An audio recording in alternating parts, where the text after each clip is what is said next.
Fair Plaits by Malcolm Saville. Forward. The Jillions stay at their London home for this adventure and explore Docklands and life on working narrow boats. This is one of Malcolm Saville's best constructed plots and captures the atmosphere of pre-yuppy Docklands. During their adventures they meet Belinda, who is the girl with 2 fair plaits. Chapter 1. The Woman in Black. Belinda Ferguson stood on the platform of New Street Station, Birmingham, looking up at her father.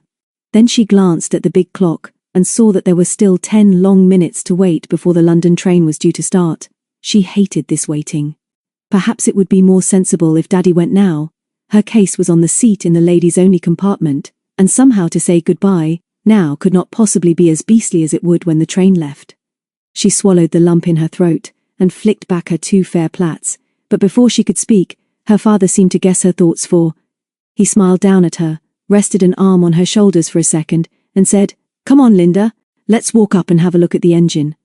I can never resist engines, and it's cold standing here. Shouldn't be surprised if you don't have snow in London on Christmas Day." She slipped her hand into his as they moved together up the long platform. It was not easy to walk side by side, for anxious passengers were jostling round the bookstall, stumbling over suitcases, and rushing up and down the train looking for corner seats. It was difficult to talk too, above the din of hissing steam, engine whistles, shouting porters, clattering trolleys, and chattering people. Belinda squeezed her father's hand, and, in a sudden lull, said suddenly, "Daddy! I don't want to go. I know I'll have an exciting time, but I don't want to go and see Granny without you." "Why doesn't she ask you? Why did you tell her that I would come without you?" The tall man looked straight ahead at the red signal lights glowing in the afternoon dusk at the end of the platform. "You're not afraid to travel by yourself, are you, darling? Sure you're not." "Of course I'm sure. I'm 11, aren't I? And I've been looking after you for 3 years now without Mummy. I don't mind going by myself a bit. It will be fun, and Granny promised she'd meet me on the platform at Euston." "But how will I know her, Daddy? I don't remember her really, except that she was small with a wrinkly face and wore black, and sometimes had a stick with rubber on the end of it." "Don't worry about that, Linda. She will know you. Just stand on the platform until she finds you. If she doesn't turn up, go straight to the station master's office and ask them to ring up the telephone number I gave you, but she'll be there." "Don't worry. I'm not worrying about that, Daddy. What I can't understand is why you can't come and spend Christmas at Granny's as well. Don't you like her? And if you don't, I hate her too, and I just won't go." They stopped at the end of the platform and watched the great engine come gliding silently over the points until it gently touched the buffers of the waiting train. The engine driver in his peaked cap leaned from his cab, wiped his hands on an oily rag, and winked at Belinda. She flashed a smile at him, and then turned seriously to her father again. "Tell me now why you aren't coming too. I have told you, darling. It is you that Mrs. Hawkins wants to see. Your mother was her only daughter, and you are her only grandchild. Now she thinks you are growing up." "I don't think that, of course. And old enough to go paying visits without your old father. Have you quarrelled with her, Daddy? Tell me, honestly." "No, Linda, not really. She just doesn't like me very much. Remember that she's old and lonely even if she does live in a big house, and remember that she wants to get know you. Be kind to her, but be yourself, and try to make her love you. And come back soon. Here's your carriage, jump in, and here's an extra Christmas present for you, that you can open now if you like." And he pulled a soft parcel from his pocket and tossed it onto her lap. "Now? Can I really?" The guard blew his whistle as she pulled frantically at the string. The door slammed before she had torn the paper apart, but she had time to lean from the window and hug her father before the train started. "Look at it," he laughed. "I'm sure it's too old for you really, but I thought you'd like it. Just right for London too. You like it, darling? Put your school hat on the rack and wear that instead." Then the guard blew his whistle as she frantically pulled at the string. The door slammed before she had time to lean from the window and hug her father before train started. "Look at it," he laughed. "I am sure it's too old for you really, but I thought you would like it. Just right for London too. You like it, darling? Put your school hat on the rack and wear that instead." Then the platform seemed to move backwards, and all she had time to say was, "Goodbye, darling, and thank you a million times for this, and listen, before I come back, I'll have made Granny love you just because you're the most marvelous, wonderful father in the world. And Happy Christmas, Daddy." He was lost now among all the other waving people on the platform. She could see him no longer. The station lamps threw down long yellow cones, like the lights in a circus tent, And then the long train swung over the points and round a curve, and the station had disappeared. She had started on her great adventure. When she sat down, 4 ladies at the other end of the compartment smiled and nodded at her, but as she felt a little choky and did not quite trust herself to speak, she just smiled in return, and tried to feel very much older than 11. Then she took off her blue felt hat, and looked properly at her wonderful grown-up present. It was a soft, golden headscarf, and as she spread it out over her lap, she saw that it was covered with exciting little pictures, with the word London scrawled across each corner. When she looked more closely at the pictures, she recognized them as scenes of London. Here was the Tower Bridge, and Big Ben with its clock saying 5 minutes past 12. The dome with the cross on the top must be St. Paul's Cathedral, and there was a picture of a London bus, and another of a statue of a little boy, poised on one foot, with wings sprouting from his shoulders, and who was just about to shoot an arrow. Then there was a street barrow piled with flowers being served by a funny woman wearing a big hat, and another of a noble archway, which she guessed correctly to be the Marble Arch. It was certainly a lovely scarf, and a most wonderful surprise present. For a few minutes she forgot the goodbye part of her holiday. Perhaps that was why her father had kept the parcel hidden until the last minute. "Put it on, my dear. Try it," the lady in the far corner said. "It looks a very beautiful scarf." So Belinda knelt on the seat, folded the scarf corner to corner, and tied it over her fair hair. She was rather shy about doing this, but the others were so nice and understanding that it was not long before she was telling them all about her new adventure. It was dark now, and very hot in the compartment, as the long train roared through the black country, and soon Belinda was soothed by the song of the wheels and closed her eyes. From far away, she heard the voices of her 4 travelling companions, but all the time, the steady rhythm of the wheels made a pattern in her head. It was funny, but if you thought of a tune and hummed it in your mind, it fitted the song the wheels made. Sleepily she tried another tune and it still fitted. Then she nodded, and slept a little, but woke soon as the brakes went on, and changed the rhythm. She sat up suddenly at the sound of a sharp report outside, and the lady opposite said, "Fog, I am afraid. That's bad. Are you going through to Euston, my dear?" "Yes, I am. My granny will meet me there." "You'll be all right then, as long as you stay where you are. We're getting out soon." After this the train grew slower and slower, and stopped many times at stations where nobody got in or out. Once, when Belinda opened the window, the cold fog poured into the carriage and made them all cough. The world outside the world of friendly woods and fields, of farms with lighted windows, and little towns was blotted out by a clammy cold blanket. And all was so very quiet. When she leaned from the open window, there was no sound but the gentle hiss of steam from the great engine, and the murmur of voices in the next compartment. Then, as she listened intently, there came the noise of a falling signal, a peevish whistle from the engine, and they started off again through the fog. Belinda did not like saying good-night to her 4 friends when they got out at the next big station. Nobody else took their place, and she felt lonely and a little frightened as the train crawled forward again. She tried to read her book but could not settle down to it, and then she ate an apple. The ticket collector came in and clipped her ticket. "By yourself, missy?" He smiled. Belinda nodded. "I don't have to change for Euston, do I? Granny is meeting me there. No change. Just sit tight, but you'll have to sit a long time in this fog. We're an hour late already." "So long, I'll be back to see you presently." Then Linda leaned back and closed her eyes and let the wheels sing to her again.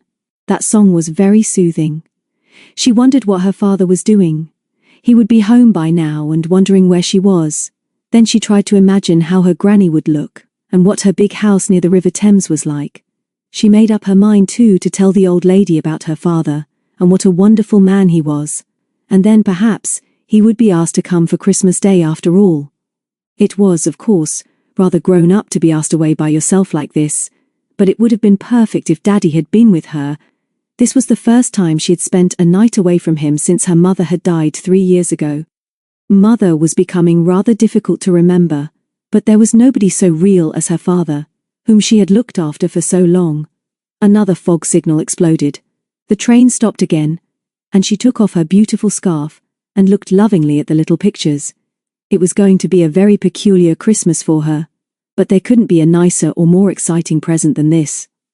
It was odd to think that on the 3rd morning from now, it would be Christmas Day in a strange house just with an old granny whom she could hardly remember.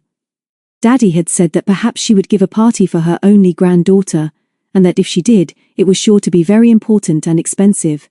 And it was while she was thinking about parties that her head slipped against the window and she slept again. Once or twice she realized dimly that the train had stopped, and then that strangers had come into the stuffy carriage, but she was so tired that she did not wake properly until she heard her name called. "Wake up, my dear, wake up! It is Belinda, isn't it? But I'm sure it is, for Mrs. Hawkins told me how you'd look with your fair hair and 2 plaits. Wake up, Belinda, my dear, and put your things together, for we're getting out in a minute." She sat up and rubbed her eyes. A pleasant-faced woman was sitting in the opposite corner smiling at her. Linda rubbed her eyes again and stared quite rudely at the stranger. For she was a stranger, and she was quite certain she had never seen her before.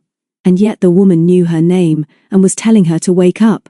Certainly she wasn't her granny, although she was dressed in black. She was much, much younger, of course. Now she was speaking again. "You are Belinda, aren't you? And you're on your way to stay with your granny, Mrs. Hawkins, in her new house in London. You left your daddy in Birmingham, didn't you?" Belinda nodded. "That's quite right, but it sounds like magic to me. How do you know, and who are you? I'll tell you everything in a few minutes when we're in the car, but we're running into the station now and have to get out." "Is it Euston?" Linda asked, feeling that what was happening wasn't real at all. "And who are you, please? Has my granny sent you?" The woman reached up and pulled down Linda's case from the rack. "Listen, my dear. This train is already over 2 hours late. It has been foggy in London all day, and your grandmother asked me to come and try to find you on the train." "But how could you find me? How have you got here? Who are you?" The woman took the little girl's hand. "Your grandmother's chauffeur brought me to Tring when we found out how late the train would be. I waited, and he has taken the car on to Watford and will be there, at the station, ready to whisk us into London in comfort." The train was slowing down again. "Here we are. Just follow me and we'll soon be out of this. I'll take your case." Almost before she realized what had happened, and she was still only half awake, Linda found herself jumping onto the platform of a busy station. The fog was still thick and yellow, and it was very cold. The pleasant stranger held her firmly by the hand and hurried towards the crowded exit. "Don't worry about your ticket, my dear. Just keep it safe in your purse, as you booked through from Birmingham. I got one for you to save time and trouble.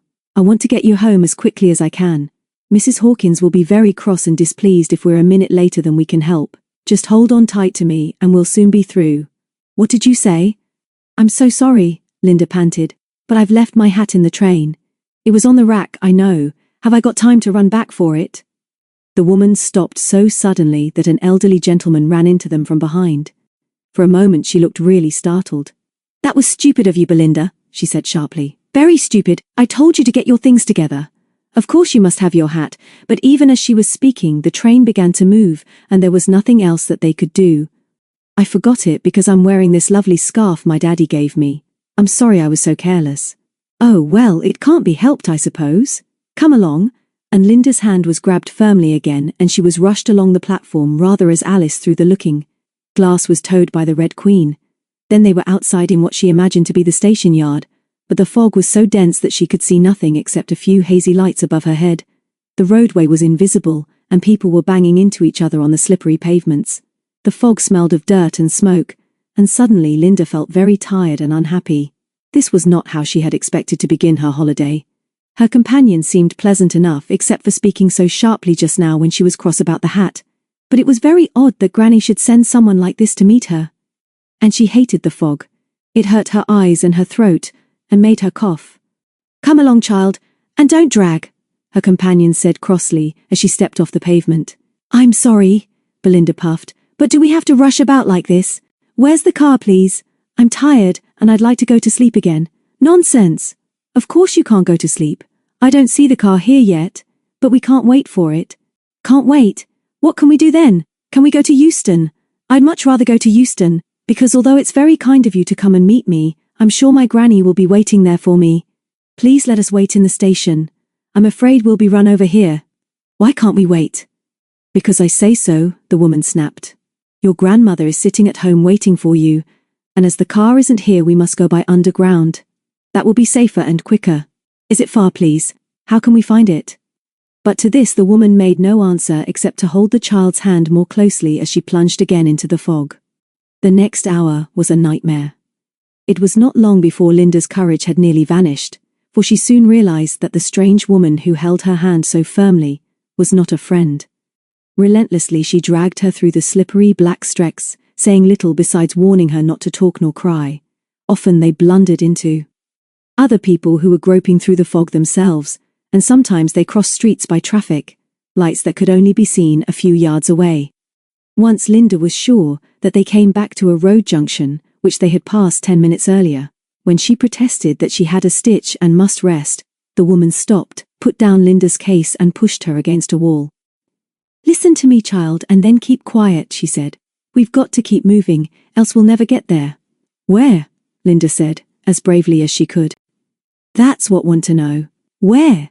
Are we going to my granny now? And if you can't find the underground station as you said, why don't we ask someone?" "No one to ask," the woman snapped.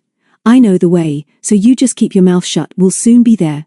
Just for a moment, Linda wondered if she should make a dash for freedom, but as soon as the thought came into her head she realized that if she ran into the fog, she would be lost in 10 seconds in a town of which she knew nothing.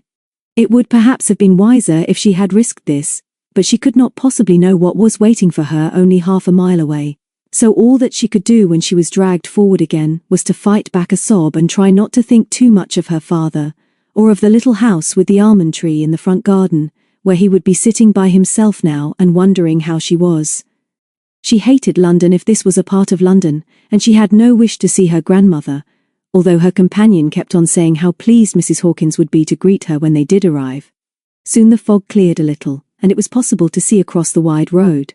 The woman seemed to know where they were, and looked down at Linda with a grim smile. "Nearly there now," she said, and crossed the road towards a low stone wall flanking the opposite pavement. Linda could see no sign of an underground station, but it did seem as if the road rose to the hump of a bridge ahead of them.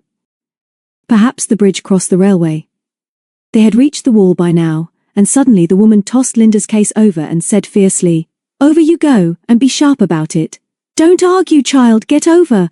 This is a shortcut." "I won't," Linda said suddenly and defiantly. "I won't get over, this doesn't lead anywhere. I hate you, let me go. If you don't let me go, I'll shout." But before she could finish, she found herself lifted in strong arms and heaved over the wall, where she stumbled over her suitcase and fell on her hands and knees. She was only 11, and it was not surprising then that in the foggy darkness she could not check the tears that were streaming down her face. For a moment she stayed where she had fallen. Through her gloves she could feel the wet, cold earth between her fingers, and there was a pain in her knee which sharpened when her companion helped her to her feet. "Stop snivelling," the woman said. "I know where we are now. Come on." Linda gulped back a sob. She wished she knew where she was. Behind her she could hear the muffled rumble of the traffic from the road, but besides that, there was only the sound of heavy drops of moisture falling from the bare boughs of the few scarecrow-like trees between which they were standing. When they moved forward a few steps, it seemed to grow a little lighter. A low building, it looked like a wooden shed, loomed up on their right, and then they both stumbled over some loose stones. The woman stopped suddenly and, quite unnecessarily, said, "Quiet!" Linda's arm hurt where it was being gripped, and her teeth were chattering with cold and fright. When she looked round, it seemed as if they were surrounded by grotesque, ghostly shapes that moved and wavered in the eddying fog. They stepped forward again a few paces, and then Linda realized that they were in a builder's yard and that the strange shapes were stacks of timber and piles of bricks. It was just at that moment that she sensed somehow that she was near water, and heard, faint and far away, the jerky sound of a mouth organ playing "Oh, what a beautiful morning," laughed shortly and started forward again. Suddenly a long, narrow shape stretched before them in the fog, and the mouth organ sounded very near. At the right-hand end there appeared a glow of orange light, and suddenly Linda's captor put down the suitcase, grabbed her arm more fiercely than before, and yelled, "Elsie! That you, Elsie? We're here, Elsie, I've got the kid, and you'd better be off right away. I've got to go." The mouth organ stopped. The orange glow of light widened, and then was blotted out by the shape of an enormous woman. Linda's hand flew to her mouth to stifle a scream as her companion said sharply, "Get up, child! Up you go and don't argue!" The giantess towered over them and stretched out a great arm. Suddenly Linda realized that the long narrow shape was a boat of some sort, and that she was being lifted aboard. On her left was the opening to a tiny cabin, which was warmly lit by an oil lamp, To her right, where the big woman was standing, was the long wooden arm of what might have been a rudder. When she strained her eyes through the gloom, Linda thought she could distinguish the shadowy outline of another narrow boat behind the first. But before she could ask any questions, her suitcase was dumped on the strip of deck at her feet, and the woman in black who had brought her from the train called, "Watch her, Elsie, and don't stand any nonsense. She'll be all right if you don't spoil her. And send the other round early tomorrow and don't trust it to the post," he says. "Be sure of that," he said. The woman beside her grunted something, and then pushed Linda in the back so that she stumbled down 2 narrow, steep steps into the cabin. For a minute she was dazzled by the light, and then she realized that she had never been in so small a room, where so much was crowded together. The first thing she noticed was that the walls were covered with china, or plates and dishes, and gleaming brass. There was a bunk on the right, and a tiny cooking stove with a chimney running up through the roof opposite the door. And whenever any woodwork showed, it was painted with amazing red roses and fantastic turreted fairy tale castles. She turned as the big woman squeezed down the narrow steps into the cabin. For a moment Linda forgot her fear and anger, as she wondered how there could possibly be room for them both and the stove in this narrow space. But there was room, and although the woman was so large, she was not clumsy. Linda shrank back against the bunk and sat down suddenly as the woman loomed over her. Her captor's untidy hair was red. Her eyes and her mouth were the only parts of her person that looked small. She was dressed untidily in shabby black, but as she looked down at the little girl, her glance was curious rather than unkind. Then she spoke, and her voice was strangely soft, almost a whisper. "Just behave yourself, my dear, and you'll be all right." Linda hated her, hated that soft, lisping whisper and the little eyes in the fat face. "Where am I? Why are you keeping me here? Let me go, please. I've got to meet my granny at Euston. We knows all about that. Don't you worry, you'll see your gran soon enough. Don't be a nuisance and you'll be all right." "But where am I? What is this boat? Where are you taking me?" Suddenly the little doors were flung back again, and a dark, handsome girl of about 20 came down into the cabin. She lit a cigarette and looked contemptuously at Linda. "So that's the kid that all the fuss is about," she began in a harsh, brazen voice. "Here, I'll tell you where you are, kid. You're on one of the narrow boats that fools call barges, and you're on the water some way between Birmingham and London. That's a smart scarf you've got on, let's have it." And she leaned forward and snatched Belinda's lovely scarf of London from her head and tied it over her own. But before she could fix the knot under her chin, little Linda forgot everything except an overwhelming fury and hatred of the girl who had stolen her father's present from her. She jumped from the bunk and somehow squeezed past the huge bulk of the red-headed woman and flew like a cat at the thief. Sobbing but still fighting, she was pushed back onto the bunk easily enough as the girl laughed at her and ran up onto the deck. Suddenly there came the throb of a heavy motor, and the boat began to tremble before beginning slowly to move. "That was just plain stupid," the fat woman whispered. "Just plain silly to go tiring yourself out like that. Don't you worry too much about that girl of mine. I'll get your scarf back for you sometime. All you got to do, love, is to keep quiet and you'll come to no harm. Just sit there nice and comfortable, and I'll pour you a cup of nice tea." And she turned to the stove as Linda leaned back in despair and covered her face with her hands. And because she was too tired and scared to peep through her fingers, she did not see the fat woman feel in her pocket and then shake, from an old envelope, some white powder into the mug of tea which she held out invitingly to the girl. Chapter 2. The Duchess and the Bishop. By 7 o'clock on the evening of the day when Belinda set out from Birmingham, the fog at Euston Station was so dense and yellow that the lights hanging from the roof could scarcely pierce the gloom. It was very cold, and the arrival platforms were crowded with anxious people waiting for trains that were crawling south already very late. Some tried to keep warm by stamping up and down, others pushed into the waiting and refreshment rooms, but the largest crowd was round the enclosure, facing the train arrival indicator. Although Christmas was only 3 days away, it was not a cheerful crowd. Strangers jostled and glared at each other, and peered over shoulders, and when anyone did speak, it was to grumble about the fog and a railway that could not run its trains to time. At the back of the crowd, a short, smartly dressed man with a rolled umbrella hanging from his arm was particularly annoyed because the platform number had not yet appeared against the train he had to meet. "Perfectly scandalous," he muttered, and then somebody behind him giggled. He was an important little man and did not like being laughed at, so he turned quickly to see a girl of about 16 smiling at him. He opened his eyes in surprise, but before he could say anything she spoke. I'm so sorry. I hope that didn't sound rude. But we've been waiting here an hour already for the Birmingham train. And when you said that it was scandalous, we were thinking it was worse than that. Can you see the board for us, please? Does it say how late it is yet? The man's ill humor vanished, for the girl's smile was infectious, and she looked friendly. She was slim and straight in her belted camel coat, with a scarlet beret set on the back of the black hair, which fell to her shoulders in a pageboy bob. Her eyes were grey and steady, and the mouth sensitive and pretty. The younger girl at her side was probably a sister, and good-looking in a different way. Her hair hung in two thick, tawny plaits, and she wore a scarlet scarf round her head. The man raised his hat and turned again to peer at the indicator. But before he could answer the two girls, there was a disturbance in front of him, and a small boy with a bright green school cap and a dark overcoat wormed his way through the crowd. He knocked the neat umbrella from the important gentleman's arm, caught it before it fell, and returned it with such a friendly grin that there was nothing to do but smile in return. 60 minutes late at Tring, the small boy panted. Lucky I've kept in training this term, 'cause that was worse than a rugger scrum.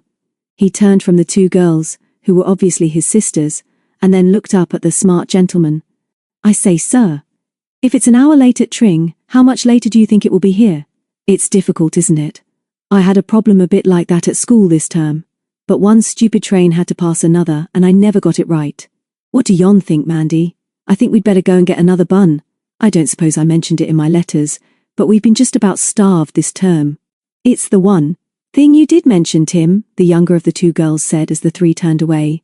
All you write about is your stomach. You're a disgusting, greedy little boy, and I'm growing tired of waiting for this train. Suppose those two boys are not on it after all. What do we do then, Mandy? Go home, her sister said tersely, and if they've got any sense they'll ring up when they do arrive, and we'll tell them how to get to us. I gave Guy the number. It will be fun seeing them again. Hi Tim, come out of there, can't you stop him, Mandy? It's unhealthy the way he eats buns, and I hate that refreshment place, it's too stuffy. Maybe, Prue, but it's warm. Come on in and we'll have yet another cup of tea. Tim wriggled his way up to the counter, and then beckoned for help to carry 2 cups of tea, 3 buns, and 1 glass of ginger beer. Then they found a corner table, sat down, and laughed at each other over the drinks which they did not really want. These 3 are the Jillions, Amanda, Prudence, and Timothy. They live in the upper part of an old house on a corner of Chelsea Embankment with their father, who is a commercial artist. Mrs. Jillions died some years ago, but Mandy in particular has kept the home together and found time to pass her school certificate and swim and play hockey for the big high school to which she goes daily with Prue. Tim, who is 11, goes to boarding school and only arrived home for the holidays today. Privileged friends call this happy-go-lucky but delightful family the Jillies. Mr. Jillions is known to his children as JD, which stands for Jilly Darling. This cold and foggy evening the Jillies are waiting to meet Guy and Mark, standing 2 friends whom they met on a spring holiday at Blakeney in Norfolk, and who shared with them an exciting adventure, who are now to spend the Christmas holiday with them. Tim stuffed the last remnant of his 4th bun into his mouth, brushed the crumbs away, and spoke in a somewhat muffled voice across the table to his sisters, who regarded him with mingled suspicion and affection. Well, I suppose it's all right these chaps coming for Christmas? He began. I mean, nobody asked me what I thought about it, didn't we? Mandy said in shocked tones. How awful of us, Tim. Will you forgive us? And she turned and winked at Prue. Oh, I don't really mind, but we generally do all right on our own, especially at Christmas. Of course these chaps are all right, but what do you think we'll do with them all the time? It was different up at Blakeney, because there we were, having a pretty good adventure, but you can't do that sort of thing in London. Nothing like that could happen to us down here to pass the time. Do you girls see what I mean? Mandy got up and pushed back her beret. I don't know what they teach you at school. You can't seem to speak English properly and you don't talk sense. Come on, let's get out of here. It smells. I prefer the fog. Surely that train will be signalled now. Tim picked up half a bun which Mandy had left, stuffed it in his pocket, and followed his sisters to the door. And another thing, young Tim, Prue said over her shoulder. It's time you were in bed on your first night home. You're excited. Tim pushed in beside her in the revolving door. You can say what you like, Prue. I don't care. It's grand to be home, and 3 united Jillies went out into the fog again. 2 long-distance trains had arrived, but there was no further news of the Birmingham arrival, and they walked up and down the long platforms stamping their feet and blowing on their fingers, while Tim pestered his sisters with questions as he always did on the first day of the holidays. Suddenly Prue nudged him so violently that he hiccuped. "Be quiet a minute, Tim. Do you see who that is, Mandy? Surely it can't be the Duchess out in this weather, but it is," Mandy agreed. "How odd. And there's her faithful retainer walking just behind." "What shall we do when she turns round and sees us?" Prue asked. "I'll just bow and say, 'Good evening,' gracefully, but I don't suppose she'll take any notice." "What are you two talking about?" Tim said loudly. "You sound crazy to me." Mandy put a hand on his arm. "Stop here a minute, Tim, and we'll tell you." They stood back against a tobacco kiosk. About 20 yards ahead of them, a little old lady in a black fur coat and black hat was walking slowly, with the aid of a stick, through the crowds. She walked straight ahead, and although many turned to watch her progress, she seemed oblivious of her surroundings. The man walking just behind her was also dressed in black, and wearing an old-fashioned bowler hat. He reminded Tim of an attendant at a funeral. "Well," he said at last, "tell me about them if there's anything to tell, although I can't see what they've got to do with us. I wish that train would come." Mandy began. "Do you remember that big house facing the river just round the corner from us, Tim? Number I think it is. It was empty last holes. For a bit, and then, one day, someone came and put up curtains, and just before you went back the furniture vans arrived." Tim nodded gloomily and fingered the portions of bun in his overcoat pocket. "Go on then," he said, "start the story, if there is one. They're turning round now and coming back. She looks pretty miserable, doesn't she? Why doesn't the man walk with her?" "He looks a bit like a bishop who came to preach to us last term. I'll tell you why he walks behind," Prue interrupted dramatically. "We think the old lady is a very important personage, perhaps she's some sort of royalty in disguise, from another country, and the man is her faithful bodyguard and servant who has helped her to escape persecution. I expect he sleeps across the threshold of her room." "On the mat, I suppose," said Tim scornfully. "I think he's a silly ass if he does. How do you know, anyway?" "She doesn't know, Tim," Mandy broke in. "She's just making it up as she always does. Anyway, that mysterious old lady has come to live at 49. We call her the Duchess, and she's an awful snob and looks down her nose at everybody. She knows quite well who we are, but she pretends we're not there when we meet her. We've made up all sorts of stories about her, Tim," Prue interrupted, "and even JD has been rather rude about her. She really is a mystery. We're sure she just lives there with that man and his wife, who we suppose is the cook." Tim yawned. "I don't see that it matters anyway. They're nothing to do with us. Here they come now. What's her name?" "She's Mrs. Hawkins. I asked the postman one day if he knew her first name, and it's Amelia." And here Mandy stepped forward, smiled, and said politely, "Good evening, Mrs. Hawkins. Isn't it a horrid day? Are you waiting for a train too?" The old lady turned, looked Mandy up and down, nodded briefly, and walked on, but Prue, who was watching carefully, was as sure as she could be that the man, 2 paces behind, winked at them. Tim laughed.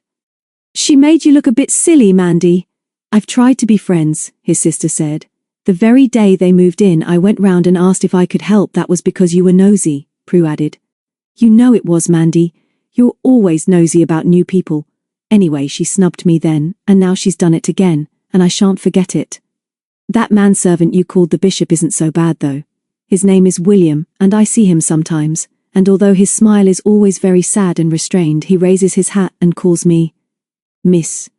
Suddenly Tim dashed forward. "The platform number is up," he yelled. "Come on, everybody's rushing." The Duchess and the Bishop were soon forgotten as the Jillies dashed across to the far platform into which the Birmingham train was already gliding. Suddenly Mandy stopped and grabbed her sister's arm. Her cheeks were rather pink as she said, "No need to rush, Prue. I'm not going to let Guy and Mark think that we're running to meet them. We've waited about 2 hours. Let's wait another few minutes, but they might miss us. And they don't know the way," Prue protested. "They'll find us, Prue," said Mandy, wise for her years. "Let young Tim go and look for them." "We'll be over here, Tim, in the taxi queue. JD said we could take a taxi." Tim looked at his elder sister uncomprehendingly, and then dived into the crowd and emerged triumphantly a few minutes later with 2 bigger boys. Guy Standing was just 17, tall, hatless, and bespectacled, but with a cheerful grin of welcome for the 2 girls he had not seen for 8 months. "Hello, you two. Sorry about the train." "All right. Don't tell me. I know we're 2 hours late, And it's jolly decent of you to wait. Good idea too, to get in the taxi queue. Thanks awfully. Mandy's cheeks reddened as he went on. How are you both? Must say you're growing up, especially you, Mandy. Quite a big girl now. And now Prue broke in. It's wonderful to see you. We're so thrilled you both could come. You've no idea how we've been talking about you and looking forward to this. Ow! You trod on my foot, Mandy. Do be careful. Then Mark, age 13, had a turn. Lucky we saw young Tim so quickly. He was dashing about the platform through people's legs like a startled rabbit.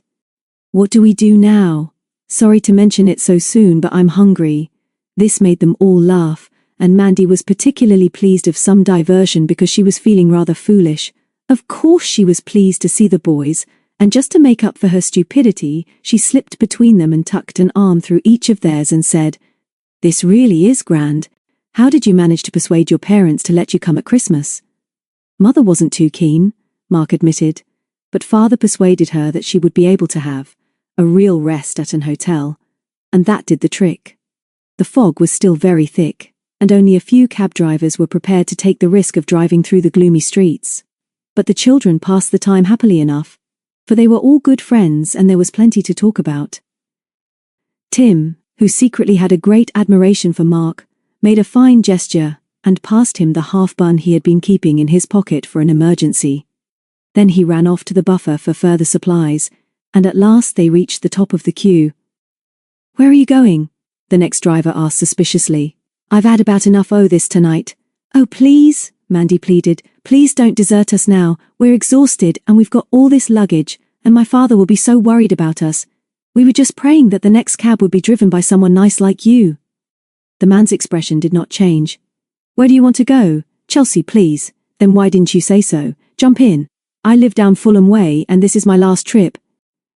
The journey took a long time. Neither of the Standings knew London well, but although Prue tried to point out the sights, they could not really see anything beyond the back of the red bus behind which they were crawling for most of the way. At last the cab turned off the King's Road, and Mandy opened the window in the driver's cab and directed him home. When they had all scrambled out onto the pavement, Mandy gave him a dazzling smile. "Thank you so much for taking us. Will you come in and have a cup of tea or something? I'm sure my father would like to thank you. I wouldn't have done this trip for anyone but you, my lass, and thanks all the same, but I'll be getting back to me own tea now. For the missus I will be worried. Thank you, miss, and a happy Christmas to you all." Then Guy added another coin to those which Mandy had insisted upon giving him. "Don't argue, Guy," she said. "JD said I was to pay. You're our guests." The Standings had often wondered how the Jillies lived. When they had first met them in Norfolk earlier in the year, they had frequently spoken of their home, but it was difficult for the two boys, who lived in a big modern house in the country about 8 miles from Wolverhampton, to imagine a flat in a London house overlooking the river. The one thing they were certain of was the affection their new friends had for the few rooms they called home. "Come on," Mandy said, as the cab turned and drove off. "Let's go into the warm and find JD. There'll be trouble if he hasn't got the supper ready."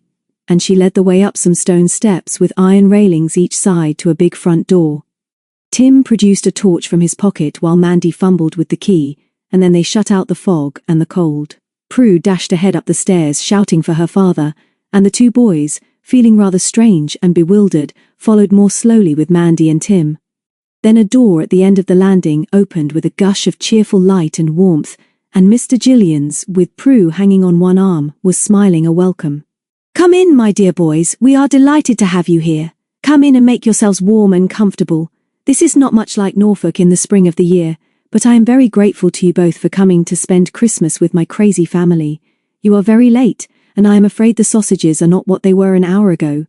Who would not feel at home after such a welcome? When they had shaken hands with their host, the boys were able to look round the jolliest, friendliest room they had ever seen. Opposite the door were long, high windows which, they learned later, looked out across the Chelsea embankment and over the river.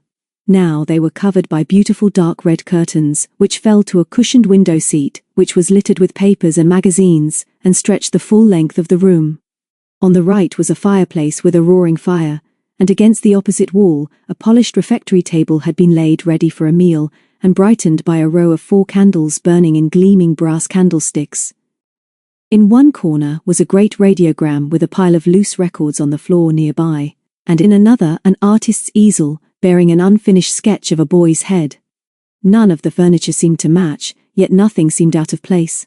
Bright-coloured cushions were scattered on chairs and over a long divan, and even on the floor. There was but one picture in the room, a print, and that hung above the table a picture of vivid, glowing sunflowers in a pottery vase, with the word Vincent lettered on the left-hand side. As his eyes caught the beauty and vitality of this picture, and, as he looked, it seemed as if the blooms were alive and moving imperceptibly in the sunshine, Guy remembered that this was one of the famous paintings of the Dutch artist Vincent van Gogh. It was a lovely, friendly place, rich with the personalities of those who lived and worked in it, and neither Guy nor Mark ever forgot their first impressions of the Jillies' living room, with its mingled smells of food, tobacco, and burning logs. Then they were taken up another flight of stairs by Tim, and shown their bedroom and the bathroom, which had a geyser that dripped. When they came down again, the supper was on the table, and Mandy, with pink checks and shining eyes, was already seated before a great dish of crisp, brown sausages and fried onions. The meal was uproarious, and became even noisier after JD had dashed into the kitchen and returned, with a string bag full of bottles of ginger beer. When they had finished and cleared the table, Prue said, "I've got an idea. Let's not wash up tonight. Mrs. Gummins will do it in the morning. Let's put the paper chains and decorations up tonight because I feel it's the real beginning of Christmas. Do you know what, Guy? Mandy went out specially into the King's Road this morning and bought some mistletoe." Then followed a fierce and undignified scuffle between the sisters, which was interrupted by the insistent ringing of the doorbell. "Oh, bother!" Mandy said, as she pushed Prue back against the wall. "Who can want us at this time of night? Perhaps it was carol singers, and it's no wonder we didn't hear them." "You go, Tim." The bell rang again urgently. "Oh, all right, I'd better go, I suppose. Perhaps it's the laundry, late because of Christmas. Give me the housekeeping purse off the dresser, you cheeky little beast, Prue." But it was not the laundry. The light in the hall was dim at the best of times, but tonight the fog was creeping in everywhere so that Mandy was unable to recognize the big man in black who slipped past her into the house as soon as she opened the door. She coughed and stood back against the wall. The others were only a few steps away upstairs, and the downstairs tenants, who were their friends, were even nearer. But suddenly she felt unpleasantly alone. The stranger, somewhat grotesque in the poor yellow light and drifting wisps of fog, stared at her for a long moment without speaking. And then, as he opened his mouth, Mandy recognized him and forgot her fears, for surely this was William the Bishop M, whom they had seen pacing behind his mistress at Euston a few hours ago. "Thank you, miss," he said in his rich, slow voice. "Thank you, I'm sure. I was to ask you if you would be so kind as to just step along with me for a few minutes and speak to my mistress. Mrs. Hawkins realizes that it may be inconvenient, but she would esteem it a favor if you could come at once. The matter is urgent, I fear." "But she can't want me," Mandy gasped. "Not me? Isn't there some mistake?" "No mistake, miss. You are the elder of the two sisters, I am sure. My mistress would indeed be gratified if you would come. She is hopeful that you may be able to help her. I have a torch, miss, and if you could put on a coat I will take you to her at once." Mandy stifled a giggle. He looked worried and very serious. "Very well," she said. "I'll come if you're sure it's not my father or sister you want." "The elder of the two girls," Mrs. Hawkins said. "Please ask her to come at once. She looks as if she had some common sense, that's what she said, miss." Mandy ran upstairs and flung open the sitting-room door. Prue and Mark were on their knees on the hearthrug, pushing chestnuts into the ashes under the grate. Guy was looking through a pile of her father's sketches on the window seat with the latter by his side, and Tim was experimenting with the radio. "What do you think?" Mandy yelled above the din. "The bishop has come for me." Her father glanced at her quizzically over his pipe. "What an honor, my dear. Are you sure you know the difference between an ordinary bishop and an archbishop?" Mandy tossed her head. "Don't be stupid, JD. This is serious and urgent," and she went on to explain what had happened at Euston earlier in the evening. "Aren't you scared, Mandy? Do you think I'd better come with you?" Guy teased as she ran out of the room to fetch the red-lined cloak, which was part of her school uniform. William did not seem to have moved an inch while she was upstairs, but he had his torch ready and opened the door for her as they went out into the night. They turned to the right at the foot of the steps, and then to the right again onto the embankment. "You might care to take my arm, miss," the bishop suggested solemnly. "It is exceedingly dark, and it would be unfortunate if you should happen to slip on the curb." Mandy thanked him, but did no more than put a finger on his sleeve until they turned up the steps of number 49, which was the 5th house along from the corner. William gravely handed her the torch while he put the key in the lock, and then Mandy found herself actually inside the mysterious house. The hall was lofty, dark and cold. All was quiet but for the ticking of a large grandfather clock in a corner, until William said, "Your cloak, miss, and then will you follow me?" But Mandy shook her head and pulled her cloak more closely round her, as the butler led her up the wide staircase. Their feet made no sound on the soft carpets of the landing.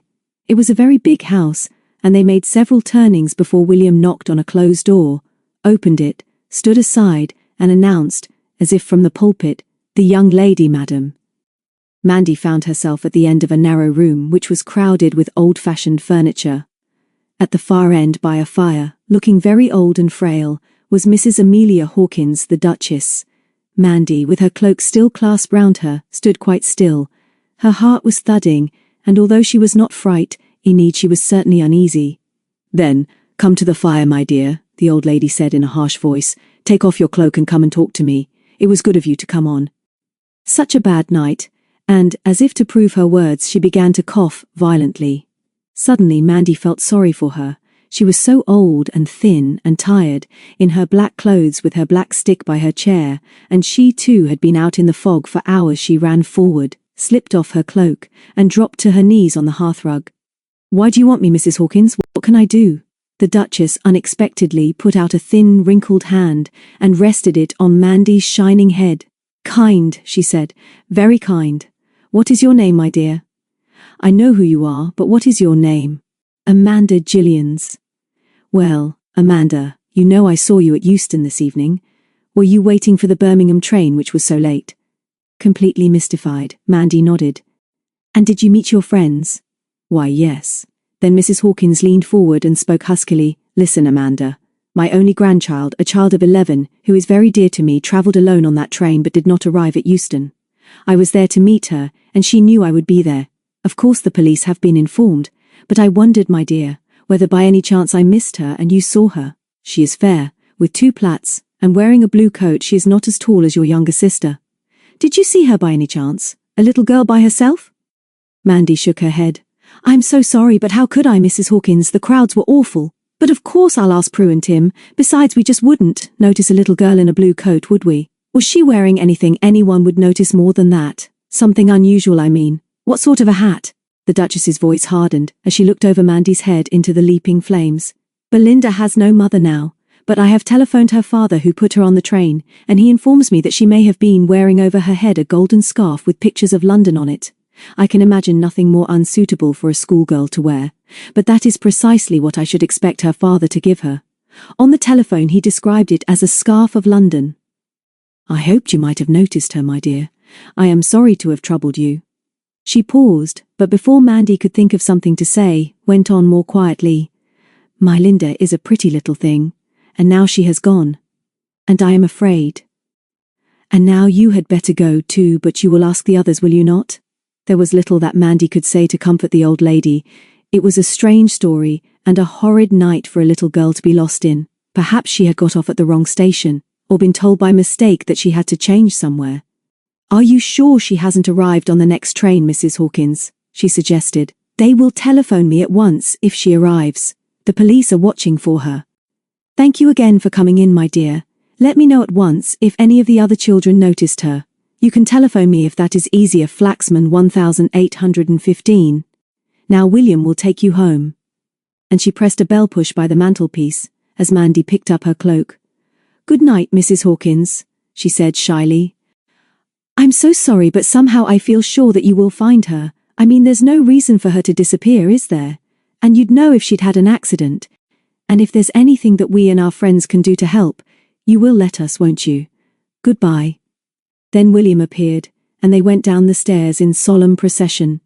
"Thank you all the same, William," Mandy said in the hall, "but I can easily go home by myself." But William insisted upon obeying Mrs. Hawkins' instructions, and solemnly fetched his black coat and bowler hat. "What do you think about this little girl, William?"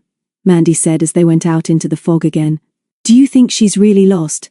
Mrs. Hawkins is very upset, isn't she? I fear that anything may have happened, miss, William replied. I am gravely apprehensive. I presume you saw nothing of the child at the terminus. If you mean Euston, the answer is no, Mandy rejoined. At least it is no, until I've asked the others. We'll ring up if there's any news, and do please ring us, William, if you hear anything tonight. Indeed I will, miss, and your kindness is well meant and much appreciated.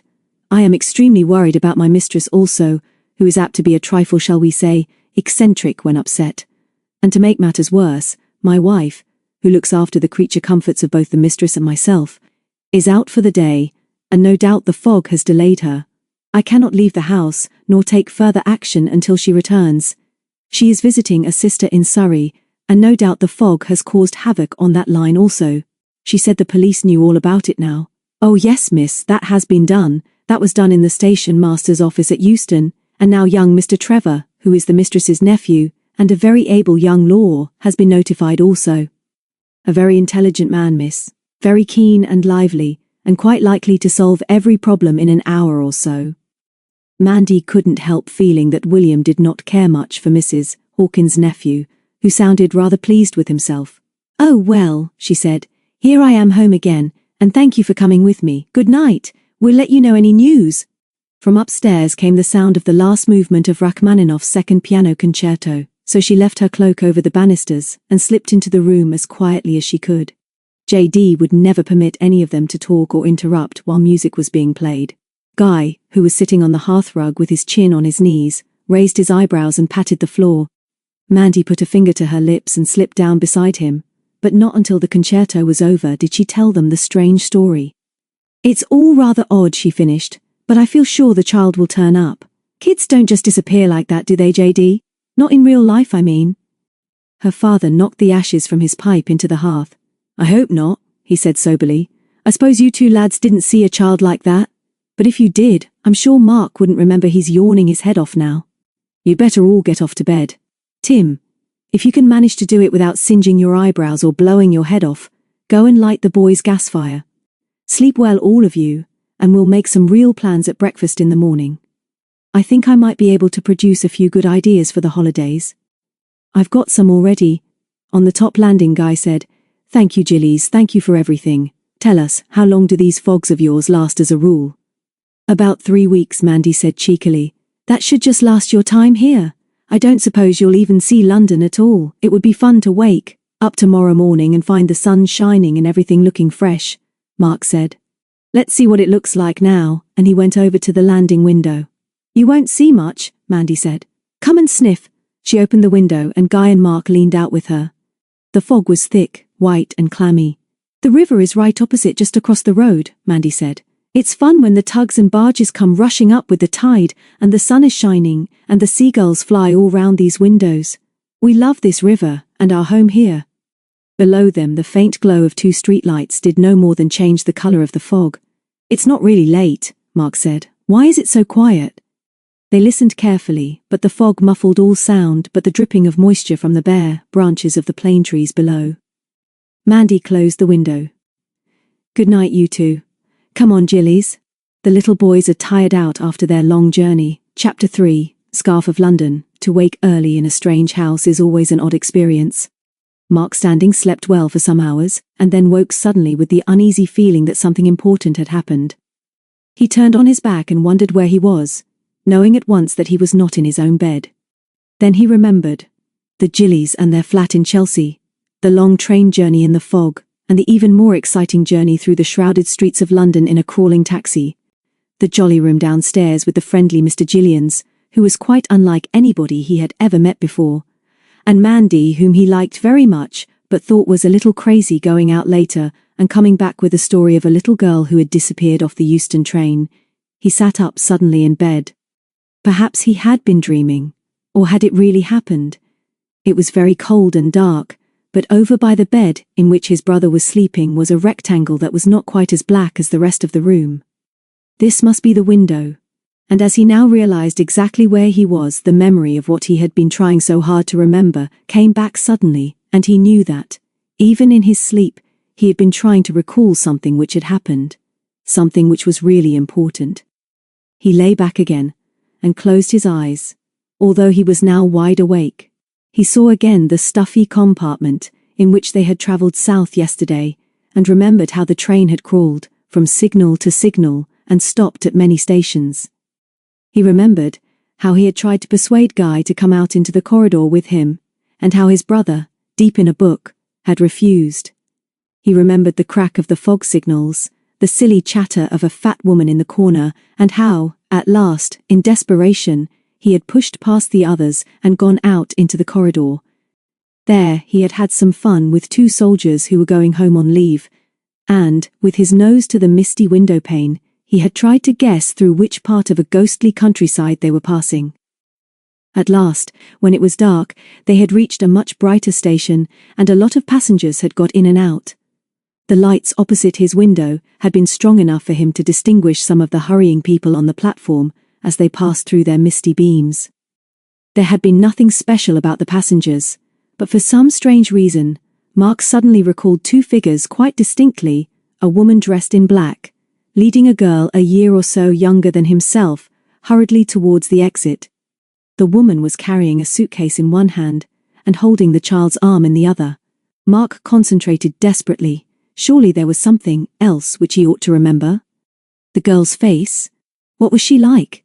But her back had been to him, she had been looking at the ground. He tried hard to recapture the picture, but the two had passed into the gloom in a flash, and not even when Mandy had been telling her story last night had he thought about them. But now that he had remembered, surely there was something else. Suddenly it came back to him, two Fair Plaits. The girl had had two Fair Plaits. He couldn't remember a hat, but he was sure about the hair. He sat up again. Guy, wake up. Something has happened. I've remembered something important. But his brother only grunted and turned over, so Mark got up, switched on the light, shook Guy fiercely by the shoulder and jumped back into his own bed out of reach of an avenging arm. Guy was very much annoyed and said so in no uncertain terms. There's no need to get into such a rage anyway, Mark said. I'm sorry, but this is important, and you're jolly well got to listen. It's about that girl that old Mrs. What's-her-name told Mandy about. Guy looked at his young brother pityingly. Try to speak English. Try just for this once, so that you can make yourself understood, and be as quick as you can, because I'm going to sleep again. I think you've suddenly gone off your head. Too much excitement yesterday, I suppose. I was a fool to bring you here, Mark gulped, but instead of arguing about something which was not even debatable, he told his story. When he had finished, there was a long silence. Then nonsense, Guy said. Just stupid nonsense. You must have dreamed it. No, I didn't, Guy. Honest, I didn't. I know it happened. Well, why didn't you say something about it last night when Mandy was telling us that yarn? I don't know. I know it seems silly, but I believe I was too tired to think properly and I just forgot. It's easy enough to forget, isn't it? You forget things sometimes, I suppose. Even the great high and mighty Guy Standing isn't perfect all the time. All right, you wretched little boy. You've woken me up properly now. I'll prove that it was all a dream anyway. What station was it? What station was what? Mark replied cautiously. What station was it, where you saw the woman and the girl? Mark clapped a hand to his head triumphantly. Got it! It was Watford, I know it was. I remember now that I saw the name hanging underneath the platform lamp. You're not just guessing, Mark? Honest? But Mark persisted. He was certain this time, and at last he convinced his brother. All right then, you didn't dream it. I wonder if that train was supposed to stop there. I don't know, but I'll look it up presently. Anyway, Guy, I think we ought to go and tell Mandy at once, and she can go and tell that old Duchess round the corner that the girl with the plaits I saw might be the girl she's lost. Of course that would create a splendid impression, wouldn't it? Guy said bitterly. Here we are staying as guests in a strange house for the first time, and you calmly suggest that we should get up in the middle of the night, blunder about somebody else's home, knocking on doors until we find our hostess, so that we can tell her a crazy story which will persuade her to go out in the fog and wake an old lady up to tell her that a silly little boy she's got to know saw a girl on the platform at Watford. Turn over again and go to sleep and rest your brain. Mark sighed. He was rather tired of being a younger brother. He'd have a talk with Prue about all this later, as he was fairly certain that she suffered from elders in the same way, and anyway she would believe him and help him to do something about it. Prue liked a dramatic story, and an adventure too. Suddenly there was the sound of footsteps outside, a bang on the door, and in came Mandy with a tray and 3 cups of tea. Haven't you been to sleep? she asked, as she realized that the light was on. Or do you generally get up before this? I've brought you some tea, but we're sorry it's late, and she sat down on the end of Guy's bed.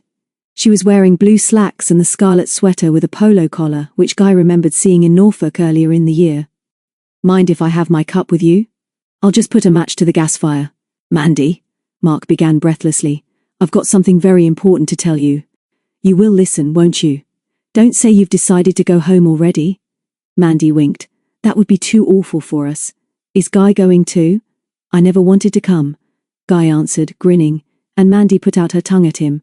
So Mark told his story for the second time in 20 minutes, and somehow it did not sound very convincing, although he was still quite sure that it had happened. You believe me, Mandy, don't you? Do you think that the girl I saw getting out at Watford is the girl your old Duchess lost? Mandy looked at him shrewdly. His hair was on end, and in his excitement his tea from his saucer was dripping on his striped pajama jacket. I don't see why she should be, Mark. And yet.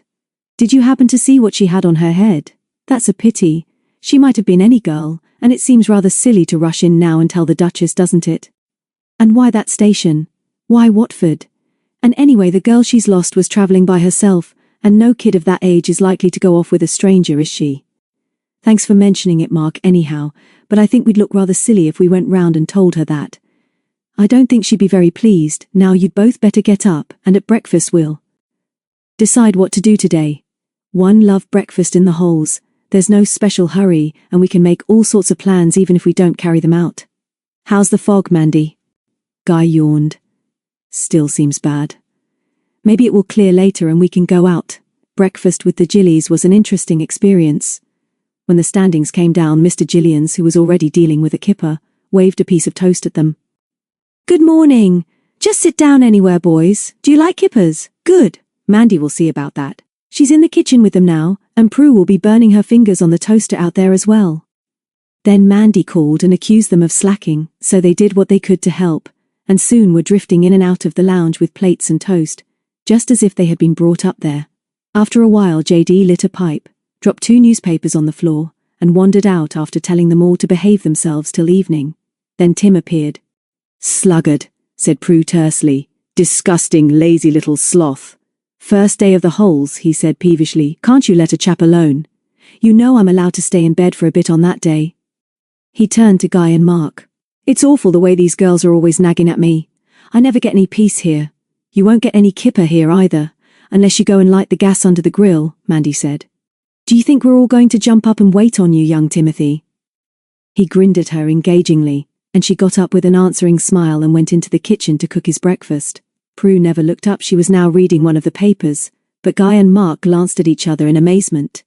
These Jillies! In spite of her promise, Mandy declined to make any plans because it was still so foggy, but for a long time they sat round the table talking about Norfolk and the birds they had seen there. A cheerful charwoman arrived to wash up, and while the girls were upstairs in the bedrooms, Guy and Mark went over to the window seat. It was just possible to see the parapet of the embankment on the other side of the road, and every now and then the roof of a red bus or tradesman's van would come crawling out of the fog and pass beneath them. No sound came to them through the murk and closed windows, and these slowly moving phantom shapes fascinated them for a while. I wish we could see the river, Mark said. I'm looking forward to that. Believe you can go for trips on the Thames, but I suppose Christmas isn't a very good time for them. His brother made no answer, and after a while Mark kept quiet. He still did not feel very happy about his memory of the little girl with the plaits, although he had made up his mind now not to mention her again. He was beginning to wonder whether it had been a dream. They stayed in until lunchtime, and then, as soon as they had washed up, decided to go out. I can't stick it any longer, Mandy said. Maybe it's not polite to take guests out in the fog, but I've got a headache. Do you chaps mind? The Standings had been hoping for a long time for this, so they were very willing.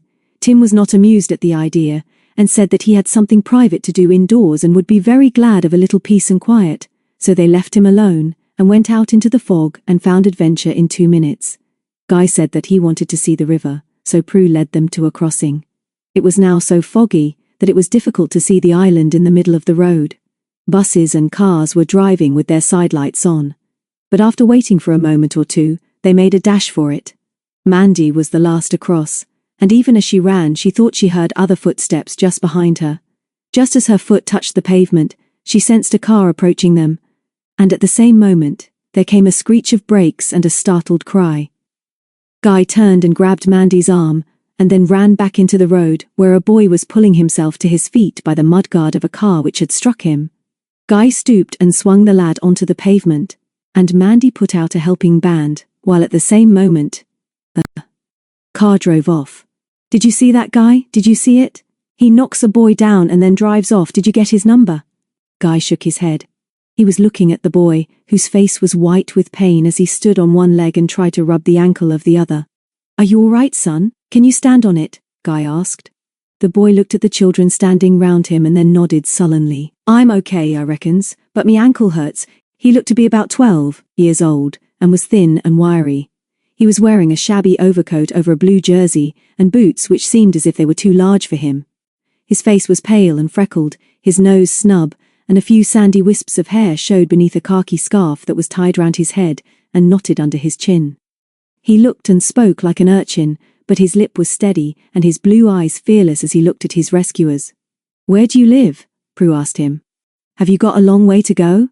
"Just mind your own business," came the quick retort, "and let me alone, all of you. What are you standing around me like this for? Let me go." Then he put his twisted ankle to the ground, and his white face puckered with pain.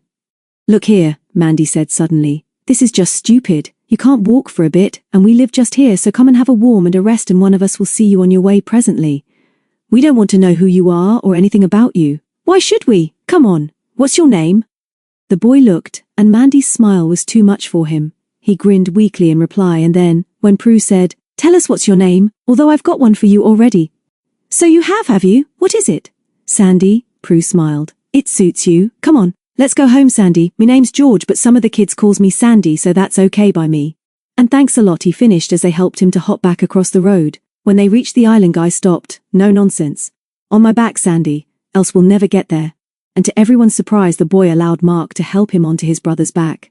5 minutes later, an astonished Tim had opened the door to them. As soon as he saw Guy looming through the fog with somebody strange on his back, he said, "You've all gone mad, I suppose. You haven't been 10 minutes. You come back with somebody I've never seen before, though I'm sure he's really very nice if you found him," he added politely to his guests.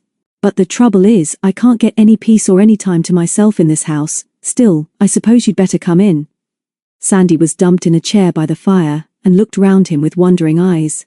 At first he protested when Guy took off his boot, and he tried to bolt when Mandy bandaged on a cold compress, although it was barely an hour since they had finished lunch.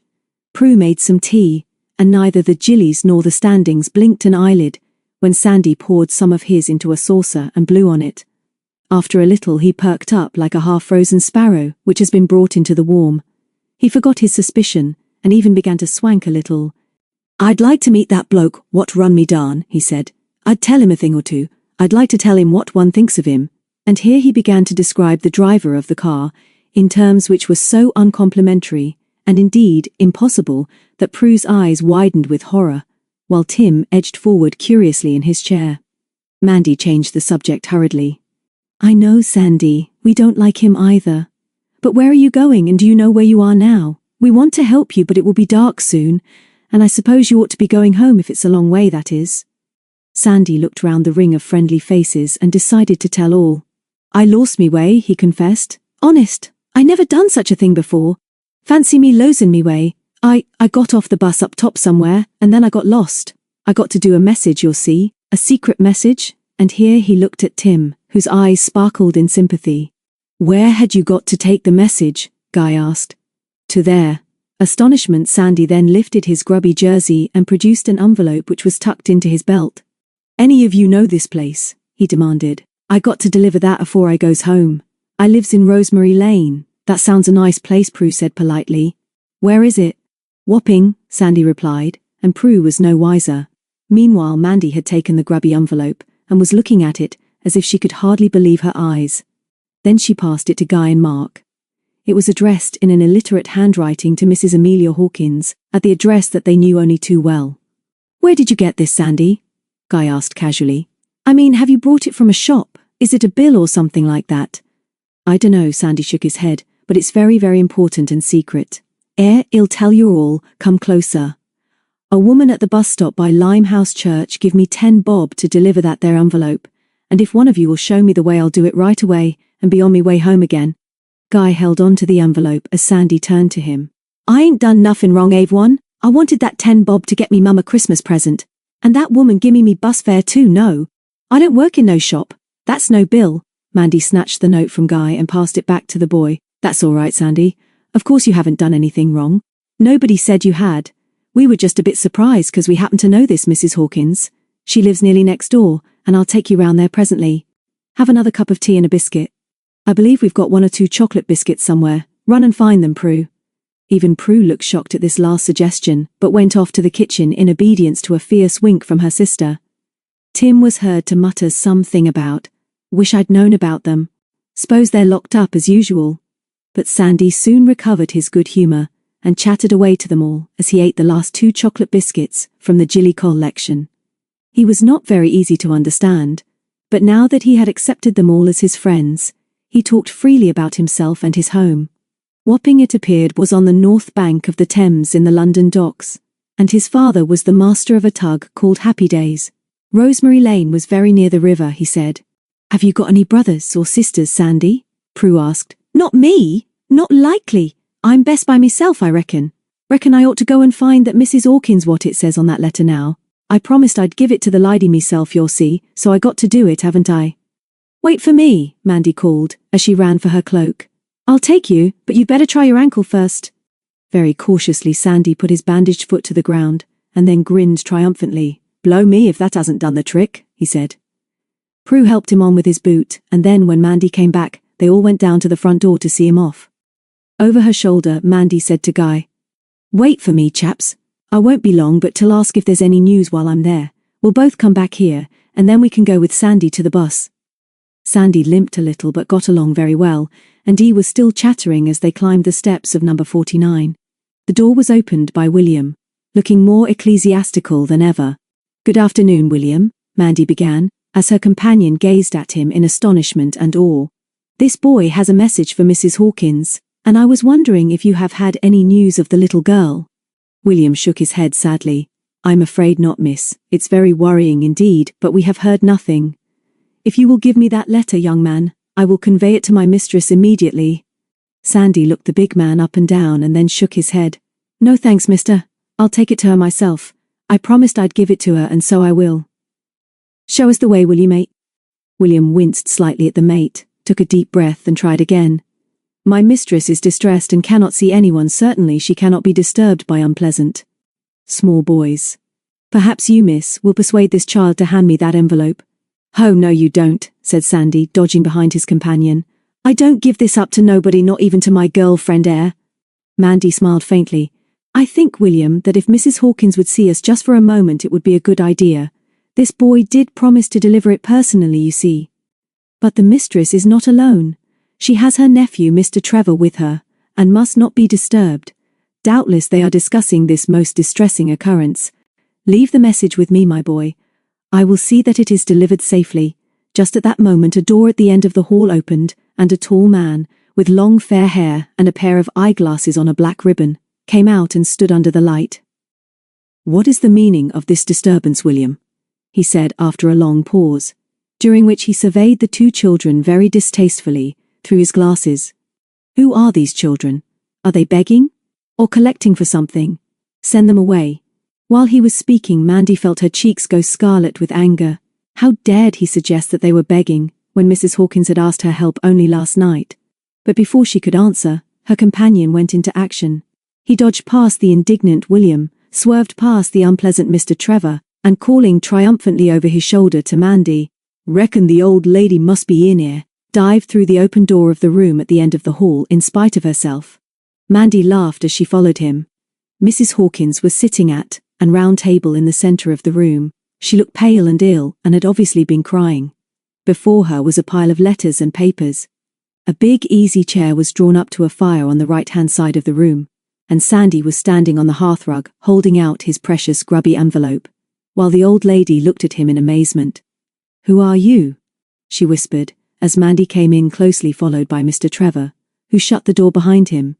"He's all right, Mrs. Hawkins," Mandy began. "He is really. He was knocked down by a car just outside and we helped him, and he's brought this letter for you. He promised to give it to you and to nobody else, and that's why he wouldn't let William bring it in. I showed him the way, and wanted to know whether you'd had any news of the little girl." Mrs. Hawkins nodded and took the envelope. Her old fingers trembled as she unfolded the letter. The clock ticked loudly in the silence as she read the message.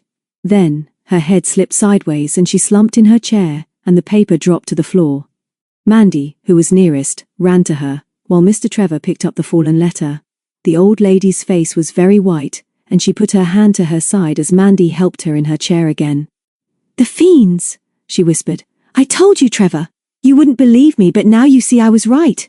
Read it, Trevor. Oh, my darling little Linda." The man read the letter, stuffed it into his pocket, and then stepped back against the door. "Now, boy," he said quietly, "tell me at once, and quickly, exactly how and where you got this envelope. And no lies either." Sandy's pale face flushed. "I ain't no liar, mister, and you got no right to say so.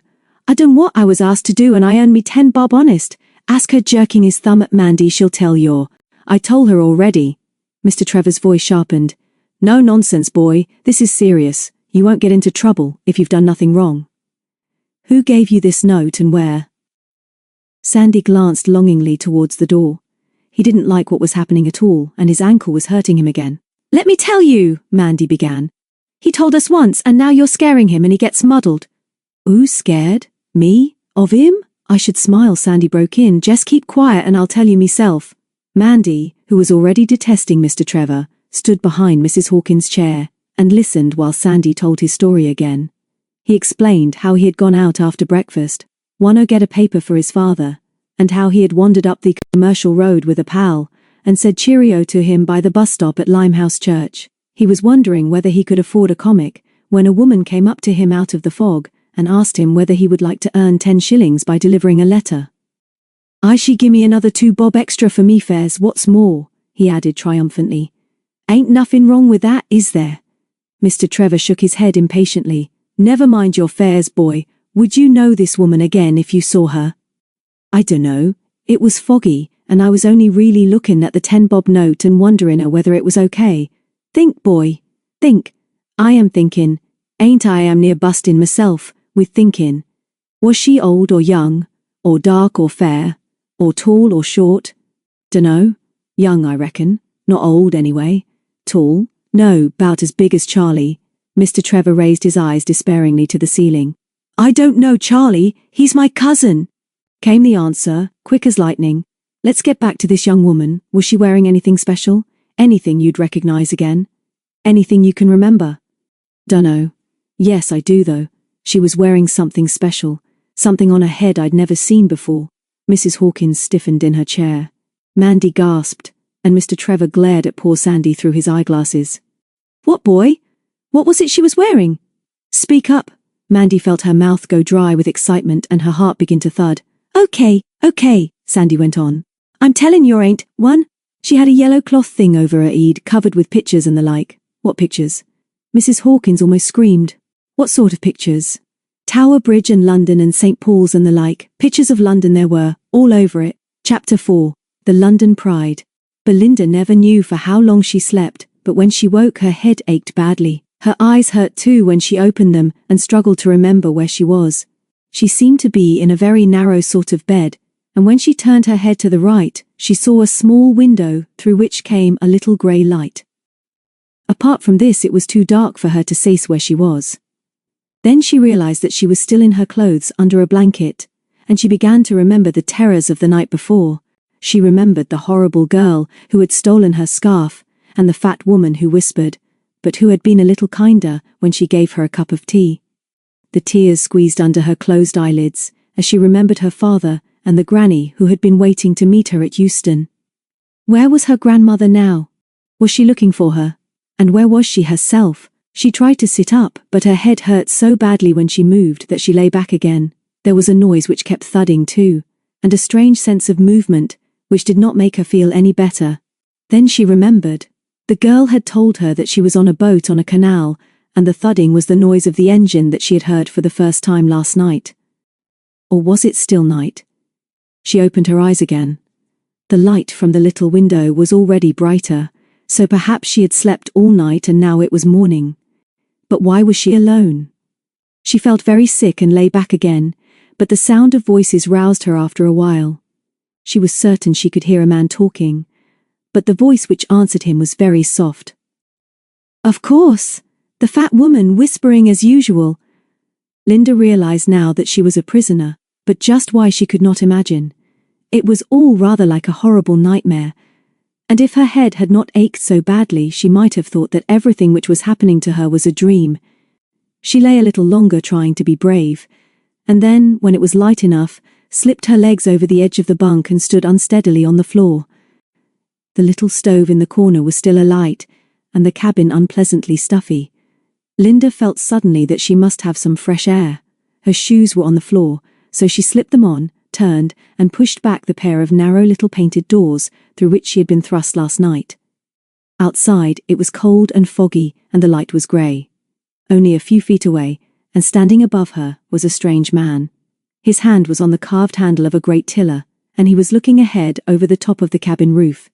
He was dirty and unshaven, and a cigarette smouldered between his lips. In the dim, foggy light, he looked almost grotesque, for he was very tall and thin.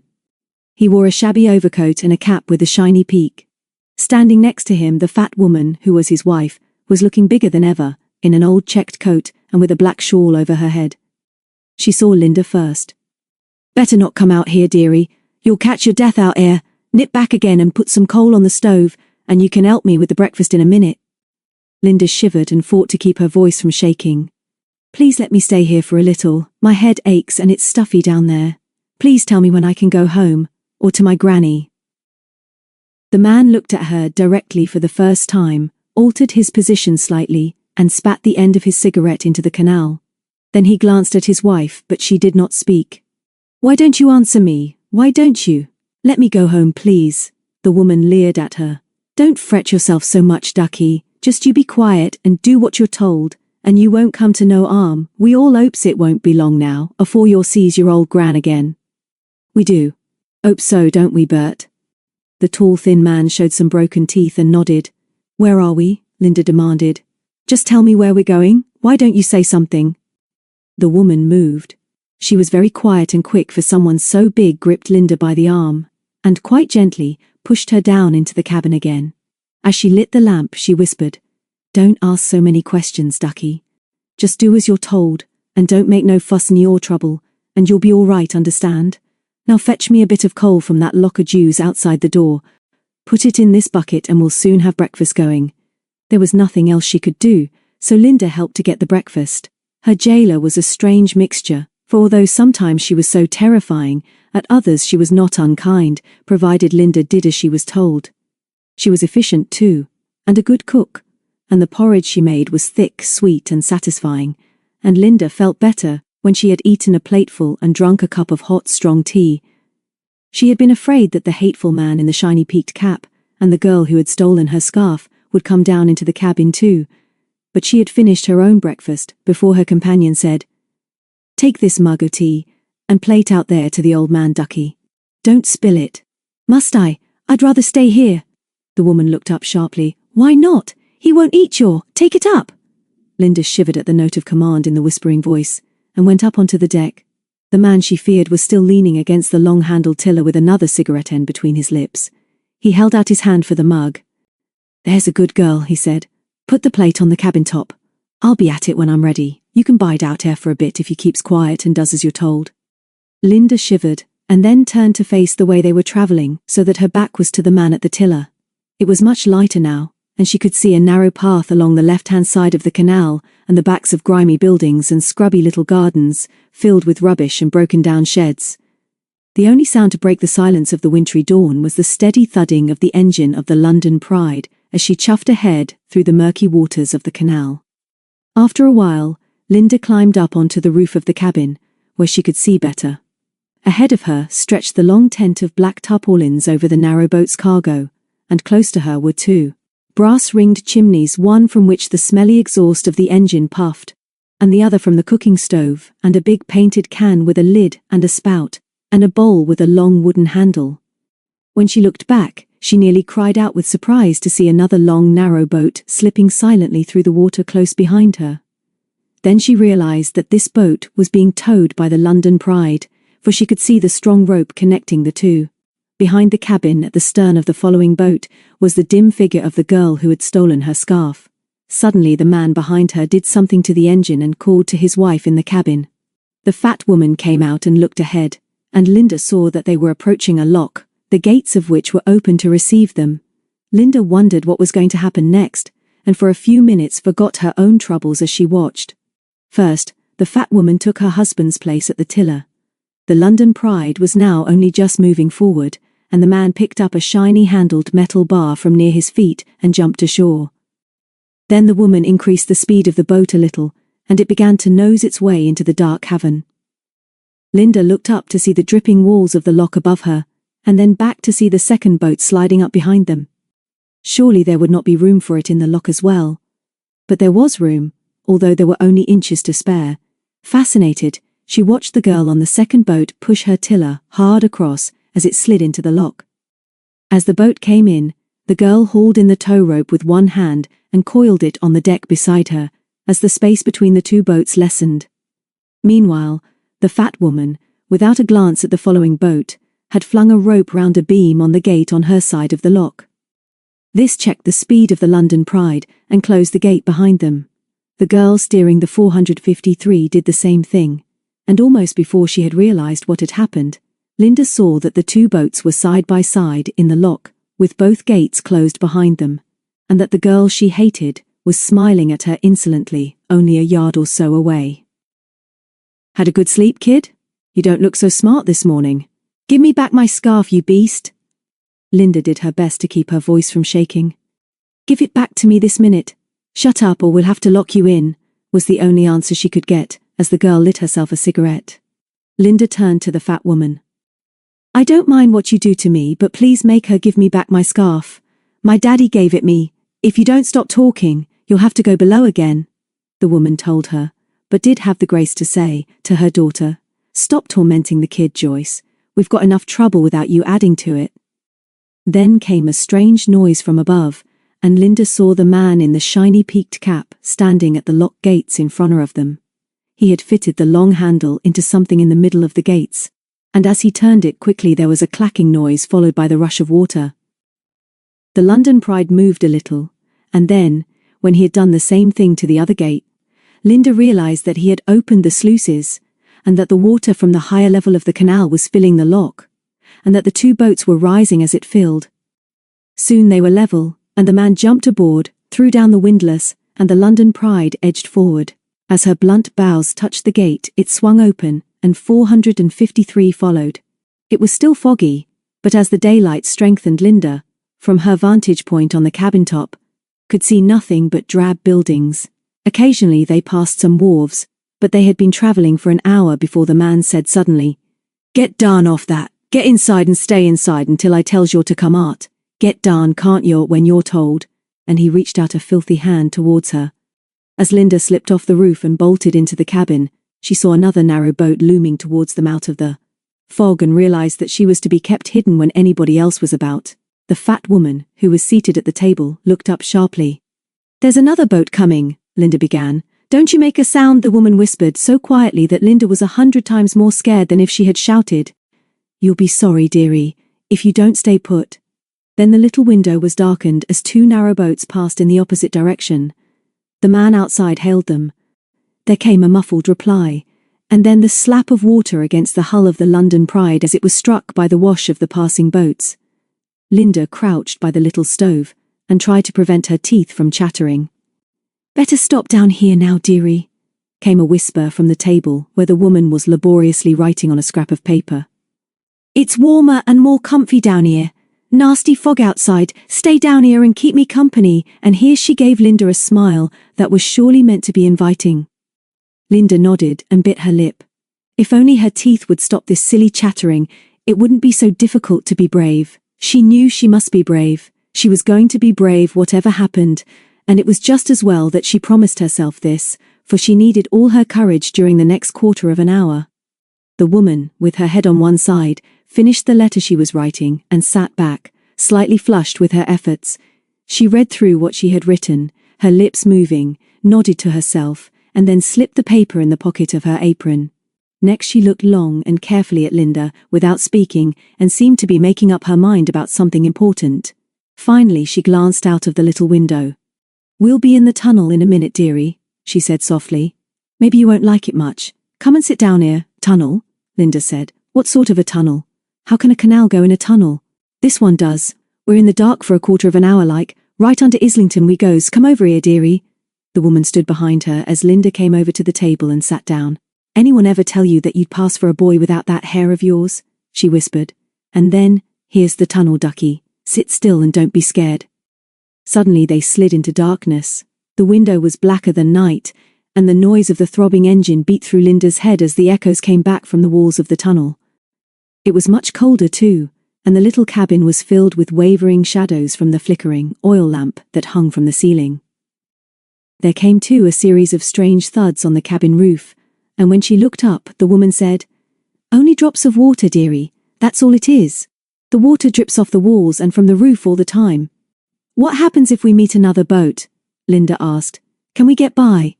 The woman was moving about behind her, and there came the sound of a drawer being opened. Then, before she could cry out, Linda felt a fat, damp hand on her head. "Stay quite still, dearie. Don't move and you won't get hurt. No noise now. It won't take a minute." Then Linda screamed and jerked back her head as she felt the touch of cold steel against the back of her neck. "Still, you little fool," the woman hissed. "Keep still unless you want to be hurt," and her hand tightened on the child's head. Then came a crunching noise, the sharp snip of steel on steel, and a soft chuckle of satisfaction as the operation was repeated.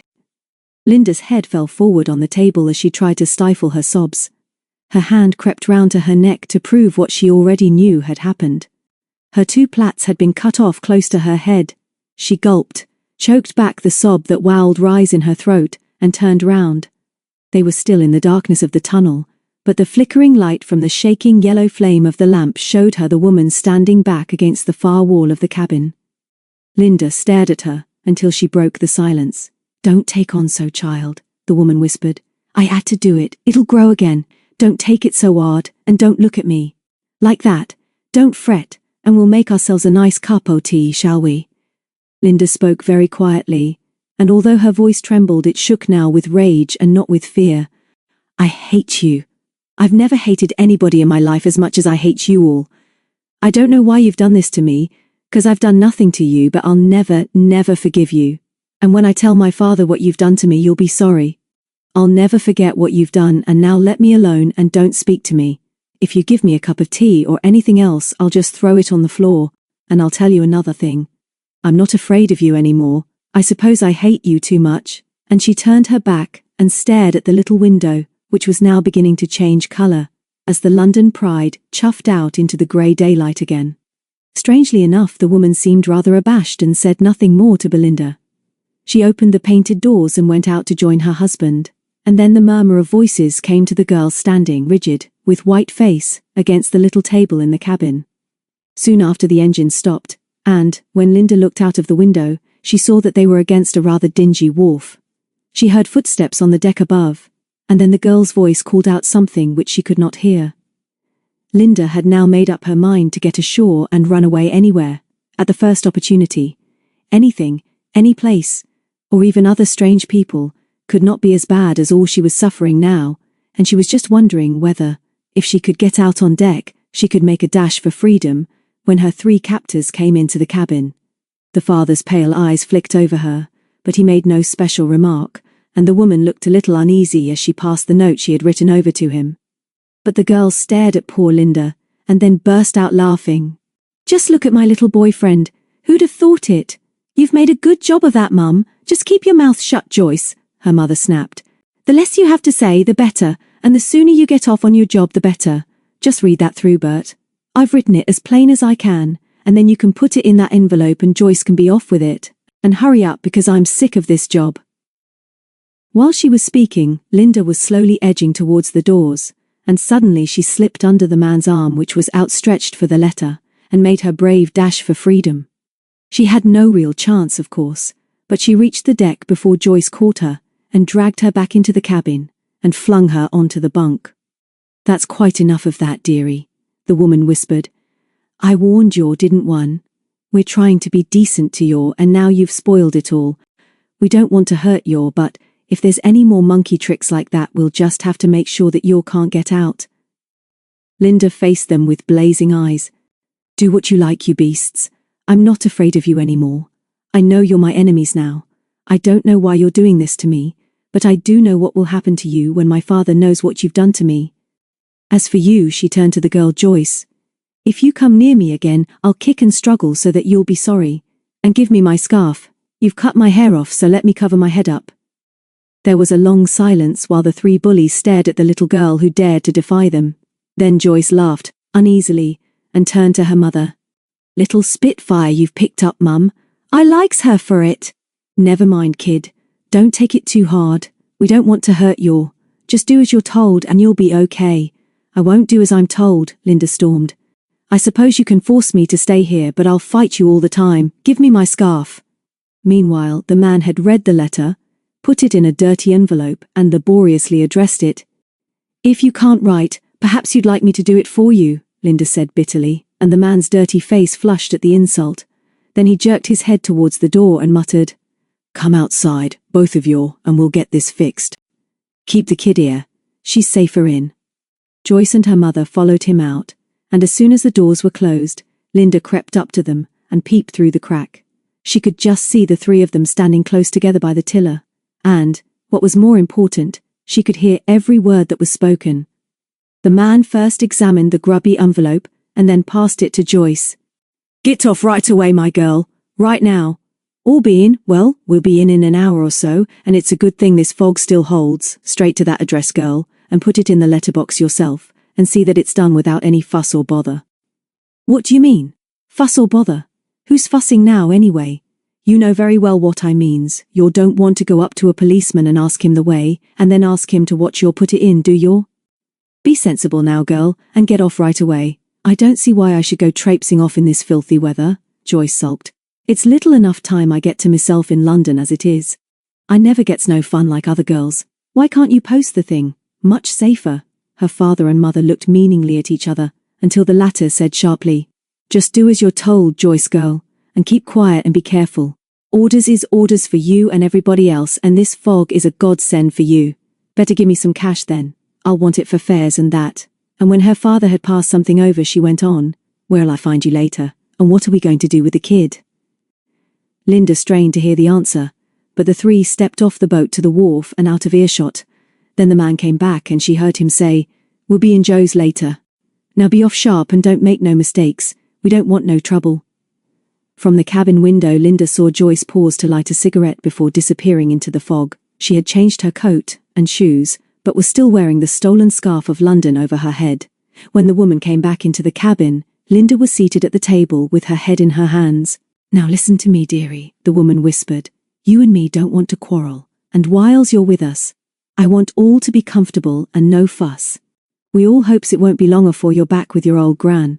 I don't want you to get 'urt, see, and you won't get 'urt if you behave yourself and don't try to get away. You can't get away, even if you're jumped off the boat. Are you going to be sensible, now? Or, have we got to fix you so as you can't run off?" "Fix me? What do you mean?" "Tie you up, dearie," the woman whispered. Linda was quite sure then that she would be tied up if her captors felt like it, and she knew that if she was so tied, her chances of escape would be hopeless. She had made up her mind now that whatever happened, she was going to get off this horrible boat and away from these people as soon as possible, so she began to act a little. "What do you want me to do then?" she said sulkily. "And why did you let Joyce go off with my scarf like that?" The woman smiled. She seemed pleased that Linda was going to be sensible. "I'll get your scarf back, dearie. Never mind about that now. My girl's a bit high-spirited at times, and she took a fancy to it. If I do as you want, will you promise to give me back my scarf and send me back to my granny quickly?" "You're going back just as soon as we can manage it, dearie, and you shall have your scarf when my girl comes back. There now, I can't say fairer than that, can I?" Linda thought that she most certainly could be a lot fairer, But she didn't remark on this, but merely asked quietly what she was to do. When she understood what she was expected of her, she nearly lost her courage again and had to bite her lips so hard to keep it from shaking that it bled. From a locker under the window, the woman produced a dirty suit of blue dungarees and a boy's tweed cap. "Now, dearie," she whispered, "off with that pretty jersey and skirt, and on with these. It won't be for long, I promise. Now come along, dearie. No fuss, we said, didn't we? I don't want no fuss, and neither do you." Somehow Linda managed to make the change, but although she did not cry nor speak, even when the dirty cap was pulled over her poor shorn head, she was shaking so much that there was a suggestion of real kindness in the woman's voice as she said, "Don't take on so, kid. The kettle's on the boil, and maybe you can make a pot o' tea while I'm outside, and pour out a mug for Bert and me, and one for yourself too." Then she picked up Linda's skirt and jersey, and went out of the cabin, while a strangely transformed little girl sat staring dumbly through the window. She had still not moved when the engine of the London Pride throbbed into life again, and they started off down the canal. After a little, Linda did make the tea, but when she went to open the cabin doors she found them locked or fastened in some way. She banged on them and shouted that tea was ready, and after a minute, the man opened them and told her to put the 2 mugs down at the top of the steps. "And get back inside, kid," he said tersely. Linda thought it best to obey. The fat woman was not in sight, but was presumably steering the second boat. After that, Linda lost all sense of time. Once they stopped again and had something to eat, but she had no chance of escape then, for one of the grown-ups was always between her and the doors, and she was never left when the doors were opened. Sometimes they went through locks, and in the afternoon, just before dusk, she saw through the window the 453 come up alongside and be made fast to the London Pride. The 2 boats then went into another much bigger lock side by side, and when they were raised and came out together, it seemed as if they were at the end of the journey. They were in a big dock which was crowded with vessels of all sizes, and particularly with many pairs of narrowboats like their own. Even through the closed doors Linda could hear the hooting of tugs, the shouts of men, the rattle of cranes on the wharves, and the throb of engines. Slowly, but very skillfully, the London Pride and the 453 edged in towards a vacant part of the wharf, and after much shouting and some cursing from their master, they moored safely. As soon as the engine was silent and the boats motionless, Linda jumped up and banged on the doors which kept her a prisoner. "Let me out!" she yelled. "Help! Help me, somebody! I'm a prisoner!" Then the man came in and pushed her roughly into a corner of the cabin. "Shout and scream till you'll be black in the face, but nobody will take any notice of your air," he said. "Nobody could hear your anyway, but you'd be better off if you'd just stay quiet while we're waiting to hear if your gran is ready for your—" "Of course she's ready for me. You know she is. Why do you keep me here like this and make me wear these filthy clothes and cut off my hair? And why did you let that girl steal my lovely scarf?" The man stroked his unshaven chin. "You don't want to say steal, my lass. That's a nasty word, that is, and I don't like it. Never say that word again. We're going ashore now, for we've some business to see to, but you'll be all right, Just sit quiet till we comes back, and I'm telling you now that the doors will be safe shut so that nobody can't come in and interfere with your, see?" While he was talking he kept between Linda and the window, and she was just wondering where his wife was, and whether she dared try another dash for freedom, when she noticed 2 children standing on the edge of the wharf, looking down at the London Pride. Actually, they were only a few feet away, but the little window was so dirty that it was doubtful if they could see into the cabin, although Linda could see them, in the gathering dusk. The girl appeared to be 2 or 3 years older than herself, and Linda noticed particularly that she had 2 thick plaits. The boy was certainly younger, but neither of them looked like the children who lived round the docks, and they continued to stare curiously at the boats. Linda was thinking how wonderful it would be if she could only reach the wharf and escape with these nice-looking children, whom she felt sure would help her. But she must have given herself away, for the man suddenly turned and glared through the window himself. In a flash he pushed Linda back against the wall again and slipped out of the cabin, fastening the doors behind him. "Be off with your," he shouted to the 2 strangers. "Get out of here. You're trespassing and I'll have you turned off." The 2 children edged away a little before Linda could shout, and the man came back. "No funny business now," he warned again. "I'll light the lamp and make you all cozy like, and you just sit, till I comes back for you and takes your own." Linda turned her back on him while he was lighting the lamp. The two children had returned and were still staring curiously at the boats. Suddenly she realized that it would be much better to try to escape when the man had gone and she was alone. And then perhaps these children could help her? Behind her the man cursed as the match he was trying to strike broke off short, and then Linda had her big idea. The window pane was grimed and filthy, so, as quickly as she could and quite silently, she traced on the dirty glass come back, and was clever enough to remember that she must use looking-glass writing. If, when he's gone, I hold the lamp close to the window, she thought, then the light will shine through the letters so that they can be read easily from outside. She stood as close as she dared to the glass while the man lit the lamp and muttered another warning to her. She did not even turn her head when he went out. But while he was fastening the doors from outside, she lifted the lamp from its hook and held it close to the window. It was hard to see through, but she thought that the girl outside raised her hand and waved before running off into the dusk with her companion. Although she could not be seen, Linda raised her own hand in return.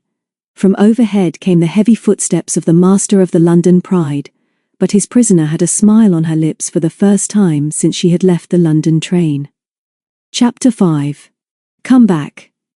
There was a long silence in Mrs. Hawkins' sitting room after the boy, Sandy, had remembered that the headscarf worn by the girl who had given him the note outside Limehouse Church had been covered with pictures of London.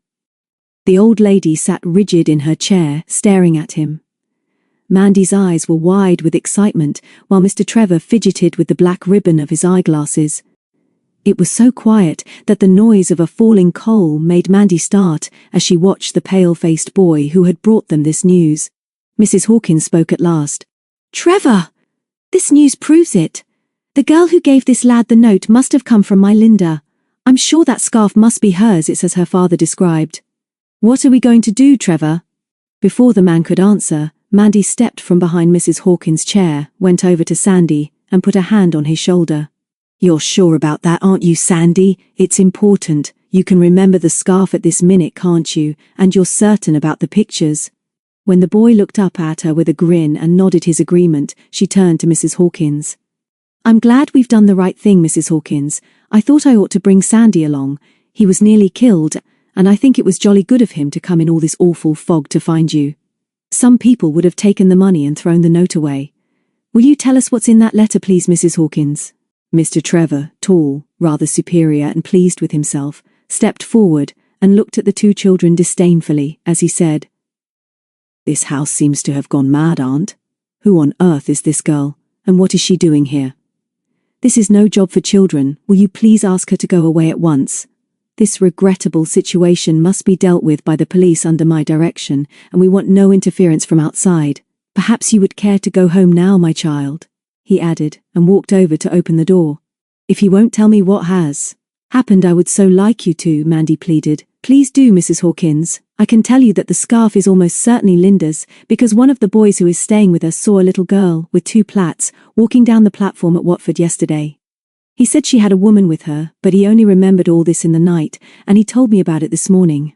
I'm sorry we didn't think it was important then, but if you like, I'll go and fetch Mark at once." "Please, please," Mr. Trevor complained in a bored voice from the door. "Please do stop bewildering and exhausting Mrs. Hawkins. This is not a game, and I must ask you again to leave. The boy must stay. I shall want to question him." Mandy tried again. She was always stubborn when she was angry, and she was certainly angry at this minute. "Mrs. Hawkins, please listen just for a minute, and then I'll go if I'm being a nuisance. Will you please let us help you to find your Belinda?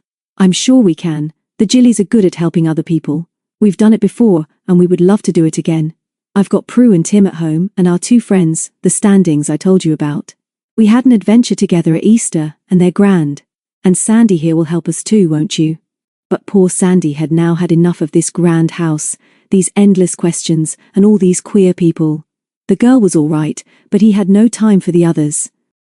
While Mandy was speaking, he edged a little towards the door and watched Mr. Trevor very carefully. He noticed that Mandy's long speech seemed to annoy him, because his pale face grew redder and redder, and when he stepped towards the table, Sandy took his chance and made a bolt for the door. Sandy had been brought up in the streets of Docklands, and the games he played there gave him plenty of practice in dodging, and had taught him to move quickly. He moved quickly now, slipped under Mr. Trevor's outstretched arm, and was out in the hall before the man could turn round. Hi, young Sandy? Mandy, who did not want to lose him, called. Wait for me! I'm coming if we're not wanted here! Mr. Trevor made no answer to this, and rather rudely pushed past her into the hall. William was not in sight, but the boy was already fumbling with the latch on the great front door. Stop, boy, the man yelled. Come back. Nobody will hurt you. I want you to tell your story to the police. Sandy turned a white, frightened face from the door. Although he was sure that he had done nothing wrong, he did not want to have anything to do with the police. He knew the policemen of Wapping well enough and was not afraid of any of them, but he wanted nothing to do with the police here. As Mr. Trevor ran down the long hall towards him, he struggled frantically with the catch on the lock. Do wait, Sandy, he heard Mandy call. You'll get lost if you go out in the fog. Wait for me and I'll show you the way. Then the catch moved back under his fingers, and the cold, clammy fog surged into the hall as he pulled the door open and slipped out. When Mr. Trevor and Mandy went out onto the steps just a moment later, there was neither sight nor sound of him. That's your fault, Mandy said indignantly. If you'd left it all to me and let me help, this would never have happened. He just didn't trust you, and now you've scared him and I don't know how we shall find him again. William's sudden voice behind them made her start. Perhaps, sir, I can be of some assistance. Would you care for me to venture out in pursuit of the lad?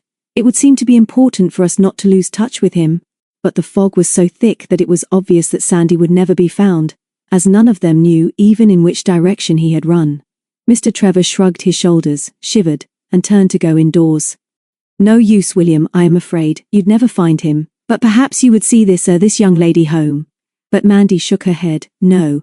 Oh no, thank you. There's no need to do that, I shan't be a minute, and she turned and ran back through the hall to the room in which they had left Mrs. Hawkins. She slipped quickly into the room, shut the door, and leaned with her back against it. The old lady was still sitting at the table, staring straight before her.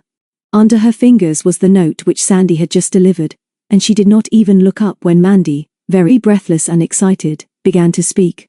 Please, please, Mrs. Hawkins, will you tell me, please? Will you tell me what has happened? We will help you if you'll let us. Help me? How can you help me? Mandy put her ear to the door behind her, opened it a crack, then closed it quickly again and ran across to the old lady. Listen, Mrs. Hawkins, Mr. Trevor is telephoning now and he won't be back for a minute. He doesn't like me, I know, so don't you take too much notice of what he says about us. Honestly, Mrs. Hawkins, we can help in lots of ways that grown-ups can't. We've done it before and we know. Tell me quickly, please. Is it true that your Belinda has been kidnapped? The old lady, still clutching the scrap of dirty paper in her shaking fingers, nodded as her eyes filled with tears. I'd pay any money if they don't hurt her. They wouldn't really do that, would they? They wouldn't hurt a little girl however much they threaten, would they, my dear? Mandy's eyes blazed. There's no need to tell me any more, Mrs. Hawkins. We'll help you, I promise, and if you don't tell Mr. Trevor, who doesn't like us, and he doesn't interfere with us, I'll find young Sandy before the police do. And we'll find Belinda too. Tell me what she's like, tell me quickly, before Mr. Trevor finishes his telephoning. Mrs. Hawkins sat up straight and looked at Mandy steadily, and the girl's eyes did not flinch under this scrutiny. You're a good girl, my dear, she said suddenly, but this is not work for children. There may be dangers for those who interfere with people so bad and heartless that they would kidnap a harmless child for money. Besides, my nephew, Mr. Trevor, has already informed the police, who have been here and are still searching for her. There is nothing you can do, and if there were, I must not let you. Mandy whipped round and faced the old lady, then leaned forward and put her hands on the wooden arms of the chair. I tell you, I'll find that boy more quickly than the police could do. You must have him so that the girl who gave him the note can be traced. And tell me now what your Belinda is really like. Mrs. Hawkins looked into the embers of the fire and tried to describe the child who meant so much to her, but it was not a helpful description, for she had not seen her grandchild for a long time, and the only photograph she had was a snapshot taken more than a year ago, which she brought from the mantelpiece to show Mandy. It was a very ordinary picture of a very ordinary little schoolgirl in a tunic and white blouse. The mouth was wide, the nose a little tip-tilted, the eyes well set, and Mandy guessed that the forehead was freckled. But the most noticeable feature of the subject of the photograph was her fair hair, which fell in two plaits on each side of her face. May I have the picture, please? Can you spare it? No, my dear, the police took the other and this is all I have. All right, Mrs. Hawkins, I understand. Now try not to worry so much, for we'll all be helping you. Goodbye. We'll give all our news when we can, but just remember that we're working for you. We'll find Sandy first. And then, before the old lady could answer, she had gone. The telephone was in a small lobby off the hall, and Mr. Trevor was still using it as Mandy passed him and smiled graciously. He was listening and not speaking, which Mandy thought was a pity, as she would have liked to hear what he had to say, but he did say, "I quite agree, Sergeant," which confirmed her belief that he was speaking to the police. It seemed rather strange that there was no sign of William as she opened the front door again and stepped out into the grey light. The fog caught at her throat and stung her eyes. It closed round her silently and swallowed her up as she reached the bottom step and, with her hand on the iron railings, turned to the left towards home. She wished that. She knew what had happened to Sandy. It was so completely stupid of Mr. Trevor to have frightened the boy with talk of the police when he might well be the key to the whole puzzle. Anyway, the thing to do now was to talk it over with the others and get to work as soon as possible. It was lucky that they knew, vaguely, where Sandy lived, because if they could not find Rosemary Lane tonight, they could at least start out for it first thing in the morning. They could find Limehouse Church too much more easily than they could find a girl wearing a scarf with pictures of London on it.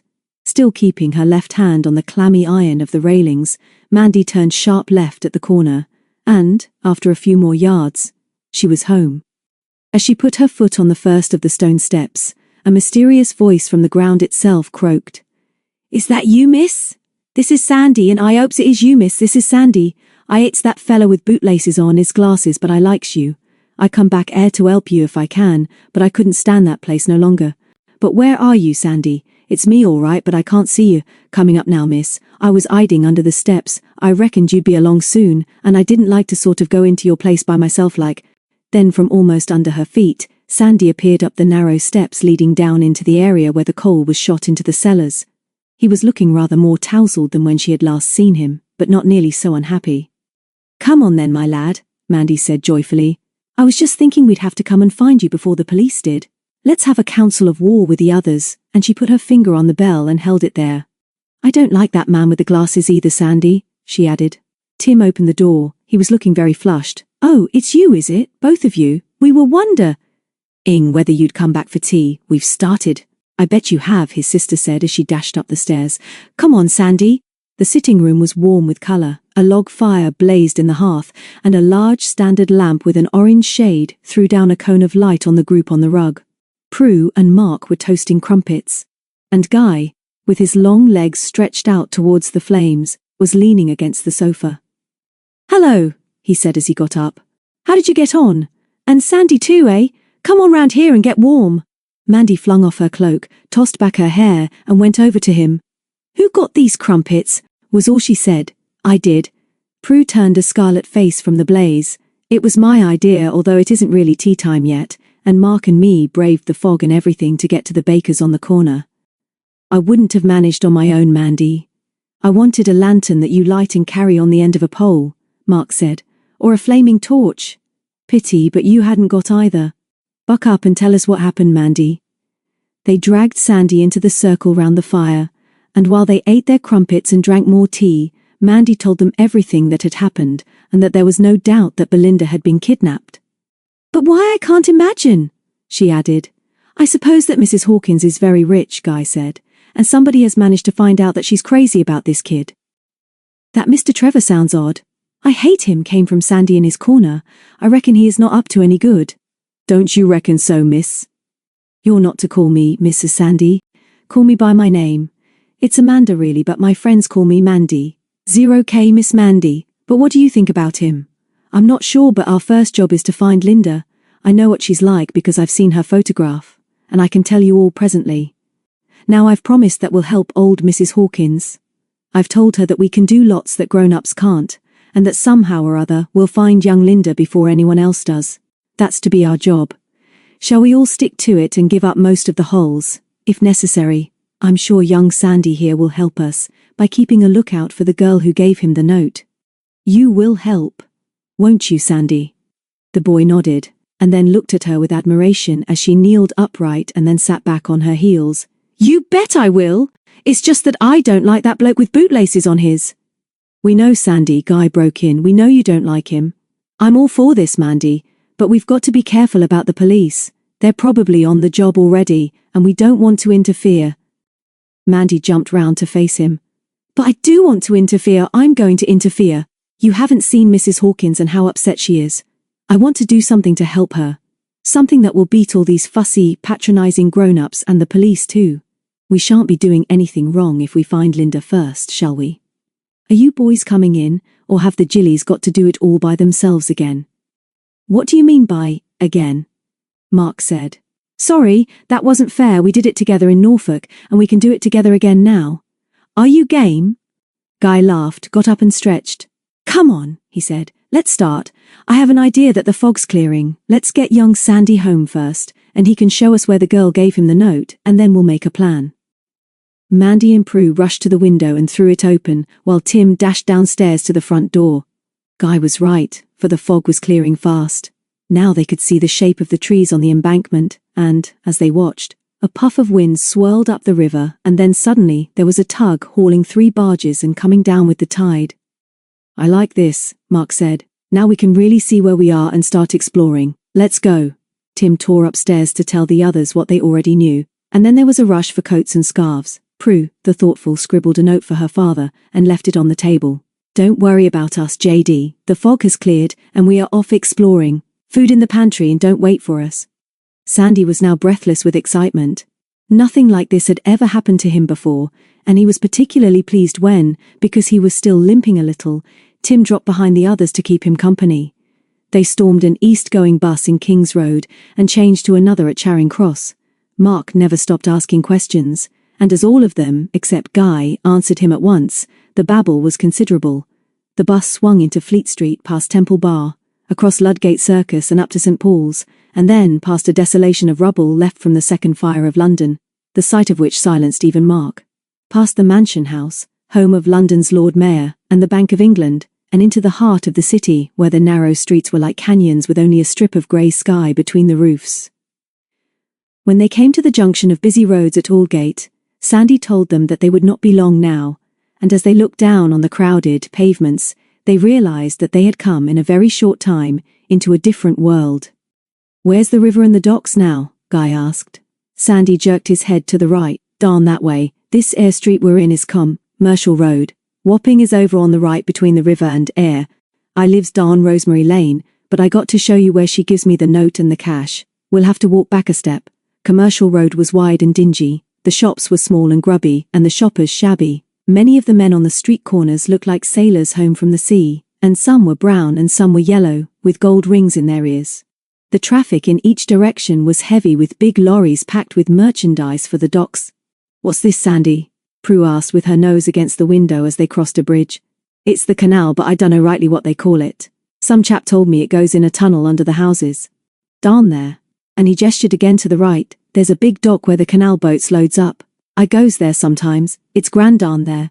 All those rum-looking boats is painted up fine in bright colours. Come on, we gets off here. They scrambled off the bus, and Mandy tried to look superior when the conductor winked at her. On the opposite side of the wide road, a big church, its walls, an unusual tower, had once been white, stood serenely in its churchyard, surrounded by trees. This was Limehouse Church, and although they did not know it, the tower was a landmark for all sailors who used the Great Port of London. Sandy took them across the road and showed them the bus stop where the girl with the scarf had given him the note and the money. I dunno where she went, he complained. How could I? She just hopped on a bus here and comes up west like I told you. I don't know nothing else about her. No, Sandy, I don't see how you could, Mandy said comfortingly, and then turned to Guy. What had we better do now? Go home with him and explore a bit on the way, and then we can come back tomorrow when it's light. We haven't even got a plan yet. So Sandy led them back along Commercial Road for a little way, and then turned left into a wide cobbled street. There's a tunnel air under the river, he said. Buses go under to Rotherhithe. Can we go now? Mark asked eagerly. I'd like to do that trip. Can't get home that way, Sandy said. Mandy stopped. How far is it, Sandy? You're limping badly again. Can't we get a bus? The boy shook his head. He was looking pale and tired, and not at all like the cocky little boy who had faced William and Mr. Trevor only an hour or so earlier. It ain't far, really. Almost next door to Joe's eating place it is, down Rosemary Lane. I keeps telling you, don't I? I wants you all to come and see my mum. 'cause she'll be mad at me being so late, and you can explain a bit." Guy looked down at the woe-begone little face. "Come on then, my lad, lead the way and don't hurry and we'll make everything all right for you." The procession started off again, but, truth to tell, Prue was growing rather bored with the expedition. Mandy was busy with Guy and Mark, both of whom seemed to be more interested in these dirty streets than in Prudence, so when Tim dropped behind and said, "I'm getting sick of this, Prue. Too much walking about and talking, and not enough doing something. I like young Sandy, but the others keep with him all the time. I thought we were going to have an adventure." "This is just feeble," she brightened considerably. This was not the first time that she and Tim had been thrown together just because Mandy pretended to be grown up. "Let them get ahead a bit, Tim, and we'll think of something to do on our own. Don't lose them because we don't know the way, but let's work together on this." But they did lose them, for it was nearly dark now and the street lamps were few and far between. Tim stopped by two big gates that were just ajar. "Wonder what's in there," he said, as he poked his head through the gap. "Then, Prue," he whispered excitedly, "come here, look. This must be the dock young Sandy was talking about. There's big boats in here, and I can see some of those canal boats too." Prue slipped through the gap behind him, and neither of them noticed that the gatekeeper's hut nearby was empty, for in 10 seconds they were out of sight of the gate and on the edge of a great wharf. The dark water before them was full of boats. Men were shouting and working on cranes nearby, and big lights had turned the dusk into day. They slipped back into the shadows as a lorry rumbled past, and then Prue, thrilled now with the adventure, whispered, "I'm sure we oughtn't to be here, Tim. If anyone sees us, we'll be arrested or something." "What shall we do? I want to see some of those painted boats," her brother said. "There are 2 up there, and nobody seems to be about. Let's go and look." They crept forward a few yards, dodged round a pile of packing cases, stumbled over a railway line, and then found themselves on the edge of the wharf, looking down on a narrow painted boat called the London Pride. "It's just like he said," Tim remarked ungrammatically. "I'd like to go on and have a look. It's got pictures of roses and castles on it," Prue whispered. "At least they look like roses and castles. And see, Tim, it's got 2 chimneys and that cabin must be where they live." Suddenly she clutched his arm so fiercely that he cried out with surprise and pain. "Tim! Look through that little window! There's a face watching us!" Tim took a step closer and peered through the gloom. "It's a boy in there," he said. "I wonder if he'd let us come on and have a look round." Before Prue could answer, a harsh voice suddenly broke the silence. They looked up to see a tall, thin man in a peaked cap shaking his fist at them from the deck of the boat. "Be off with your," he shouted. "Get out or here! You're trespassing and I'll have you turned off." Without a word they turned and ran back behind the packing cases. When they had got their breath, Tim said, "I'm going back, Prue. I suppose it's silly, but I thought that boy in there looked scared." "Coming?" Prue put out her hand for his, and together they crept back. There was a dim light now behind the tiny window in the cabin of the London Pride, and, as they watched, this light moved and came close to the glass. Then, as if by magic, 2 words appeared on the window. A message for help, surely. Chapter 6. Rosemary Lane. Through the fog and murk of the narrow whopping streets, Sandy led Guy, Mark and Mandy towards his home.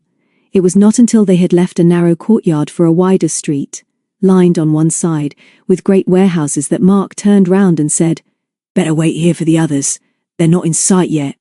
Until now, none of them had noticed that Prue and Tim were missing, but when they looked back down the long street, which was now wreathed in fog, Mandy in particular felt a stab of fear. She had been talking so hard, perhaps it would have been fairer to say, arguing that she had forgotten the 2 youngsters. She knew their independence only too well, and realized that if they felt neglected or overlooked, they would almost certainly go off on their own if it suited them. When she looked round, she realized that if Sandy left them now, they would be completely lost. It was odd that there were so few people about, and those who did slip by them in the dark seemed strangely alien. She leaned back against a wall and shivered a little as her hands touched the grimy, clammy brickwork. A cat slunk past them into the shadows, and then returned and rubbed itself against her legs. "What's happened to them?" Mandy said sharply. "Why didn't we notice that they weren't with us? Someone must go back for them." "I'll go back to the end of that courtyard," Guy said at once. "Wait here for me, I won't be long," and he slipped off into the mist. Mark sidled uneasily up to Mandy but said nothing, Sandy fidgeted in the gutter and whistled through his teeth. Too soon they heard Guy's footsteps returning. Long before they could see him, they knew that he was alone. "Sorry," he said, "I can't see them. When I got to the top of the court, I'd forgotten which way we came." "What shall we do? What shall we do?" Mandy repeated. "They're lost. They can't be far away," Guy said more reassuringly than he felt. "And they know that Sandy lives in Rosemary Lane. If they've missed the way, they can ask, can't they?" "Ask who?" Mandy interrupted. "There isn't anybody to ask. This place is dead." "Steady, Mandy," Guy said sharply. "We'll find them." "How far away is Rosemary Lane, Sandy?" The boy looked up from the gutter. "First on the left. We're nearly there, honest we are. And don't you worry, miss, we'll find these 2 kids, easy enough. But I got to go home first. Soon as I've told my mum what's happened, I'll be off again and find them too. I reckon they just stopped to have a look at something, but they'll find us, but I got to go home now." There was nothing for it but to follow him, though Mandy felt almost sick with anxiety as they trudged off again in the gloom. What would JD say when she rang him up from somewhere if there was a telephone in this ghastly district, and confessed that they had lost Prue and Tim in Wapping? And what might not happen to them? For it was true that Belinda had been kidnapped. Here she comforted herself with the thought that none of the Jillies was worth any money, but that wasn't much help. Sandy crossed the road, and as they followed him, a slight human figure slipped silently out of the surrounding darkness, into the circle of dim light cast by one of the few street lamps. So quietly and quickly did the man move that Mandy nearly cried out, as his sleeve brushed hers and she saw a yellow face with slanting eyes looking down at her. Guy must have heard her quick intake of breath, for he slipped a hand into her arm, while from her other side, Mark whistled and said, "I hope those 2 kids don't meet that chap. I didn't like him at all. I wish now we'd all gone back to find Prue and Tim. Do you think that's what we ought to have done, Guy?" Guy wasn't really sure himself, and was feeling a little out of his depth on the first day of his London holiday. Before he could speak, however, Sandy, who was about 10 yards ahead under another lamp-post, turned and waved to them. "Buck up," he shouted. "We're home!" And only then did they realise that they had left the wider road and were in Rosemary Lane. It was difficult to imagine why this narrow street was called after the herb which is said to be for remembrance. Surely nobody would want to remember Rosemary Lane. It was narrow and cobbled. The pavement on which they were walking was flanked on their left by a long row of little houses, all joined together and looking exactly alike. There were no gardens, just a single stone step separated each front door from the pavement. A few yards beyond the lamp, however, there was a glow of light which seemed to come from a shop window. The opposite side of the road was bounded by a high wall. Number 39 Rosemary Lane, when they reached it, was different from the other houses. It was cleaner, and the paint on the door and window frame seemed, in the light from the lamp, to be a fresh green. The doorstep was different too, for it was spotlessly white. Sandy saw Guy looking at this wonderful step and said, "None of you won't step on that, will you? Mum will be that mad if you does. Here she comes now, and aren't I going to be for it? 'Allo, Mum. Here I am, you'll see, a bit late but merry and bright as per usual. And I got some pals here I wants you to meet." The light from the street lamp shone on Sandy's mother, Mrs. Burton. Although she was small and trim and tidy, she looked down sternly at her younger son, who stood fidgeting on the pavement. "And where have you been, my boy? And why are you so late?" "I'm all right, Mum, but I nearly got hit by a car in the fog and these here pals of mine picked me up and tied up me ankle and took me home to tea. I want you and Dad to meet them, Mum. They've been jolly good to me, Mum." Mrs. Burton looked over her son's head. "We'll be having more to say of this later, my lad, but any friends of my boy are friends of ours and I'll ask you 3 to step in and make yourselves at home." Sandy bolted past his mother into the tiny hall like a startled rabbit, but turned with his hand on the door at the end of the passage. "There's 2 more in this party, Mum, and I got to go and look for them in a sec. They got left behind somewhere and lost. Is Dad in?" Before anyone could answer, the door behind him opened so suddenly that he almost fell into the room. "So you've come home, have you?" said a short, stocky man grimly. Then, "Good gracious, Mother, what's all this?" when he saw the others in the hall. After that, so many things happened that Mandy was never able to remember clearly how they all got into the little kitchen and what happened first. She did remember being furious with herself for suddenly feeling dizzy, and she remembered too how the trim little Mrs. Burton in her white apron leaned over, pushed her into a chair, and poured her out a cup of tea. She remembered Mr. Burton, in his double-breasted blue coat and with a neat grey moustache. standing in front of the gleaming kitchen range and listening while his son George tried to tell his story, and she remembered that she interrupted to say, "I'm awfully sorry to be so rude, Mr. Burton, but my brother and sister are lost. We thought they were following us, but they weren't. Would you mind very much if I went on with the story and either Guy or Mark went off with Sandy? Sorry, it's George, isn't it? We call him Sandy to see if they can find Prue and Tim." Then she felt dizzy again, but Mark spoke up at once and offered to go with Sandy, while Mr. Burton appealed to his wife. "'Pon my soul, mother, but I can't make sense of this. I comes back from as hard a day's work as any man could have, a groping up and down the river in a dirty fog, and find me lad has disappeared. Then, almost afore I can finish me first cup o' tea, back comes the boy with a cock and bull yarn of an accident, a 10-bob note, a girl with a scarf, and a bloke with bootlaces on his glasses. And as if that weren't enough, he brings 3 kids we've never set eyes on, and as looks as if they've never been Easto Tower Bridge afore. Not that they aren't welcome if they've done this rascal a good turn, but now, afore I can get me breath, they wants to be dashing off to find some other kids who are lost." "I give up, mother! You take over, will you?" Mrs. Burton took over. She passed her husband another cup of tea and his pipe. She nodded to Mark and George, who slipped out of the room, looked Guy up and down and apparently liked what she saw, and then smiled at Mandy encouragingly. "Now, my lass," she said, "it seems there's a story to tell, and it seems as you've all helped my lad in some way. We don't know who you be nor where you come from, but I reckon we'd all get to know each other better if you tell us, quick as you can, just how you met George, what's happened to him, and how you've got here." Mandy liked her. She was honest and straight, forward and kindly, and it was obvious that however nice and efficient her husband might be, she was the one who managed number 39 Rosemary Lane. Mandy looked at Guy, who was sitting bolt upright next to her on a hard kitchen chair. "Better tell them everything, Mandy," he said. "They'll understand." Mr. Burton filled his pipe and glared at them, but when he caught Mandy's eye, he smiled unexpectedly. "People did that to Mandy. Go ahead, lass," he said. Mandy told her story well, although it was difficult to explain how the Standings came into it, and exactly why they had all decided to try to find Belinda on their own. "And I do hope you won't be too mad with Sandy George, I mean. I know it's not my business, and you mustn't tell him, but he took the money from that girl because he wanted to buy you a Christmas present, Mrs. Burton. He did, really." "You do see, sir," Guy broke in, "that he didn't know what was in the note. He couldn't know, and it was only by luck that Amanda found out. If we hadn't picked young George up in the fog, nobody would have found out about the girl with the scarf. You see, George would have delivered the note and been off as soon as he could." Mr. Burton pushed his face through a cloud of tobacco smoke.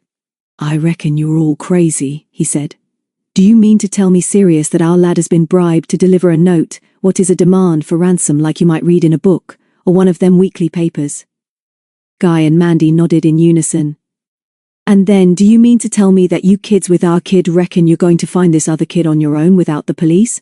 Well, just by yourselves like?" "Yes, we do," Mandy said brightly. She was beginning to enjoy herself particularly, as she was certain she could hear familiar voices outside. "Bless us," Mr. Burton gasped and retired again behind his smokescreen. Before his wife could regain control of the situation, the door burst open and there was Sandy, with Mark, Prue and Tim in the background. Mandy looked at her brother and sister coldly. Prue was flushed and excited, and Tim defiant. Mark and Sandy were grinning, and there was a long silence before Prue stepped forward to Mrs. Burton and held out her hand. "How do you do?" she said. "I'm afraid we're all being a great nuisance and quite filling up your lovely little house. Please forgive us, but we did get lost on purpose," Tim muttered with a leer in the direction of Mandy and Guy. "And we've had a terrific, and most important adventure," Prue went on. "But we are grateful to you for letting Sandy George," Mandy murmured. "His name is George. For letting Sandy George come and find us." "Oh, you must be Mr. Burton. How do you do?" And Prue shook hands again. "I say, sir," Tim said brightly.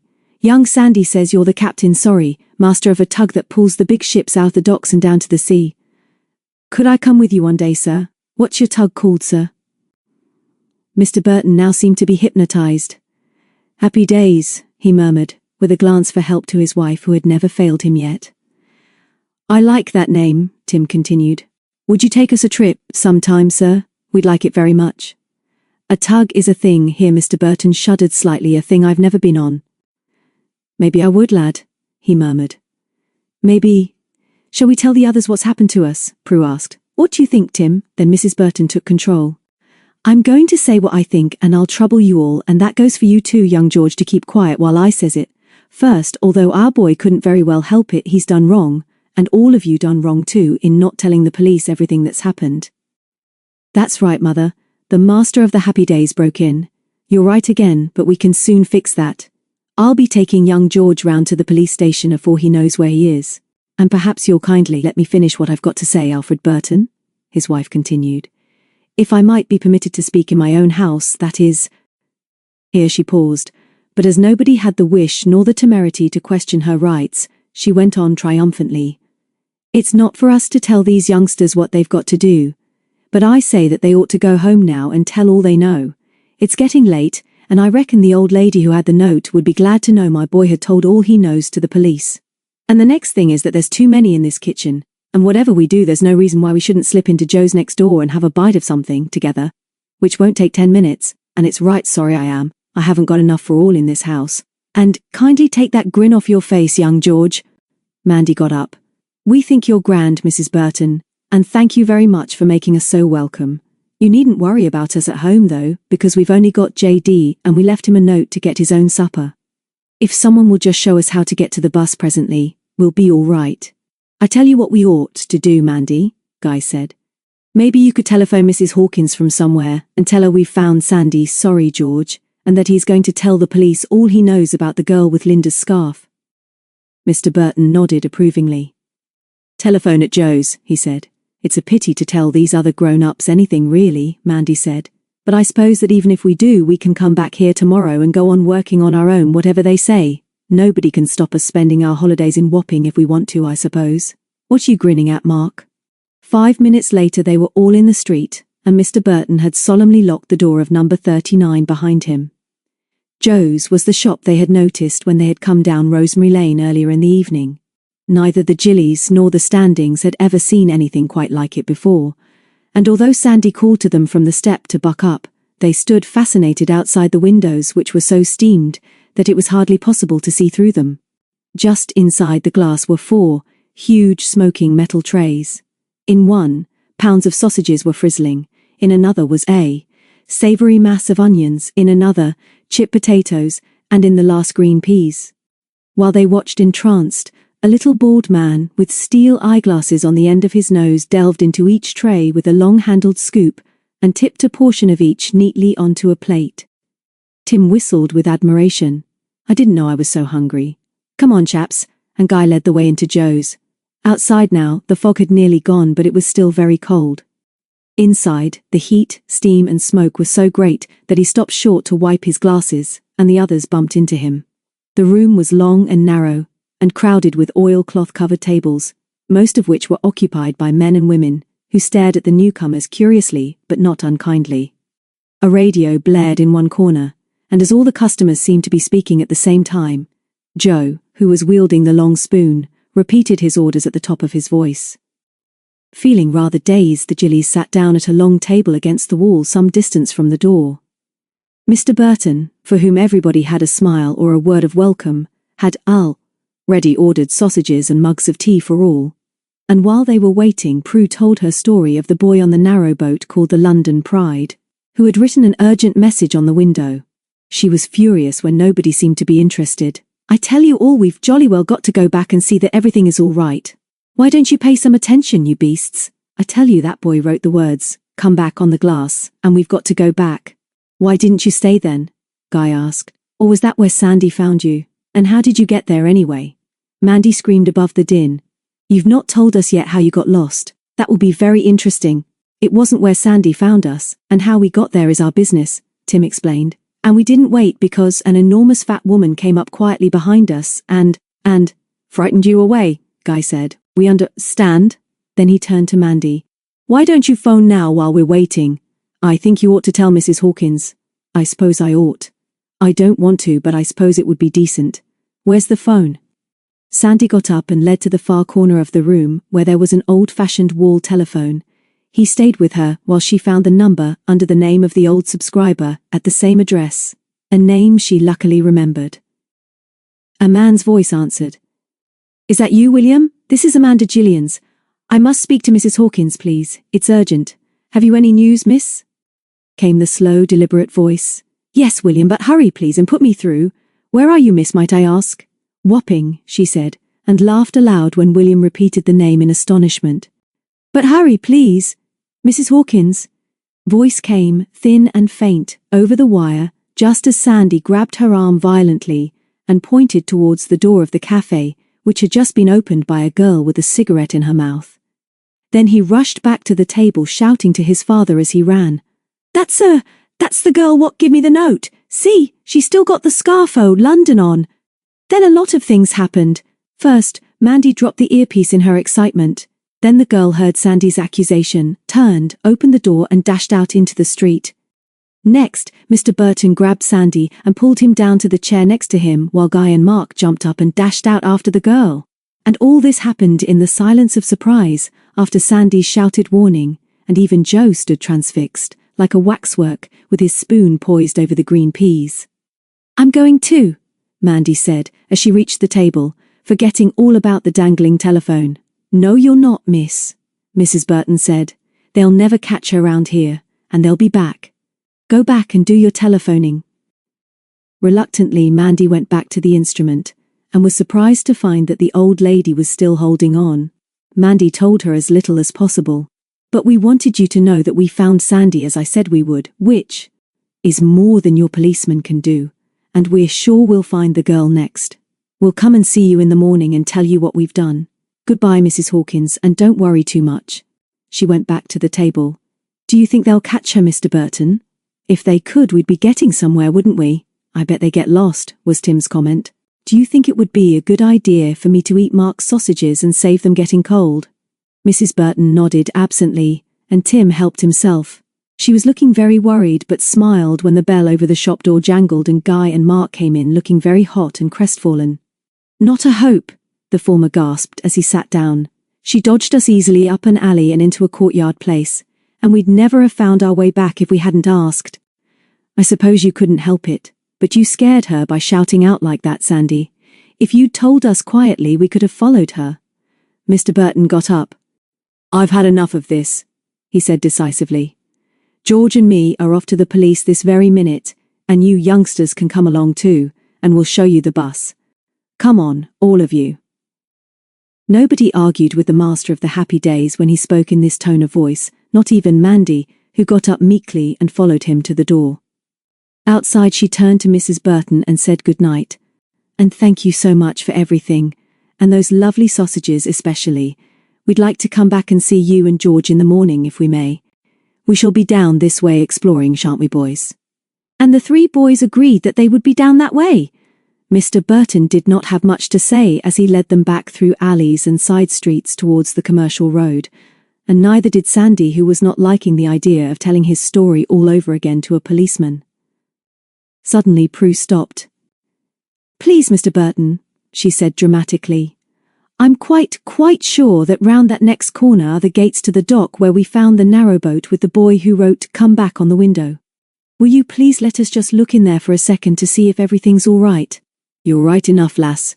Regent's Canal dock gates around the corner. I don't rightly know what mischief you two have been up to in there, but we've got no time for dawdling now."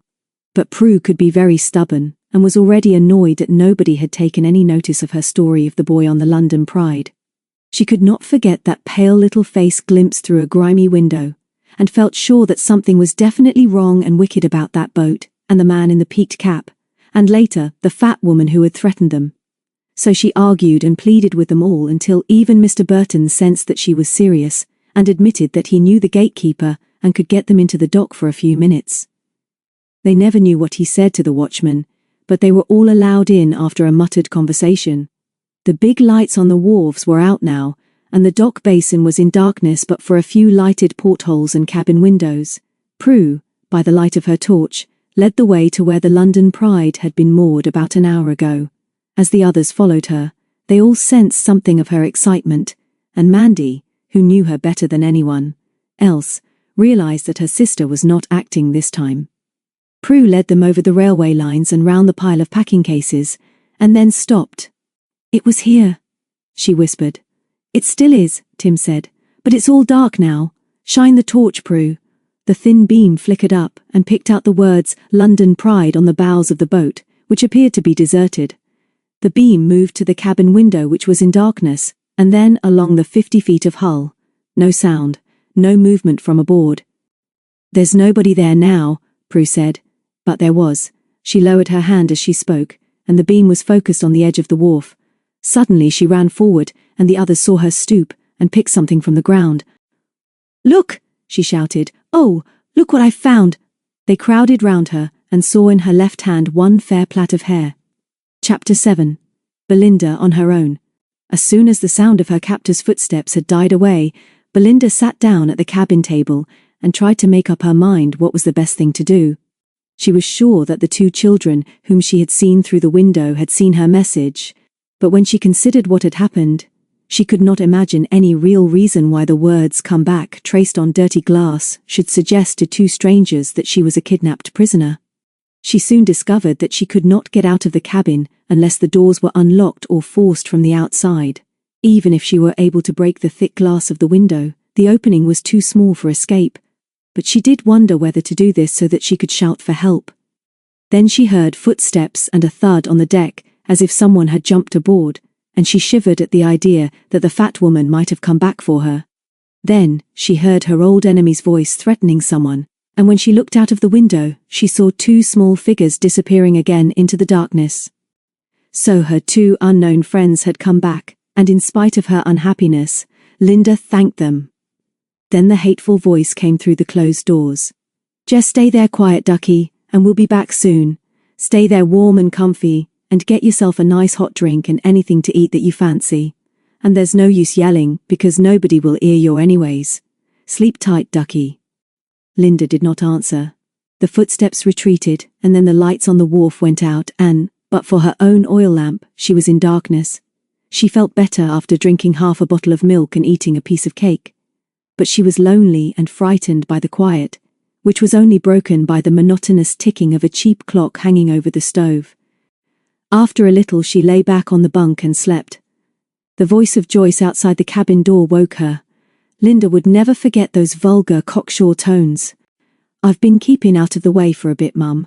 Thought I'd better not come back. You and Dad go into Joe's, by the way?" "Oh, you did you? And what time was that? And you didn't see me by any chance when you did condescend to go in, I suppose?" "No, Mum, I don't suppose you did, and I'll tell you for. Why, no sooner did I put me face round the door than a kid with ginger hair in the corner jumps up and shouts that I'm the girl what give him 10 bob to take the note to Chelsea." "What's that?" her mother hissed. "Didn't you take that note, yourself, after what he told you?" Then the two voices died away, and Linda guessed that the owners had moved on to the wharf. She stood with her ear close to the doors, and although the two were obviously quarrelling, she heard nothing else until Joyce's voice was raised petulantly. "I tell you, there was a crowd of posh-looking kids with that brat in Joe's. How should I know who they were? I didn't wait after that kid had yelled out just as well, as two of those posh boys chased me up the lane, but I dodged 'em easy enough." Linda's heart banged against her ribs with excitement. Somebody had recognized Joyce and chased her. Could this be the result of her message on the window? Again she strained to hear the answer, but all she heard was the sound of footsteps running away into the darkness. Then, an inch or so from her head, someone began to fumble with the lock, so she slipped back onto the bunk and had her eyes closed when the doors were thrown back, and the fat woman came in and stood over her. "Wake up, dearie," she whispered. "Wake up and get your things together. We're leaving at once and we're in a hurry." Linda sat up. "Are we going to my granny now?" The other nodded, but Linda knew she was lying. "Yes, ducky, we'll see your gran soon. Hurry up." Anything was better than being a prisoner in this stuffy little cabin, so Linda pretended to believe her and helped to put her things in the suitcase. "Keep on them dungarees, ducky, easier to walk in they are, and your cap too. Ready? Come on then, and no nonsense." The woman picked up the suitcase and led the way out to the deck. "Put out that lamp, ducky," she went on, "and follow me," and she turned to see whether the prisoner did as she was told. As she was turning down the wick, Linda caught sight of something shining on the floor, and as the lamp flicked out, she stooped quickly, picked up her own Fair Plaits, and stuffed them in her pocket. Outside, she sniffed the fresh air appreciatively while the woman locked the doors behind her and then led the way along the wharf.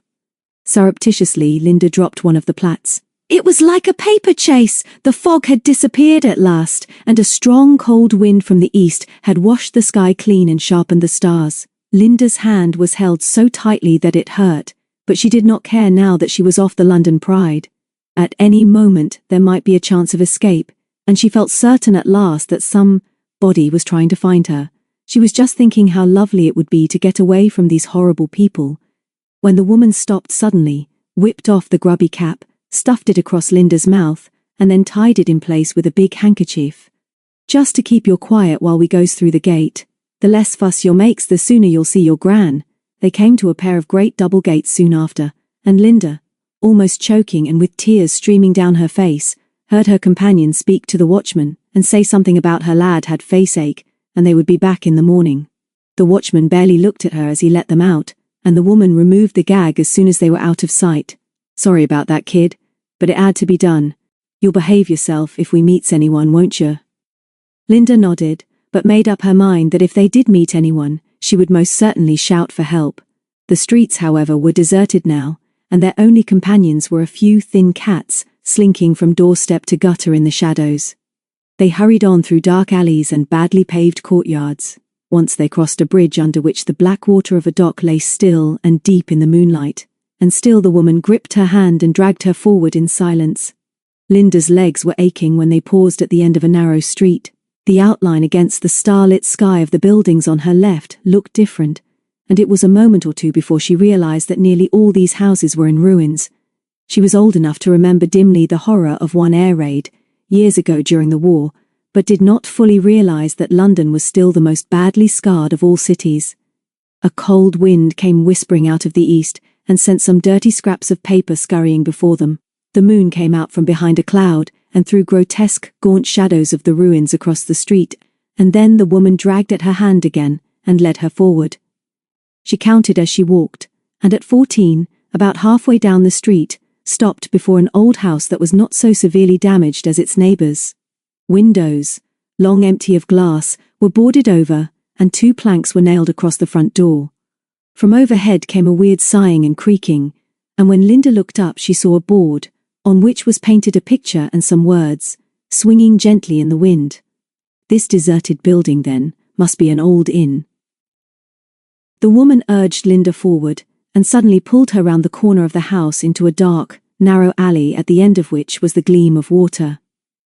Linda knew now that they had reached the river, and then they stopped in front of another door, but she never knew how they got into the house. Inside, the air smelled stale and damp, and the bare floorboards shifted horridly under her feet as they walked up a long passage to a room at the back. The woman put down the suitcase, closed the door, and lit a match.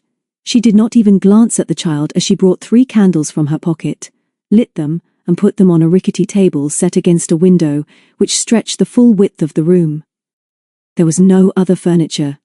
As the wavering flames of the candles strengthened, Linda saw that the room was very large and that, a few feet from the window, near to where she was standing, was a square trapdoor in the floor. "What are you going to do to me?" she whispered with chattering teeth. The woman turned from the window, and there was a kinder note in her voice when she spoke. "Don't worry, dearie, nobody's going to hurt you, promise you that. Do as you're told and nobody will hurt you. Just a little trip on the water, that's all." Linda believed her. She supposed that she was being moved to a new prison because her rescuers were on her trail at last. But a trip on the river? As she crossed the bare room to the window, the floor rang hollow under her feet, and she realized that the room was built actually above the water, and that the strange whispering gurgle which she could hear was the swirl of the tide round the piers supporting this part of the house. When she looked from the window, the river was rushing past below her, and she thought she could distinguish a darker blur on the water, which might be a small boat. The woman must have seen this too, for she moved softly over to the trap door, and a minute or so later, Linda heard strange sounds under her feet, and then 3 sudden knocks on the floor. "Stand back, dearie," the woman said suddenly. "Keep out of the way. 'Ere's the Queen Elizabeth come for you." She pulled strongly on the iron ring of the trap door, which creaked and groaned, and then lifted upwards. A cold, dank smell of water and mud surged into the room, and a voice which she recognized and hated whispered, "Got the kid there? Let her down quick then, for the ebb's running strong." First the woman lowered Linda's suitcase and then, before she could even protest, lifted her, swung her over the hole above the water and lowered her into the waiting arms of the master of the London Pride, who was standing below in a rocking dinghy.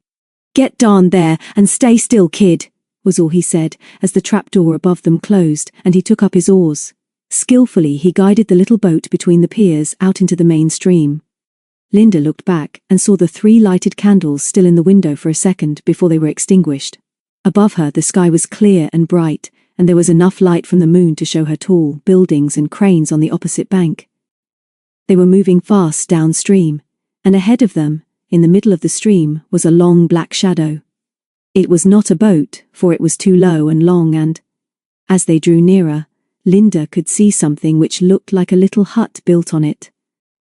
Then she saw that the strange shape was 3 barges moored together to make a big raft which must be firmly anchored to buoys or to the riverbed. Without being told, Linda realized suddenly that the little hut was to be her new prison, and indeed, before she could speak, the dinghy was skillfully brought alongside and moored to an iron ring. The man tossed her suitcase onto the deck of the strange raft, jumped up himself, and then held out a dirty hand to Linda, who shuddered as she grasped it. Next he took a key from his pocket and unlocked the door of the hut, which proved to be more substantial than it had looked from the water. Linda was not so frightened now.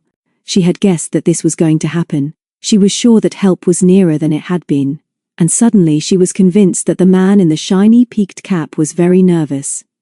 He did not speak when motioning her into the hut, and his hands were shaking when he struck a match and put the flame to the wick of a hurricane lamp hanging from the ceiling. Then he fixed an old sack over the small window, sat on a box near the door, and lit a cigarette. Linda looked round and saw that this was a better prison than the other. The little room was clean. There was a chair, an oil stove, and a bunk with blankets, and in the far corner, a table covered with oilcloth, on which was a teapot, milk bottle, loaf, packet of margarine, tin of sardines, and, rather surprisingly, a box of dates. The man followed her glance and said, "Relax, kid. Nobody's a-going to touch you. We're just going to stay here for a bit, and then I'll be taking you off to see your gran. Help yourself to anything you want. No need to be scared of me." "I'm not afraid of you," Linda said clearly. "My teeth keep chattering 'cause I'm cold, but I'm not scared of you. You're just a bully and you're afraid yourself. I know you're afraid. T can see you are, and I hope I'll see you more afraid before long. I'm going to go to sleep now, and I'd like you to get outside." The man glared at her but said nothing. "I mean it," Linda said steadily. "Get out." She never really knew how she found the courage to speak to the bully like this, but the man shambled to his feet, took the lantern from its hook and went out, closing and relocking the door behind him. As soon as he had gone, Linda kneeled on the bunk and took down the sack from the window. It was very dark inside the room now, but she groped for the box of dates and munched them as she looked through the glass. She could see part of the deck and occasionally caught a glimpse of her captor, who was fidgeting about and smoking. She dozed a little, but was too cold to stay in one position for long, and soon the sky lightened, and she knew that the night was nearly over. As soon as she could see, she lit the oil stove with matches she found on the table, and made herself some tea. She was just pouring her first mug when she heard footsteps outside. She stood still with the teapot poised, listening. The person outside was listening too, she was sure. Her hand ached and her heart thumped with the strain, but she held her breath and stood stock still. Would he unlock the door and see if she were asleep?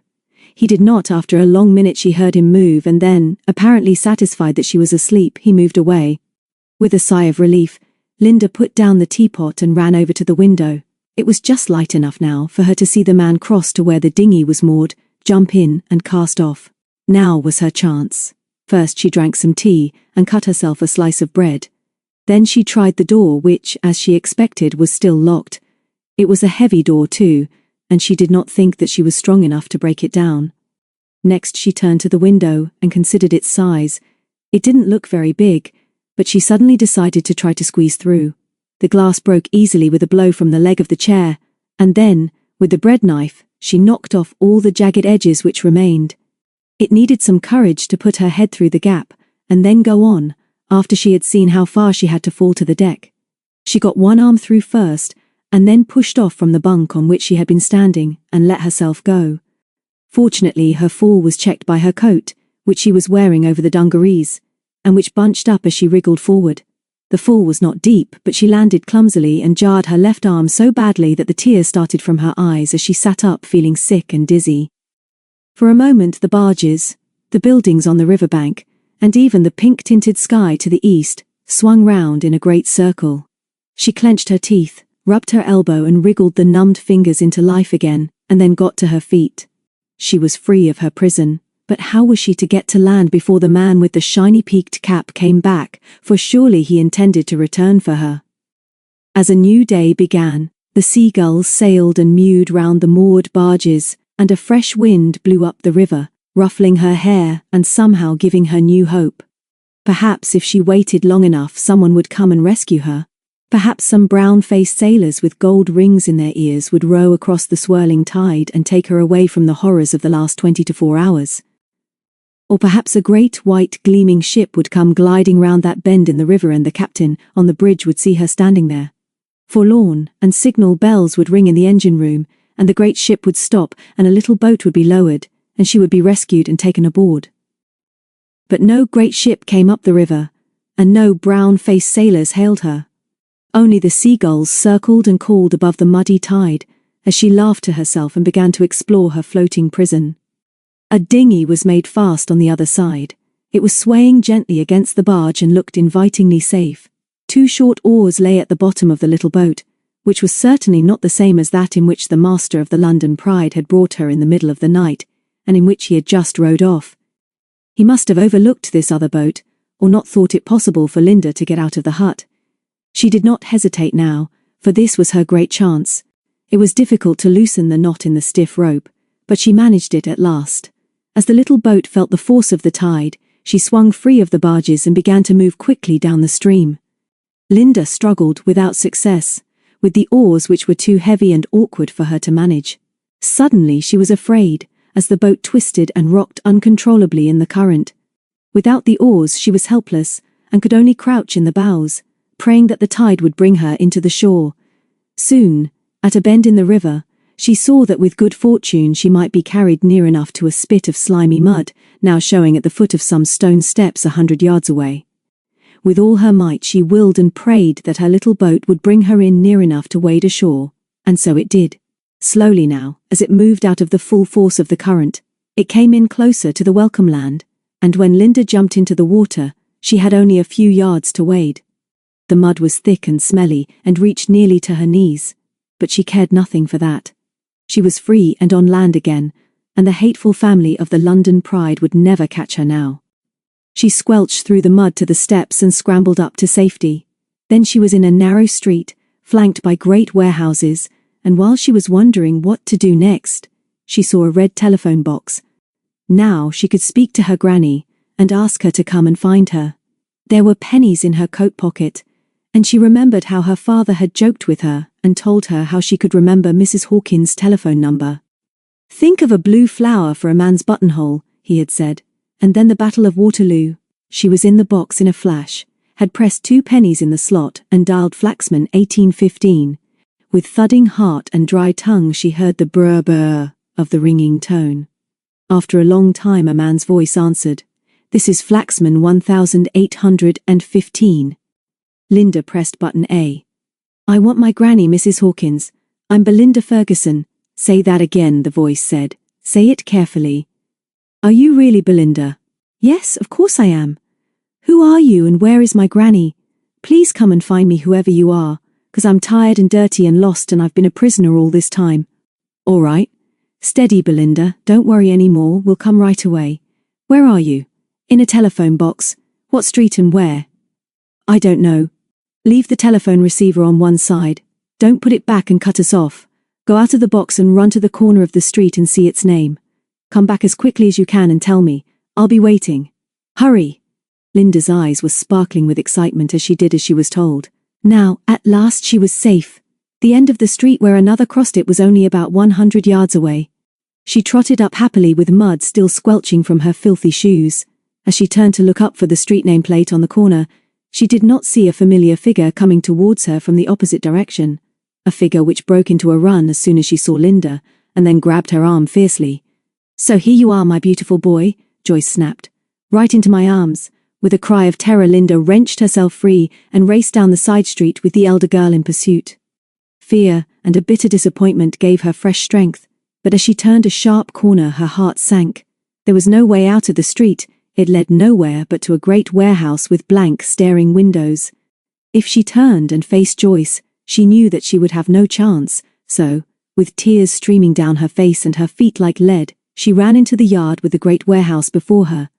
Then she saw that it was partly ruined, but that a staircase, which looked safe enough, led to the upper floors. Without even looking back, she started to clamber up to the unknown. Chapter 8. The Second Plat. Not very long after Belinda had run despairingly up the stairs of the half-ruined warehouse in Wapping, the Jillies and the Standings were getting ready for breakfast in their Chelsea flat by the same river not many miles away. The fog of yesterday had gone, and the sun was shining round Mandy's head like a halo as she kneeled on the window seat, talking to Guy about yesterday's adventure. Mark was helping Prue make toast in the kitchen, and Tim was already at the table helping himself to cereal, before the others realized how hungry he was. "I'm sorry, Mandy," Guy was saying, "but I think this is too serious for us to deal with on our own. Old Burton has been to the police by now with Sandy, and Mrs. Hawkins, whatever she may have said to you, is in touch with them too, and if we're not careful we may be working against young Belinda instead of for her." Mandy turned her back. "I might have known that's the sort of line you would take. I'm not trying to prevent anyone doing anything to find Belinda. T want us to help, but to do it in our own way, just to prove that we can." "You haven't seen that Mr. Trevor guy. If you had, you'd want to work on our own.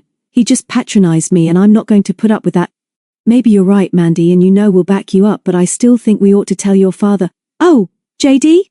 Mandy began, and then was interrupted by the gentleman himself as he sauntered into the room. "What's all this you're going to tell me? Good morning, Guy. Good morning, daughters. A nice morning. Looks too good for the studio." "I think maybe I'll take a little holiday." Nobody answered his first question, so he repeated it as they all sat down together. "What are you going to tell me?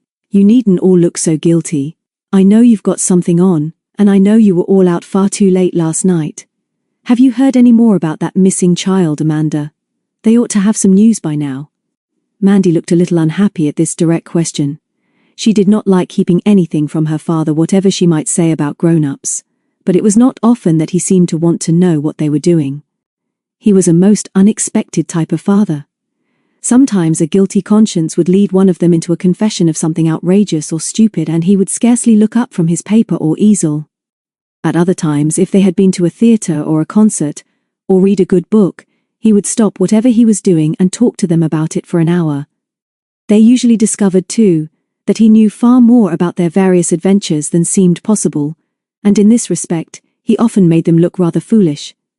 As silence now followed his last question, he looked blandly round the table, winked as he caught Guy's eye and said, "If you haven't heard anything, I think you ought to go round after breakfast, Amanda, and ask the old lady. This must all be very distressing for her." Suddenly Mandy made up her mind. It was ridiculous to keep JD out of this, even if Guy had said it was, and even as she began to pour out the story of yesterday, she realized that it was rather a relief to share the responsibility with the nicest of all men. After all, this was what a father was for. They were still talking after they had finished eating, and twice Prue ran to the kitchen for more hot coffee. They were still interrupting each other. When the clock struck 9, and the dirty plates had been pushed to the end of the table, and the air was blue with JD's cigarette smoke. "And so you see, darling," Prue explained, "we're quite sure Belinda must have been on that narrow boat, because I found a Fair Plat on the wharf, although we can't think how she can have got there. I thought in the night that we only imagined she was a boy when we saw her through the window, 'cause her hair had been cut off. I wish I'd got the plat to show you, but Mr. Burton took it to show the police station." JD nodded and looked round seriously as he stubbed out his cigarette end. "Glad you told me," he said quietly. "You were quite right, Guy, this is too big even for the family, and I'm sorry if it upsets your arrangements, but you must tell the police all you know, and I'll come and help you. As long as you keep nothing back from them and don't interfere, I suppose you can do what you like to find this child. You come with me, Amanda, and we'll go and see Mrs. Hawkins first. Then, if there's no news, and you all have no objection, I will accompany you to the salubrious district of Wapping, possibly reporting to the police when we get there. How will that suit you all? Prue ran round the table and flung her arms round his neck. And you won't go to the studio at all? You'll help us to follow the trail of the Platte and find Belinda before the man that Mandy and Sandy hate. JD got up and stretched. I know very little of my daughter's likes and dislikes. I can't keep pace with them, but I see no reason why we shouldn't do a little detective work together. As a family, we're rather good at it, aren't we? 10 minutes later, he was standing with his elder daughter outside Mrs. Hawkins' front door, which was opened by a strange woman in black, who smiled at them pleasantly. I must apologize for a call at this very early and inconvenient hour, JD began. But will you please inform Mrs. Hawkins that Mr. Jillions and his daughter Amanda wish to see her very urgently. The matter is personal and private, he added firmly. After a wait of some minutes in the depressing hall, they were shown into the little room at the far end, where Mrs. Hawkins was seated by the fire. Her eyes were bright, and her thin cheeks flushed with excitement. Mr. Trevor, with festooned eyeglasses, straddled the hearthrug. Mandy gave the old lady a brilliant smile, but ignored Mr. Trevor, who looked down his long nose at her. Nobody could be stiff with Mr. Jillions for long, for when he took the trouble, he could be particularly charming. His children took after him. He introduced himself by explaining that he had, only a few minutes ago, heard what his children and their guests had discovered in Wapping yesterday. Then he turned to Mr. Trevor. My daughter tells me that you, sir, are handling this most distressing occurrence for Mrs. Hawkins and are in constant touch with the police. It seems that, by mere chance, my young people have discovered something which may help. I suggest that we pool our information and see the police as soon as possible. Mrs. Hawkins opened her mouth to speak, but Mr. Trevor held up his hand. I hardly think that will be necessary, he said coldly. The situation is under control, Mr. Jillions, and a number of amateur detectives will help neither the child, nor those who are genuinely concerned with her welfare. Mr. Jillions flushed.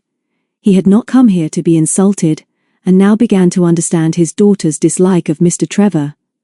Mandy came round from behind Mrs. Hawkins' chair and knelt on the floor beside her. You know now that we want to help you, don't you, Mrs. Hawkins? I telephoned you last night, you remember. Have you had news?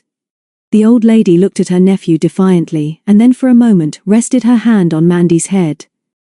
I shall tell them, Trevor, she said. They have a right to know, and it is kind of Mr. Jillions to offer to help us.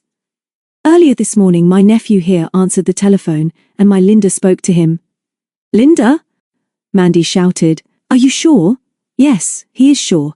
She said she had been a prisoner but did not know where she was, and would we come quickly and find her. What are we waiting for then?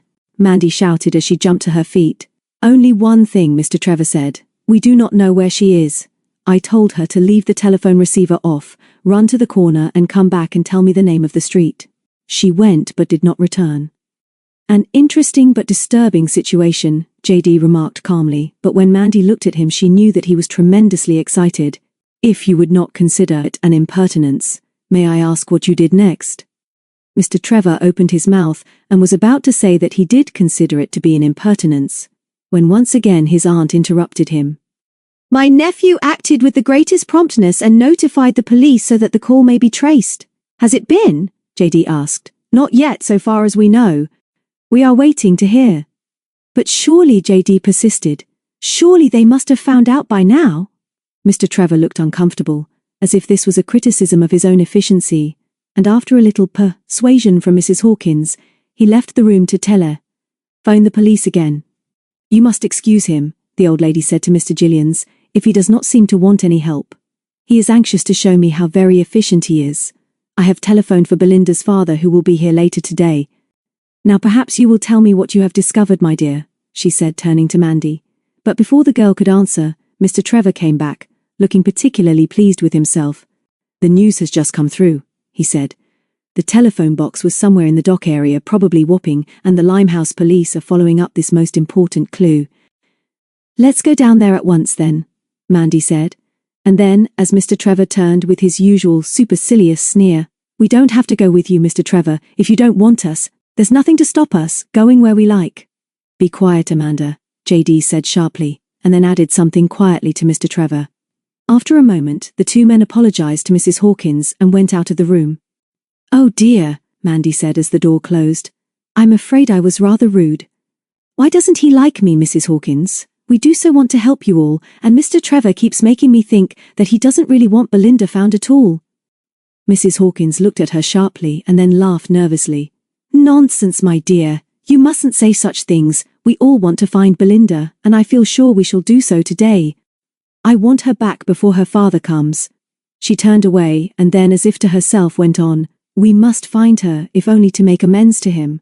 I have behaved very badly to him."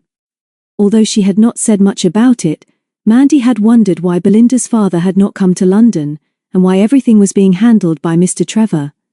The answer seemed to be that there had been a quarrel between Mrs. Hawkins and her son-in-law in the past, but as this was nothing to do with her, she smiled at the old lady as if she understood, and said nothing. A few minutes later the two men came back.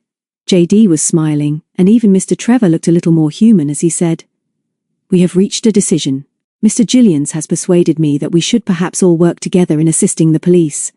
I have been telephoning the latter again, and we are all going down to Limehouse immediately." "All?" Mandy said breathlessly. "All of us?" Her father behind Mr. Trevor nodded slightly and winked, and after that everything was very exciting. They said a hurried goodbye to Mrs. Hawkins and, on the doorstep, Mr. Trevor said, "I will be round with the car in 10 minutes, and was as good as his word. Back in the flat, Guy, Mark, Prue and Tim were hustled and bullied until they were running in all directions for coats and scarves.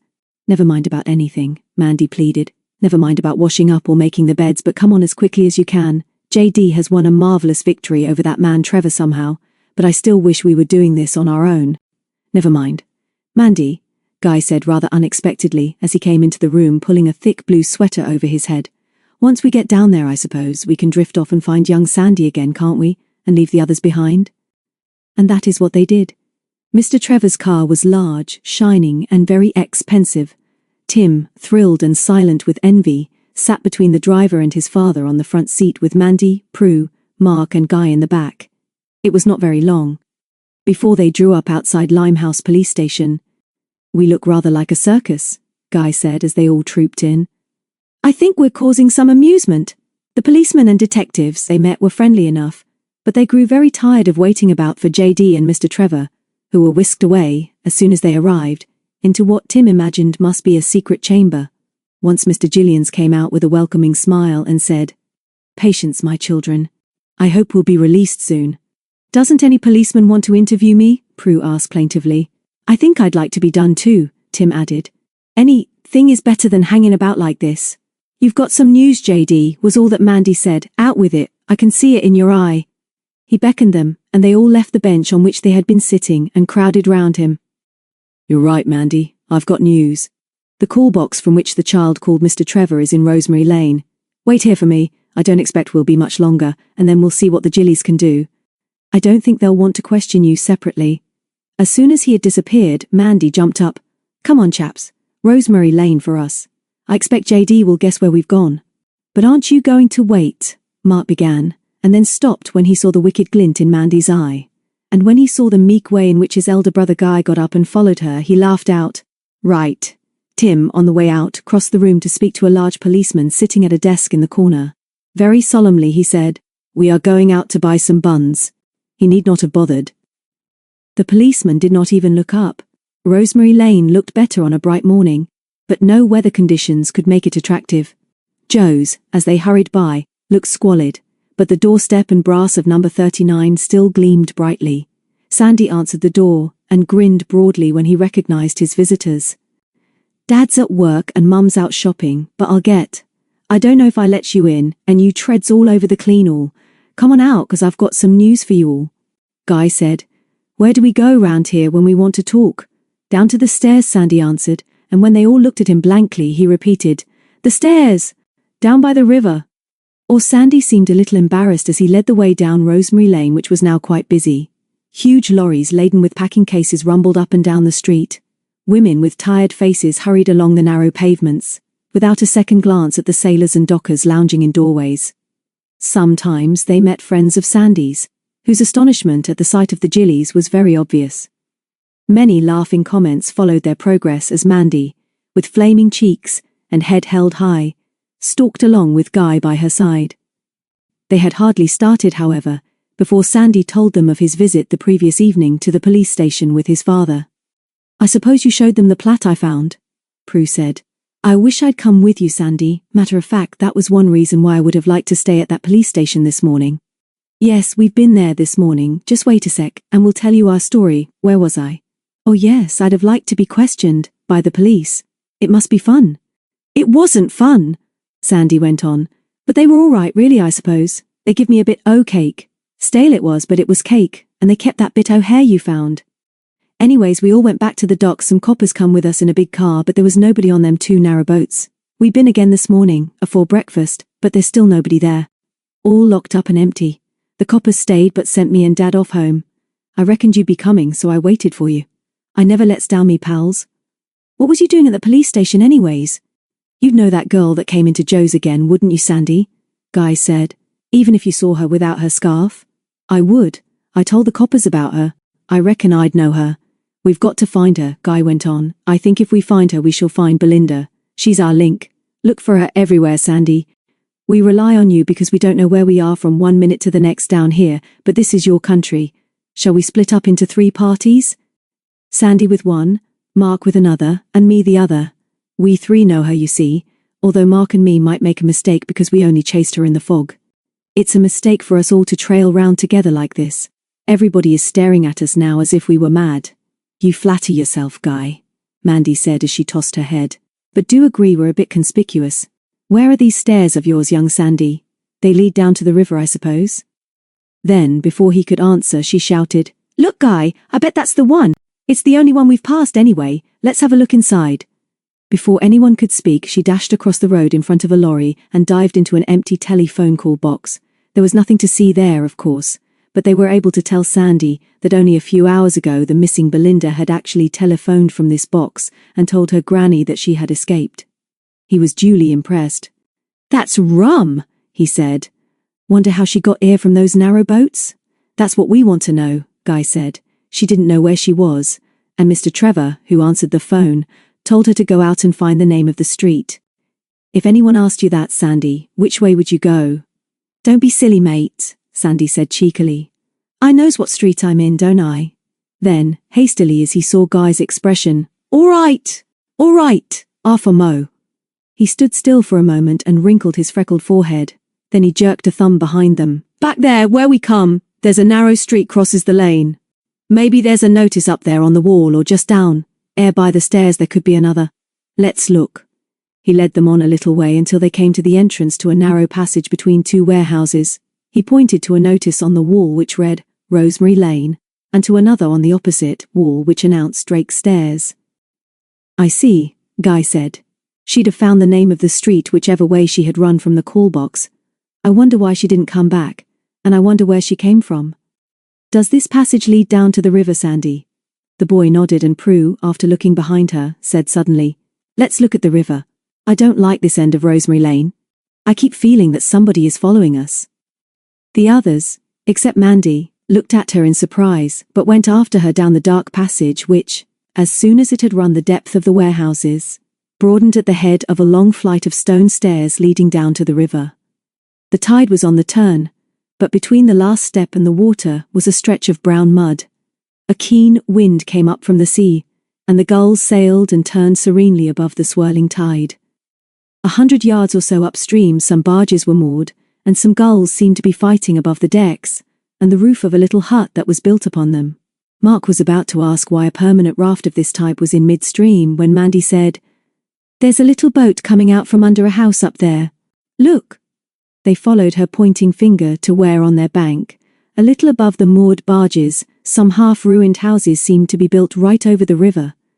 Just at this point, a channel of water from some sewer or drain ran out to join the main stream, and along this channel crept a little dinghy. The man rowing seemed to be having a lot of difficulty, and it was not surprising that Sandy said disgustedly, "Silly old chump, he don't belong to the river. He will get stuck in a minute." To their surprise and disappointment, the boat managed to reach the main stream, And then Mandy, who had the keenest eyes and was looking very puzzled, said, "I know it sounds absolutely crazy, but that man in the boat reminds me of somebody I've seen recently, and I can't think who it is. It's maddening, but I just can't place him." Prue sympathized. "I know that feeling, Mandy. I often have it. Sometimes I meet people and know I've met them before when I haven't, if you know what I mean."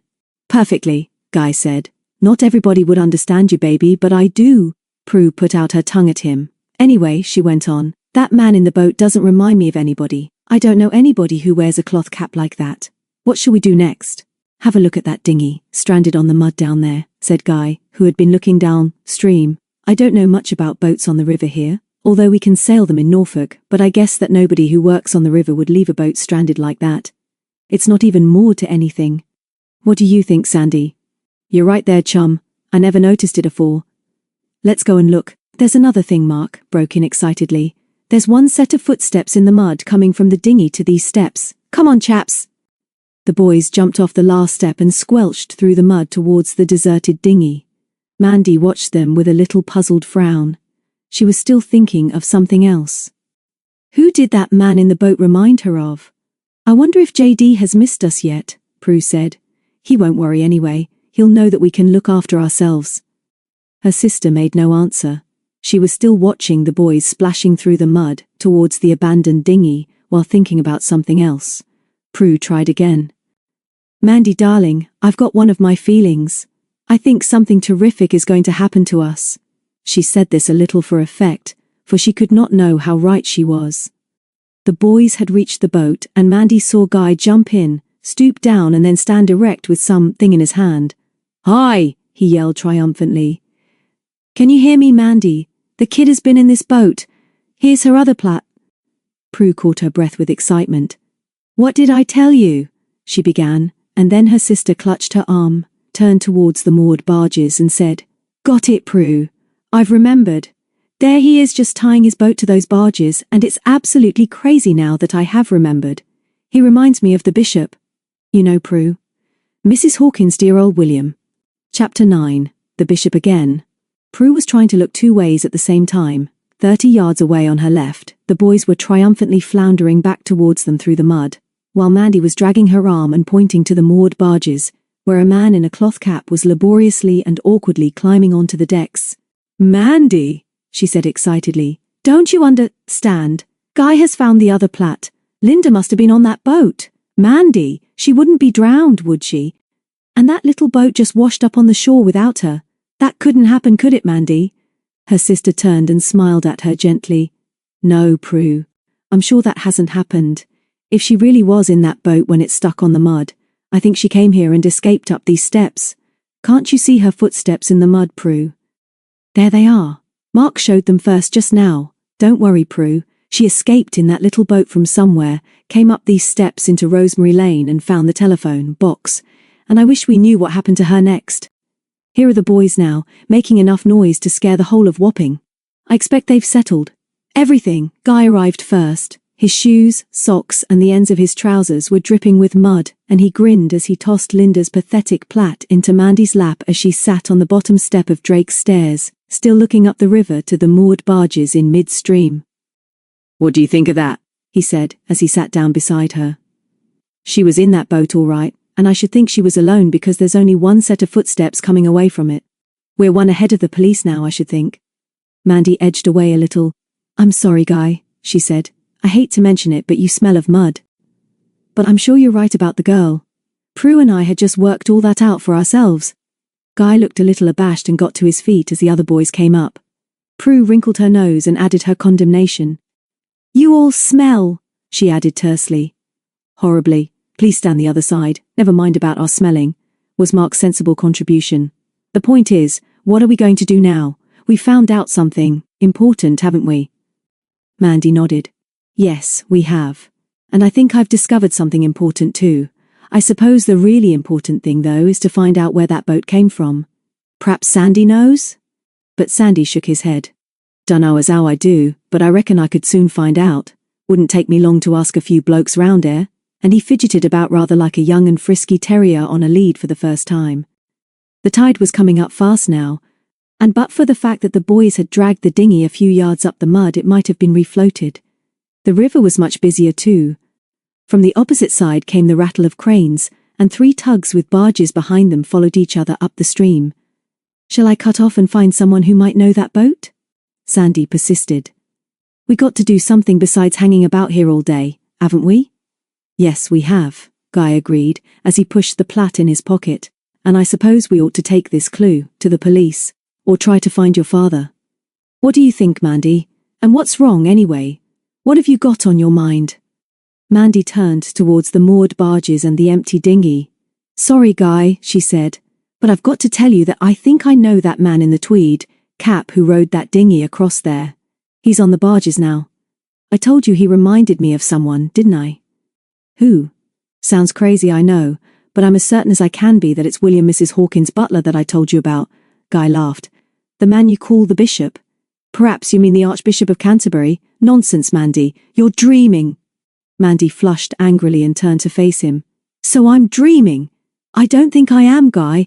I felt uneasy as soon as I saw him rowing out from underneath that old house over there. Somehow he looked furtive, and yet he rowed slowly just as he does everything else. Prue will tell you how odd I felt about him when I first saw him. Prue nodded. She understood anybody who had unaccountable feelings. She so often had them herself. Guy looked puzzled. But Mandy, how could it be the butler? How could he be here rowing out to a lot of old barges and in Chelsea at the same time? Don't you see, Guy? But of course you don't, 'cause you weren't there. I've remembered he wasn't there this morning. A woman opened the door to us. We didn't see William at all. But even if it was William... Mandy, what does that mean? She came close to him and put a hand on his arm and led him up 2 steps away from the others. I'll tell you, Guy, but it's so crazy that I'd rather not tell the others yet. Suppose you and I prove that it is William? Are you game? Guy acted quickly. All right, Mandy. I'll stay with you. I can see you mean this. Then he went back to the others, who were fidgeting about at the foot of the steps and watching them suspiciously. Mandy has got an idea about this chap who is now on those barges, and I've promised to stay with her until we've settled him one way or the other. There's no sense in our all staying here. Looks silly anyway, so will you all go back to the police station with the plat and then split up if you like, and search for the girl with the scarf? And you're in charge of the party, Mark. And you'll take young Sandy because he can guide you anywhere, and is the one who knows the girl best. What are you two going to do, and where shall we meet? Mark asked peevishly. It's going to be boring for us at the police station, and just wandering about in a mob. Much more fun here for us all. Please, Mark, Mandy said. It will spoil everything if we all stay here. I'm sure that man is watching us from the barges, and anyway, someone must go back and tell the others about this dinghy and the plat and the footsteps in the mud. And don't get too mixed up with the police and grown-ups, Mark. JD is different, of course. I feel rather mean about leaving him. That's all very well, Mark said. But we ought to be disguised. Everybody stares at us all the time, and we can't do much detecting that way. What's the matter with us, Sandy? Why does everyone look at us as if we were peculiar? But Sandy only laughed, and after some further argument, during which Guy was quietly stubborn, and Mandy walked away and watched the barges, the others went up the stairs into Rosemary Lane, after agreeing to meet eventually at Joe's, or to leave a message there. Sure you wouldn't like me to stay with you, Mandy? Prue asked wistfully, as Guy passed the plat to his brother. I was afraid you wouldn't. Anyway, if you have any news, leave a message at Joe's if we're not there first. I've got an idea we'll be taken away somewhere in a police van when they find us. After all, we've run away from them. Cheerio. Good luck. As soon as they were alone, Mandy turned impulsively and said, That was decent of you, Guy.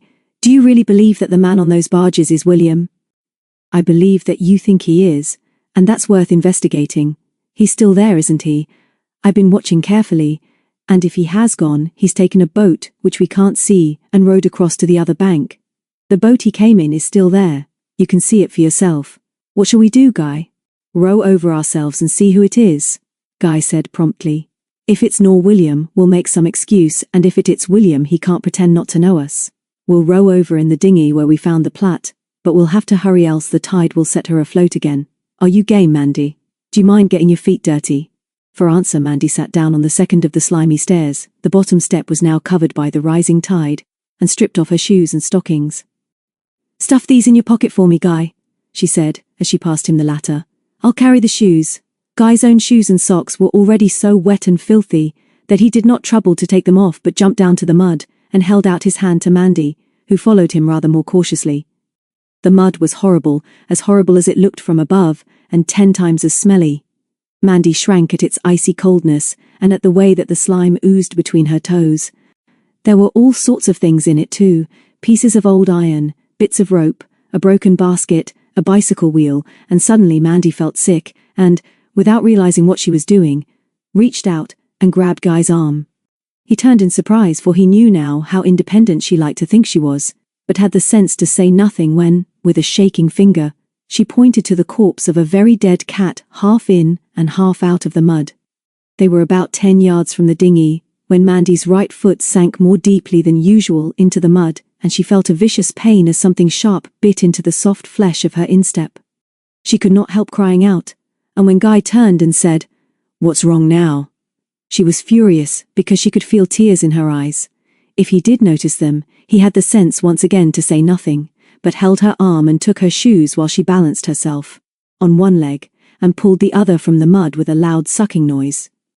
Through a horrid coating of black slime, the blood was oozing from a long, ugly cut. She laughed shakily. "That was silly. Bit of glass in the mud, I suppose. I was a fool to take my shoes off, Guy." "Don't put that foot back in the mud," Guy said. "Just balance for a sec, while I get rid of these," and he tossed her shoes ahead of him into the dinghy. "Now," he went on, "be sensible and don't make a fuss. I can't get you all the way back, so we'll have to go on," and suddenly he stooped and lifted her in his arms. "Let me go," she began, and then started to laugh as he lurched and nearly overbalanced. It was a difficult journey, and they were both very red when he dropped her rather clumsily into the dinghy. "I shouldn't have thought it," he said when he found his breath again. "Thought what?" she said with flaming cheeks. "That is, if you can think. Shouldn't have thought you ate twice as much as I do, but I'm sure you're twice the weight. Now let's look at that foot. You wouldn't have a clean handkerchief, I suppose?" Mandy said as she meekly stretched out her muddy leg. "I shouldn't think so either. I suppose I shall have to tear up my coat, and that will be a nuisance because the wind is cold." But he had got a handkerchief, and Mandy was able to produce one too. "I don't think you'd better use river water to wash it," Guy said. "Spit on your bit of a handkerchief and get yourself as clean as you can, and then use mine to tie round it. What shall we do then? Row back to the steps and call an ambulance?" Mandy was feeling unpleasantly shaky, but she managed a weak sort of grin. This was one of the times when she really liked Guy. "We'll do nothing of the sort. We'll go right over to the barges and see what's happening there. As soon as I've got this tied up, I'll be all right." "No thanks, Guy, I can manage this myself." "Don't be afraid to spit, then. No need to be ladylike about it. You'll have to get that clean and let it bleed a bit. Of course I ought to have carried you all the way," he added, as he slipped the oars in the rowlocks. He managed the boat well, and Mandy, between spitting and licking and cleaning, gave him his directions. "Bit more to your right, Guy. Port, please, Mandy. How's the wound?" She made no answer, and he saw her eyes widen with excitement as she watched something over his shoulder. Then, "Guy! I was right. It's William. He's seen us coming and is waiting for us. Shall I wave?" "Why not? But just before we get there, Mandy, tell me your idea. Why do you think he's here?" "I think maybe that he's acting for Mrs. Hawkins, who doesn't trust Mr. Trevor. I know this sounds crazy, Guy, but I don't like that Mr. Trevor. And don't trust him either. I don't believe he's really trying to find Belinda." Guy stopped rowing. "You're still losing blood," he said. "Is it making you light-headed?" "No, Guy. I've been suspicious of Mr. Trevor all along. I said something to Mrs. Hawkins about it, and I thought she was a bit peculiar then. Anyway, back, rather like a bishop giving his blessing. You'd better go on rowing much more port, else the tide will carry us past. A lot more port, Guy." There was silence for a few minutes, while Guy brought the dinghy on her course again, and then Mandy tied the last knot in the handkerchief round her foot, and wishing she did not still feel so sick and shaky, called out, "Good morning, William. We never expected to find you here." "Good morning, miss," came the solemn reply. "If you could manage to pass up the end of that rope, I can fasten your boat securely, that is, if it is your intention to come aboard here." "Good morning to you, sir," he added, as Guy shipped his oars, jumped up beside him, and held out his hand to Mandy. Then they all three stood and looked at each other, while the river traffic swept past the moored barges, and the gulls screamed over their heads. At last William spoke. I trust you have not hurt yourself seriously, miss? Not very badly, thank you. But I'd like to sit down. Let's all sit here in the sunshine and tell each other why we're here, she said, a little too brightly to be convincing. I was about to ask you that question, miss, William agreed, as he seated himself uncomfortably on the edge of a wooden box, but I imagine we are all here on the same quest. Guy did not like William. He did not like the way in which his little eyes flickered over and round them when he was talking, and yet never directly at them. He looked awkward and out of place in his dark suit and brown tweed cap, and Guy was certain that he was trying to hide his displeasure at their presence, and would be thankful when they went. Mandy was either being very clever or very stupid in the way she chattered on, but it was not long before she made William admit that he had come out on his own to search for Belinda to please his mistress. As it seems that you have come for the same pose, he added without looking directly at either of them, it would perhaps be advisable for us to exchange news. Perhaps you have learned something since I left Chelsea early this morning? Mandy flashed a look of triumph to Guy, and then faced William squarely. Tell us this, William. Do you believe that Mr. Trevor is really trying to find Belinda? I don't. Guy did not think this was a wise question, and was not altogether surprised when William evaded it. From this moment, too, the man's attitude seemed to change, and Guy sensed that he, and not they, were controlling the situation. His voice was different as he began to cross-question them sharper and with more authority. Mandy began to flounder a little, and Guy did his best to prevent her giving a direct answer to the questions. Mandy made another effort. But you haven't told us, William, why you rode yourself over here. Did you think you might find Belinda here? I think, miss, he replied, that it would perhaps be wiser if you would leave this matter in the hands of adults and the police. May I suggest that there is little you, or any of your friends, can do in a matter as serious as this. And doubtless, as your foot needs attention, it would be advisable if this young gentleman rowed you ashore now. But we have done a lot, William. We've done more than anyone else. We found out that Belinda was in that little boat that we came over in. We found it deserted there on the mud, and Guy here found one of her plats in it, and we saw her footsteps leading across the mud to the stairs. The others have gone to the police station now with the plat and with that news, so you see, William, that we've done more than ow. Don't, Guy. Leave me alone. While she had been speaking, Guy had been watching William's face. He saw his expression change at the news of the finding of the plat, saw his loose mouth harden when the police were mentioned, and it was at this point that the boy gripped Mandy's knee as a warning to stop her saying so much. Then William was himself again. Very interesting and commendable, I'm sure, miss, but I see that your foot needs some attention whatever you decide to do. If you will wait here, I will see if there is first aid equipment anywhere. I have ascertained that this hut is often occupied. Excuse me, miss, and he walked off ponderously and left them staring at each other. Why did you do that, Guy? There was nothing wrong in telling him that, was there? She asked as soon as the butler was out of earshot. I'm not sure. I don't trust him, Mandy. He's a rotter, I'm sure. He's got little eyes like a pig's. He was making you tell him everything we knew and telling us nothing himself. Stay here a sec. I'm going to see what he's up to. It did not take him long to find out, for William had taken every possible advantage of a few minutes' start. As Guy ran up the deck to the other side of the hut where the two dinghies had been moored, he saw that his worst suspicions were justified. The dinghy, in which he had brought Mandy across, had been cut adrift and was already floating up the river with the tide, while William, in the other boat, was rowing furiously towards the Surrey side.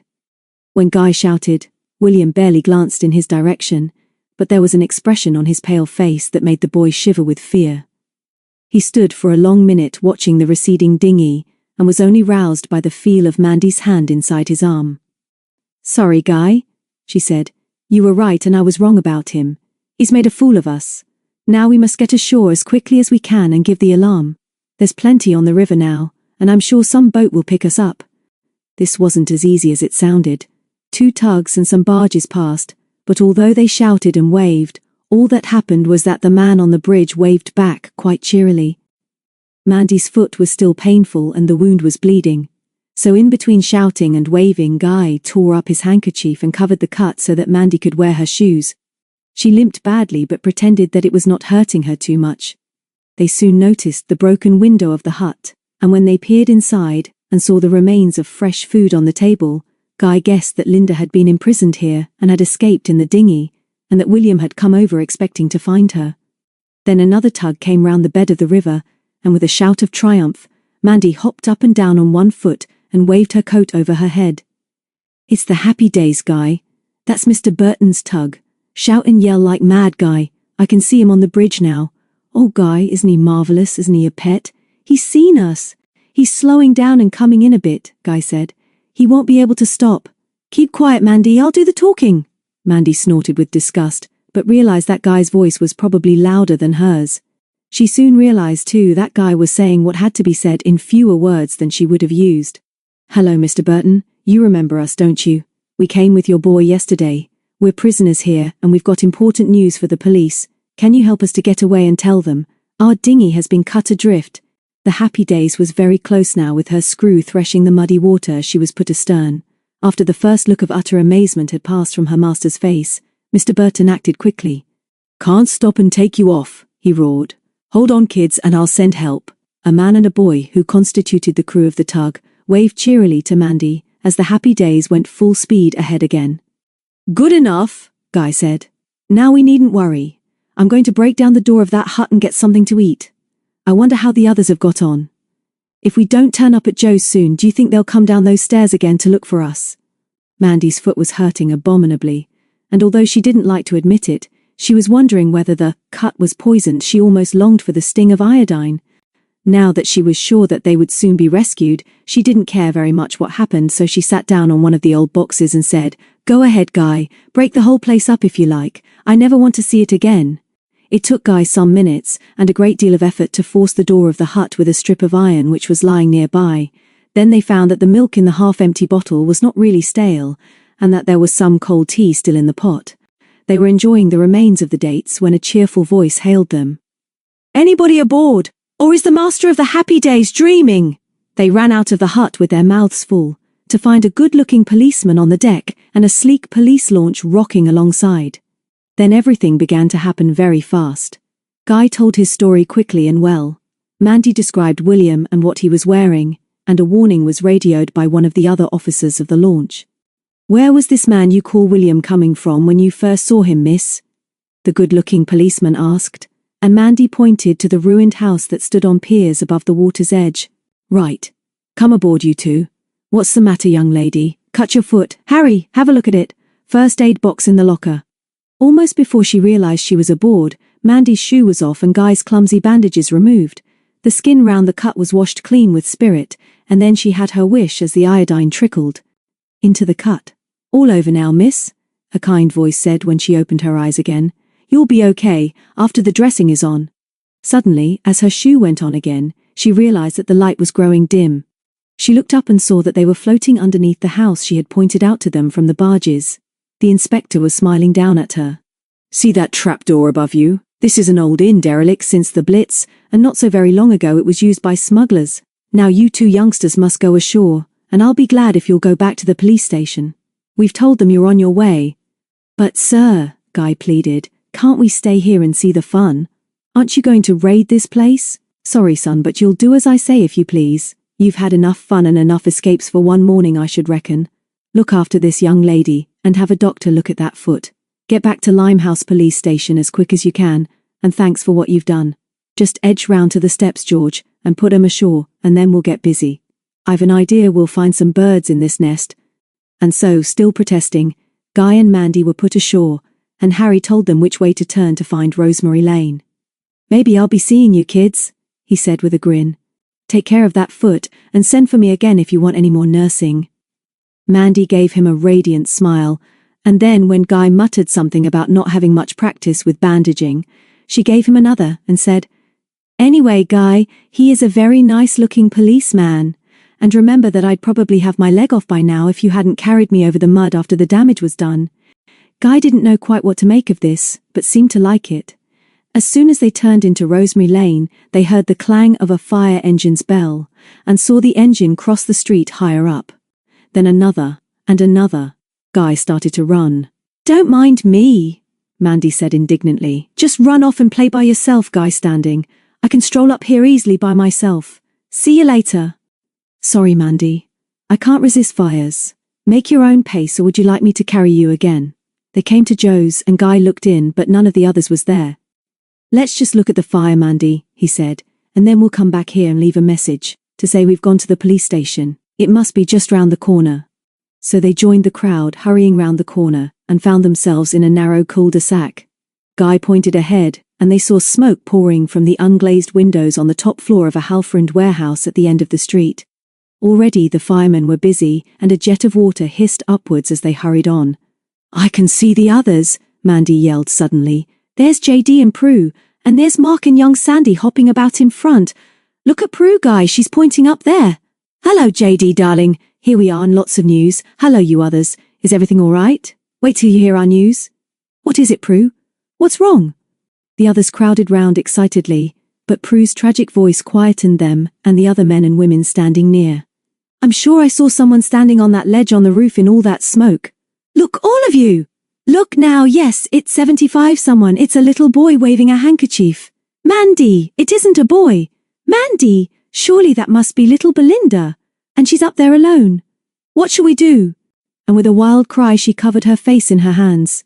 JD, rather absent-mindedly, had slipped an arm round her shoulder, but while she was speaking he had been looking up at the roof. Suddenly he dropped his hand. "You're right, Prue. There is a child up there. Stay here a sec, all of you. I'll soon be back." And he pushed through the crowd, jumped over 2 hoses and dashed into the dark entrance of the warehouse. "Hi, wait for us!" Guy yelled as with Mark, he dodged 2 angry firemen and followed JD. Chapter 10. Fire! The warehouse into which Belinda fled had been bombed during the war. One side of it was a ruin with no outside wall, and although the whole building had once been boarded off from the street, the boys and girls of Wapping had, for a long time now, made the ground floor and basement a playground. There is something forbidding and frightening about the upper floors of a deserted house, and not even Sandy, who had often explored the ruins on the street level, had ventured up more than one flight of the concrete stairs which led from floor to floor. But Belinda's fears were not of the unknown.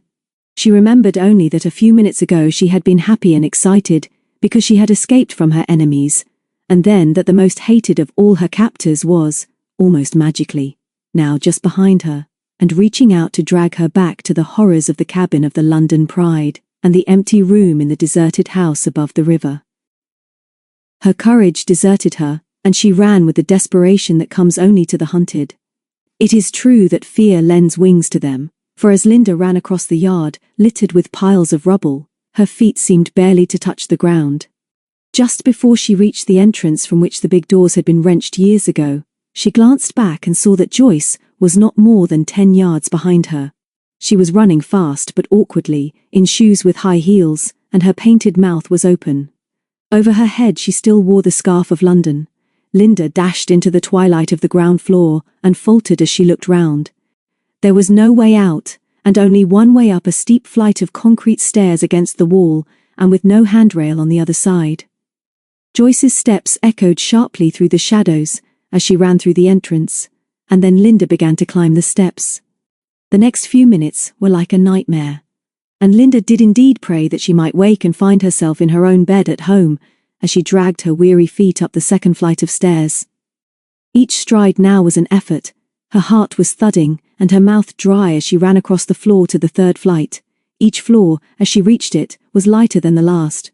There was no glass in any of the windows, and a cold wind stirred the straw and piles of rubbish with which the place was littered.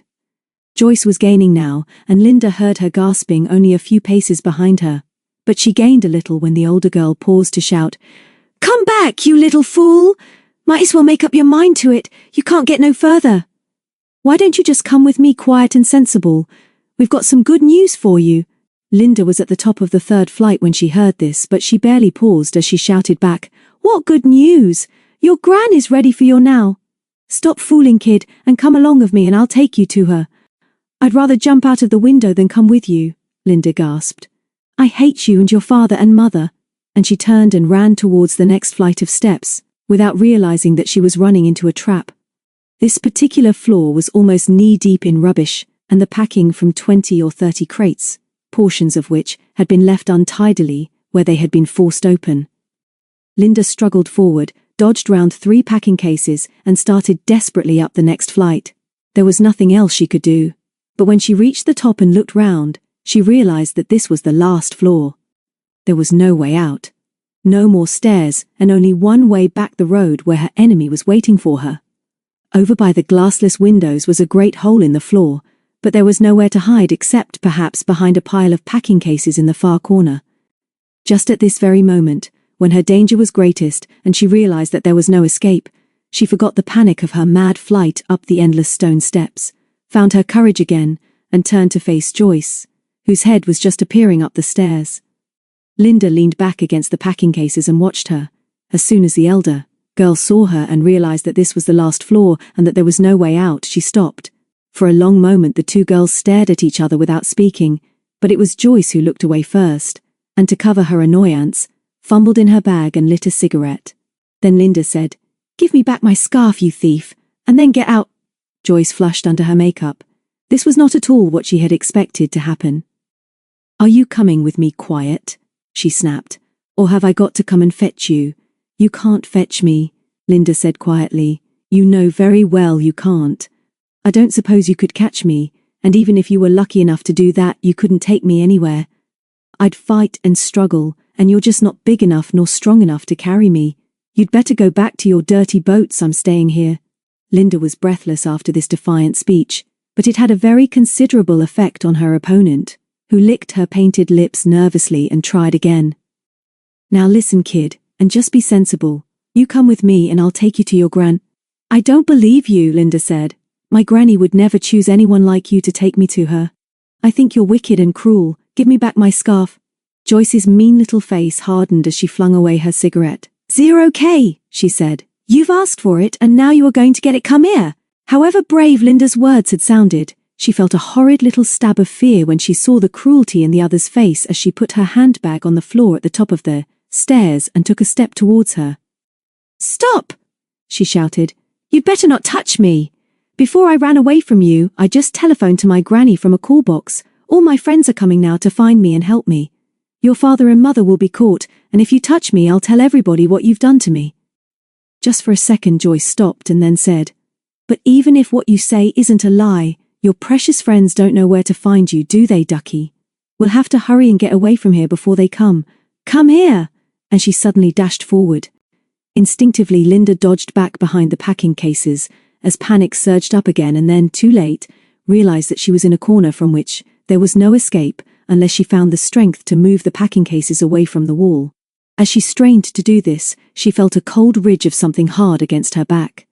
She turned, looked up, and realized that she had found an iron ladder built flat to the wall, which led up to a small trapdoor in the ceiling. The bottom rung of the ladder was about 2 feet from the floor, and even as Linda began to climb, she realized that this must be a way up to the roof. She was only 4 rungs high when Joyce dodged round the packing cases and made a grab at her feet. Instinctively, Linda kicked out and, with some satisfaction, felt her heel land on the other's shoulder. Then she climbed another 3 rungs and looked down to see when the next attack was coming. But Joyce, although absent-mindedly rubbing her shoulder, was not looking at Linda.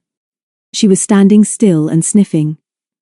Then she coughed, and Linda, several feet above, coughed too and felt her eyes pricking. Almost at the same instant both girls realized that smoke was pouring up the staircase, and in the silence which followed this realization, they both heard the crackle of flames from somewhere behind them. With a shout of fire, Joyce, without another glance at Linda, dodged round the packing cases and ran across the floor to the head of the stairs. Linda, although she was still high enough to see over the top of the boxes, was never quite sure what happened next. She saw Joyce stop to pick up her handbag, and then the girl must have slipped on the top step, for suddenly, with a wild cry, she disappeared into the clouds of smoke which were pouring up the stairs. Then Linda forgot all her own old terrors. She thought of Joyce, who was certainly in great danger, for it seemed as if she had fallen down the steps into a fire. Linda climbed down the iron ladder, squeezed past the packing cases and ran across to the head of the stairs and peered down through the drifting smoke. She saw at once that the piles of straw and rubbish which littered the floor below were well alight, and that the fire was spreading as the wind whistled in through the open windows and drew the smoke and flames up towards the stairs, and the old lift shaft which ran from top to bottom of the building. She went down a few steps, and then, through the drifting smoke, saw Joyce lying very still in a heap at the bottom of the stairs. with the flames from a heap of burning straw near her feet. "Joyce," she shouted in a panic. "Joyce, wake up! What happened?" The girl stirred, tried to get to her knees, and then, with a cry of pain, put a hand round her ankle. When she looked up and saw Linda, she called, in a very different tone of voice, "Something's happened to my ankle. I can't move properly. Come down and help me, kid, before the fire gets me." And then she tried to drag herself up the bottom stair away from the flames. Linda was very frightened when she saw how quickly the fire was spreading, and that it was fiercest over by the stairs that led down to the next floor. Here, several crates were already burning, and she could see at once that there was no escape for either of them by trying to go down, but surely they would be safe on the top floor until the fire had burned itself out. But would it burn itself out so easily? For she realized with a sudden shock that this was an old warehouse, and that the floors were of wood. Then she forgot everything, except that somehow or other she had got to get Joyce away from the flames and up the stairs to the top floor, which was their only chance of safety. It was fortunate for them both that Joyce was neither big nor heavy, and certainly she did all that she could to help herself.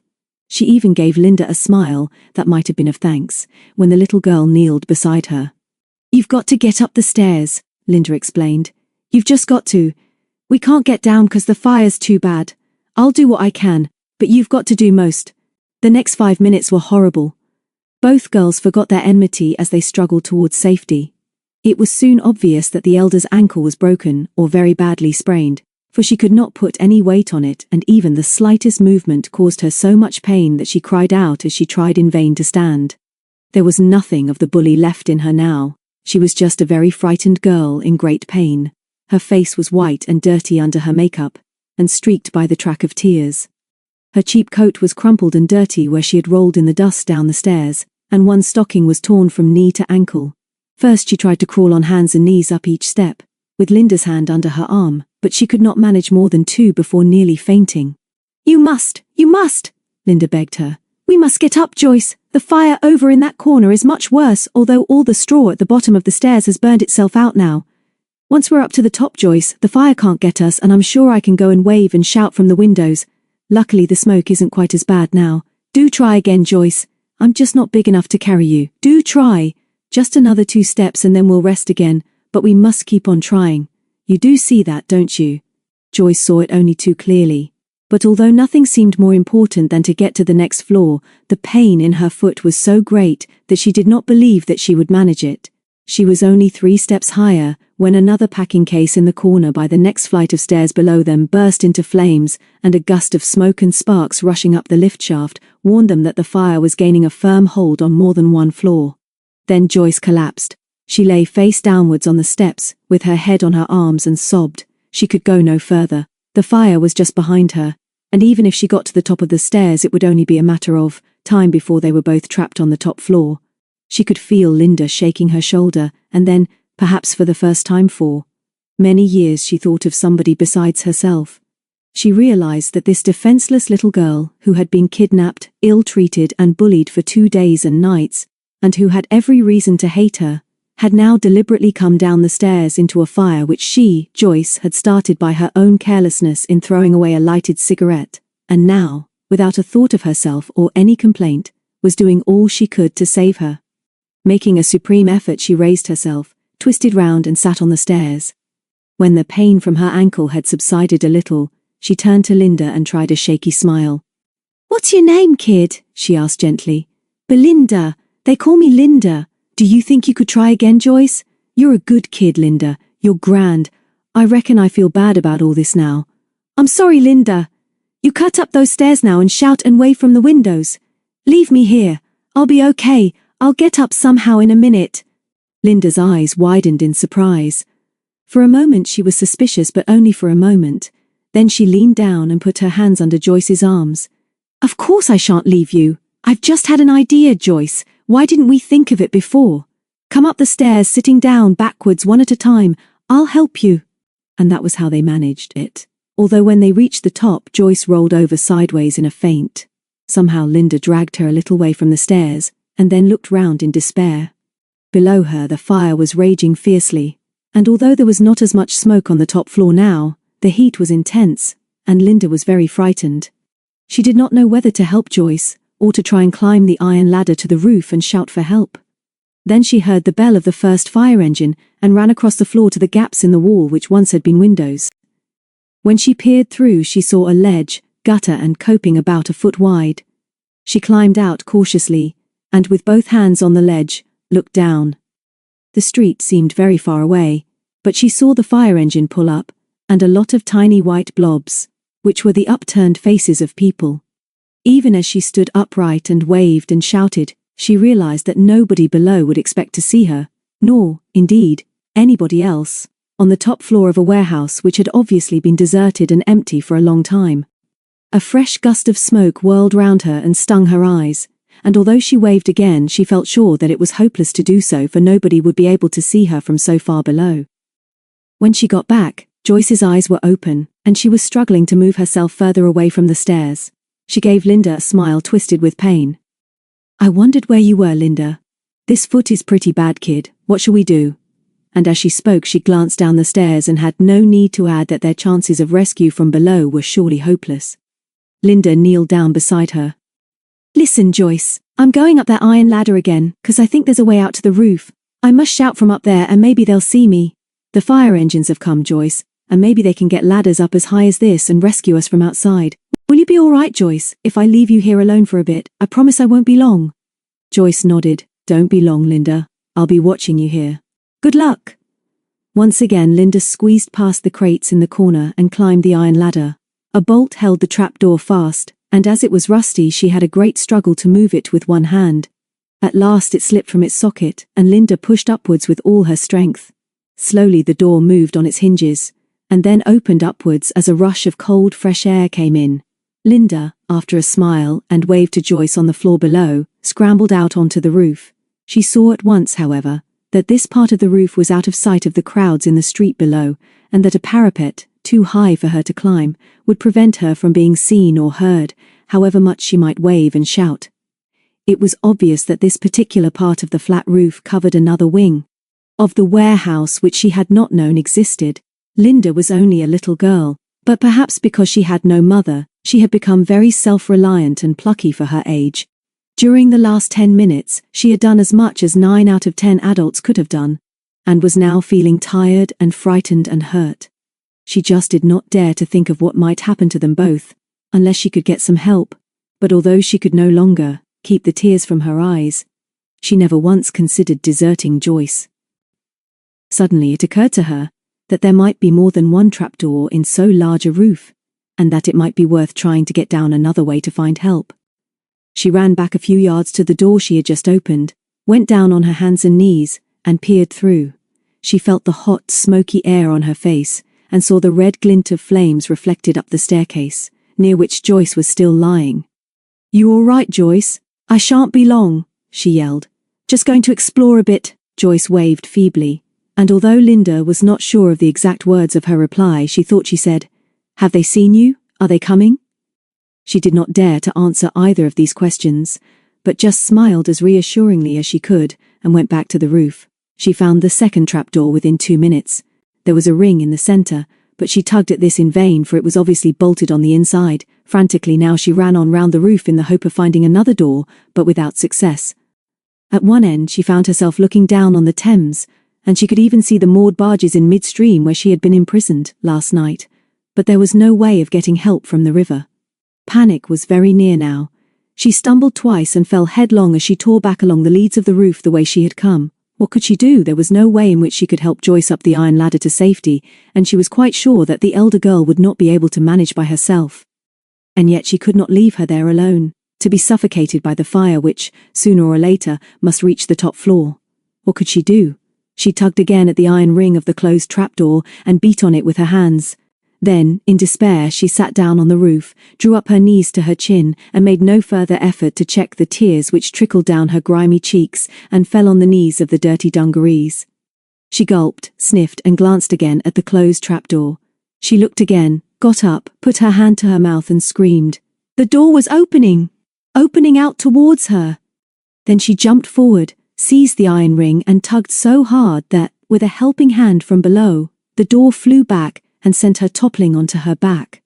As she got up, A tall boy with tousled head and glasses was pulling himself up to the roof.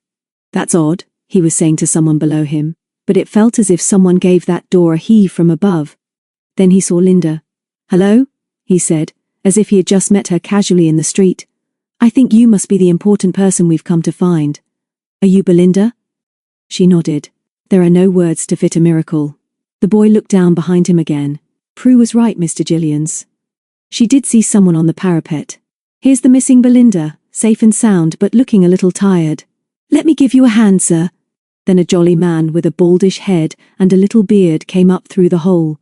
He took one look at Linda, picked her up and rubbed her face against the rough tweed of his shoulder, and then ran comforting fingers through the stubble of her shorn head.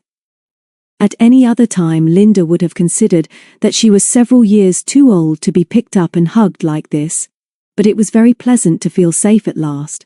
Just as another younger boy heaved himself up out of the hole, she remembered Joyce.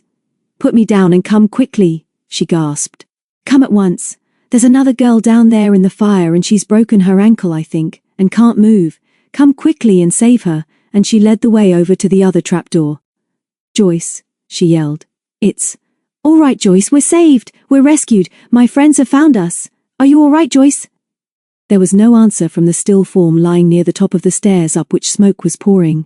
There was much more smoke than flames on the top floor now, and, although they did not know it, this was because the firemen were gaining control by pouring in water from outside through the open windows.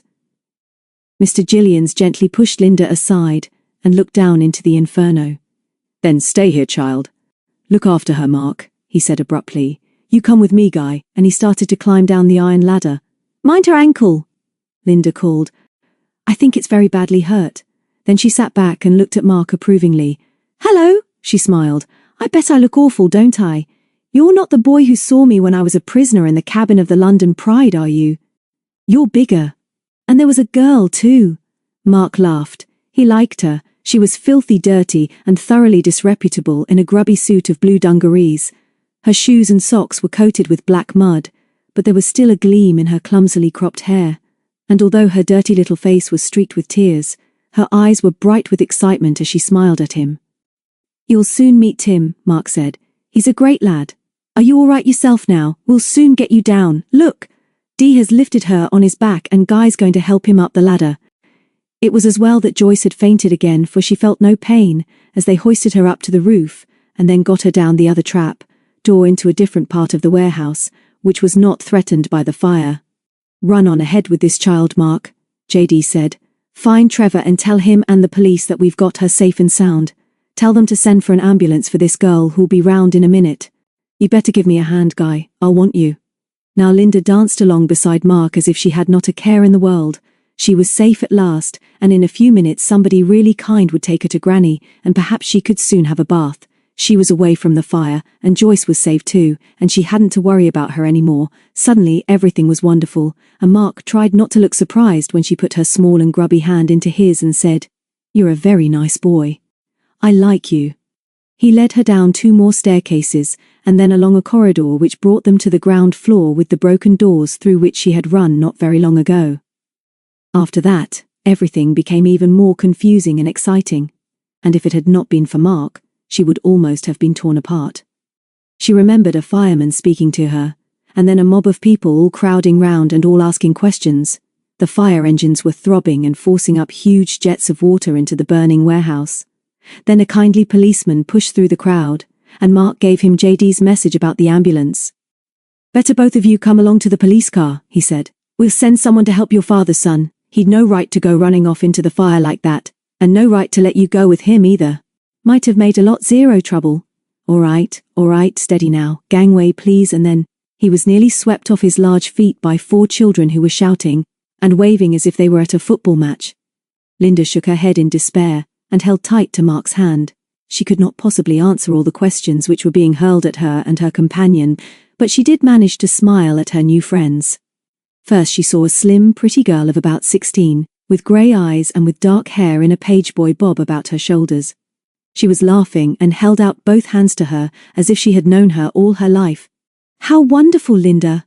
You're safe at last, and the Jillies have done it again before the grown-ups. Where's JD and Guy, Mark?"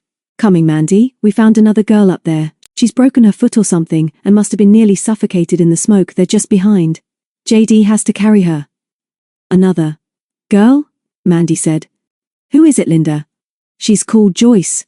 She stole the scarf my daddy gave me, and she's got a mother and father I hate, and kept me a prisoner.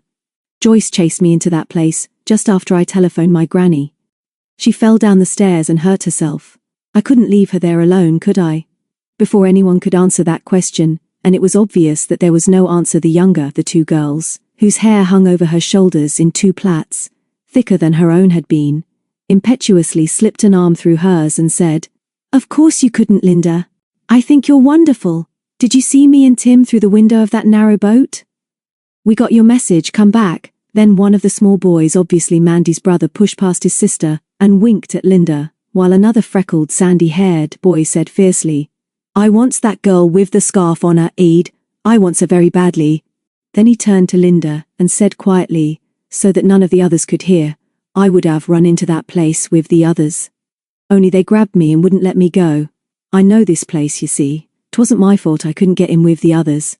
I done me best, see?" At last they reached the police car, and very thankfully Linda scrambled in with as many of her new friends as it would hold. "When will I see my granny now?" Linda said. "And does she know I'm all right?" "She does by now, my lass," the policeman at the wheel said. "And I reckon she's already on her way to the police station, where we're going to take you just as soon as the ambulance arrives. Here's the rest of the party by the look of it, and I reckon they need my help." And he got out and forced his way through the crowd to where JD and Guy were carrying Joyce Bandychair. As they all scrambled out of the car and pushed through the crowd towards the newcomers, they heard the shrill clamour of the ambulance bell, and within a very few minutes, Joyce had been lifted to a stretcher. She was conscious now, and although her face was grey with pain, she smiled at Linda when she recognised her, and said something to the two men who were lifting her into the ambulance. "She wants to speak to you, Linda," said Mark, who was standing nearer. Suddenly feeling rather shy with her cropped head and boy's dirty clothes, Linda stepped forward. "You'll be all right now, Joyce. Honest you will, they'll look after you. Goodbye." "I won't see you again, kid, but I won't forget you," Joyce whispered. "Thanks for sticking to me. Take this now, it's yours." And she took the scarf of London from her hair, pressed it into Linda's hands, and then turned her head away as they lifted her into the ambulance and closed the doors. The bell shrilled and the crowd parted, but Linda, standing among the new friends who had done so much for her, was looking up to where she had struggled with a trap door that in the end had opened miraculously. The fire was out now, and the gulls sailed serenely over the rooftops. A tug hooted twice from the river 200 yards away, and it was from a great distance that she heard a policeman's kindly voice say, "Into the car with you now, lass. There's someone you'll want to see waiting for you at the police station." Chapter 11. Happy Christmas. Guy and Mandy were alone in the lounge of the Jillies' flat. The room was transformed. In the corner by the window, a big Christmas tree, almost hidden by parcels, tinsel and coloured lamps, touched the ceiling. The long table had been pushed back against the wall and was loaded with cakes, sandwiches, jellies, glasses and bottles. Paper chains, in spite of JD's protests, hung in festoons from corner to corner of the ceiling, and there was mistletoe over the doorway and dangling from the electric light. The curtains were drawn, a log fire blazed in the hearth, and the gay cushions of the window seat were covered with coloured paper, cardboard boxes, books, and the contents of many opened parcels. Mandy, with her hair shining in the firelight, and looking charming in a grey-blue frock and silk stockings, was sitting in her favourite position on the hearthrug, with her back against the settee. Guy, also looking unusually and rather uncomfortably smart in a blue suit, got up to switch off the wireless. Mandy yawned and stretched her arms above her head in a most unladylike manner. "Thank goodness for a bit of peace, Guy. This is just about the grandest Christmas day I've ever had, but I'm not sorry to relax. How long before the others arrive? I should have thought Tim, Mark and Sandy would have been here by now. Maybe they've lost their way. The arrangement was for them just to go to tea, wasn't it? I wish Mr. and Mrs. Burton could have come to your party. I liked them. So did I. When we asked them yesterday, they just said that they were more at home in Wapping, but that Sandy was going to give a party for all of us before he went back to school. That will be fun. I wonder if they'll have it in that microscopic kitchen or in that rather dim-looking parlour. Come and sit next to me, Guy, and tell me how much you like your first Christmas in Chelsea, and she pulled down a cushion to the floor beside her. Before he could answer this rather sweeping question, however, she went on. I adore parties, Guy, and most particularly I like this part of a party. What part? This waiting part. I like wearing my party frock. And I like the peculiar feeling in my tummy which I always get when I'm excited over something nice.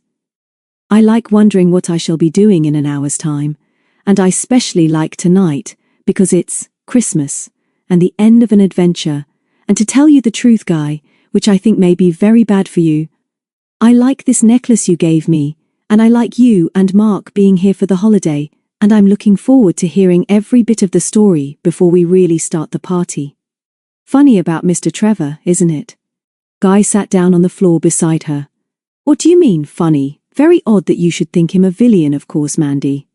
And most peculiar that you should make such a mistake. Don't spoil everything by being sarcastic, Guy. I can't bear it today, and this is such fun. Anyway, I'm sure you would have been taken in by William if he'd opened the door to you and you'd seen him following Mrs. Hawkins about like a faithful retriever. As for Mr. Trevor, even if he is friendly with us now and coming to our party presently, I still think he's most peculiar and patronizing, and I don't care for it. Guy opened his mouth to answer, but Mandy, looking dreamily into the flames and absent-mindedly playing with the necklace at her throat, went on. JD says Mr. Trevor is going to tell us everything later, but I asked specially about William. The police caught him when he was getting off a bus. Before Guy could reply, there came a shattering crash from somewhere below, and then the sound of voices raised unmelodiously in Good King Wenceslas. That's Tim and the other two boys, Mandy said. It sounds as if they've had a good party already. Get up, Guy, the others will be here soon. Tim had the sort of angelic singing voice that brought tears to the eyes of old ladies. Now he paused outside the lounge door and sang, Sire, the night is darker now, and the wind blows stronger, fails my heart, I know not how, I can go no longer, and his voice almost broke in a sob of exhaustion. Give him a penny, Guy, and ask him to go away, Mandy laughed. But before they could move, the door was flung back, and Tim and Mark rushed in with Sandy in the rear. You haven't started this party without us, have you? Tim demanded suspiciously, and then smiled happily when he saw the loaded table. No, they haven't, Mark said. Unless they're having one on their own. They look as if they are. Where's Prue? Prue has gone round to Mrs. Hawkins to help Linda into her party frock. JD's there too. He's having what he calls a pre-party with Mr. Trevor and Mr. Ferguson, who is Linda's father. But they'll all be here soon. Tim! You're forgetting your manners, and so am I. Is that Sandy hiding behind you? Come in, Sandy, and let's look at you properly. Happy Christmas, Sandy, and thank you very much for coming to our party. Did you tell your mother that you're staying the night here?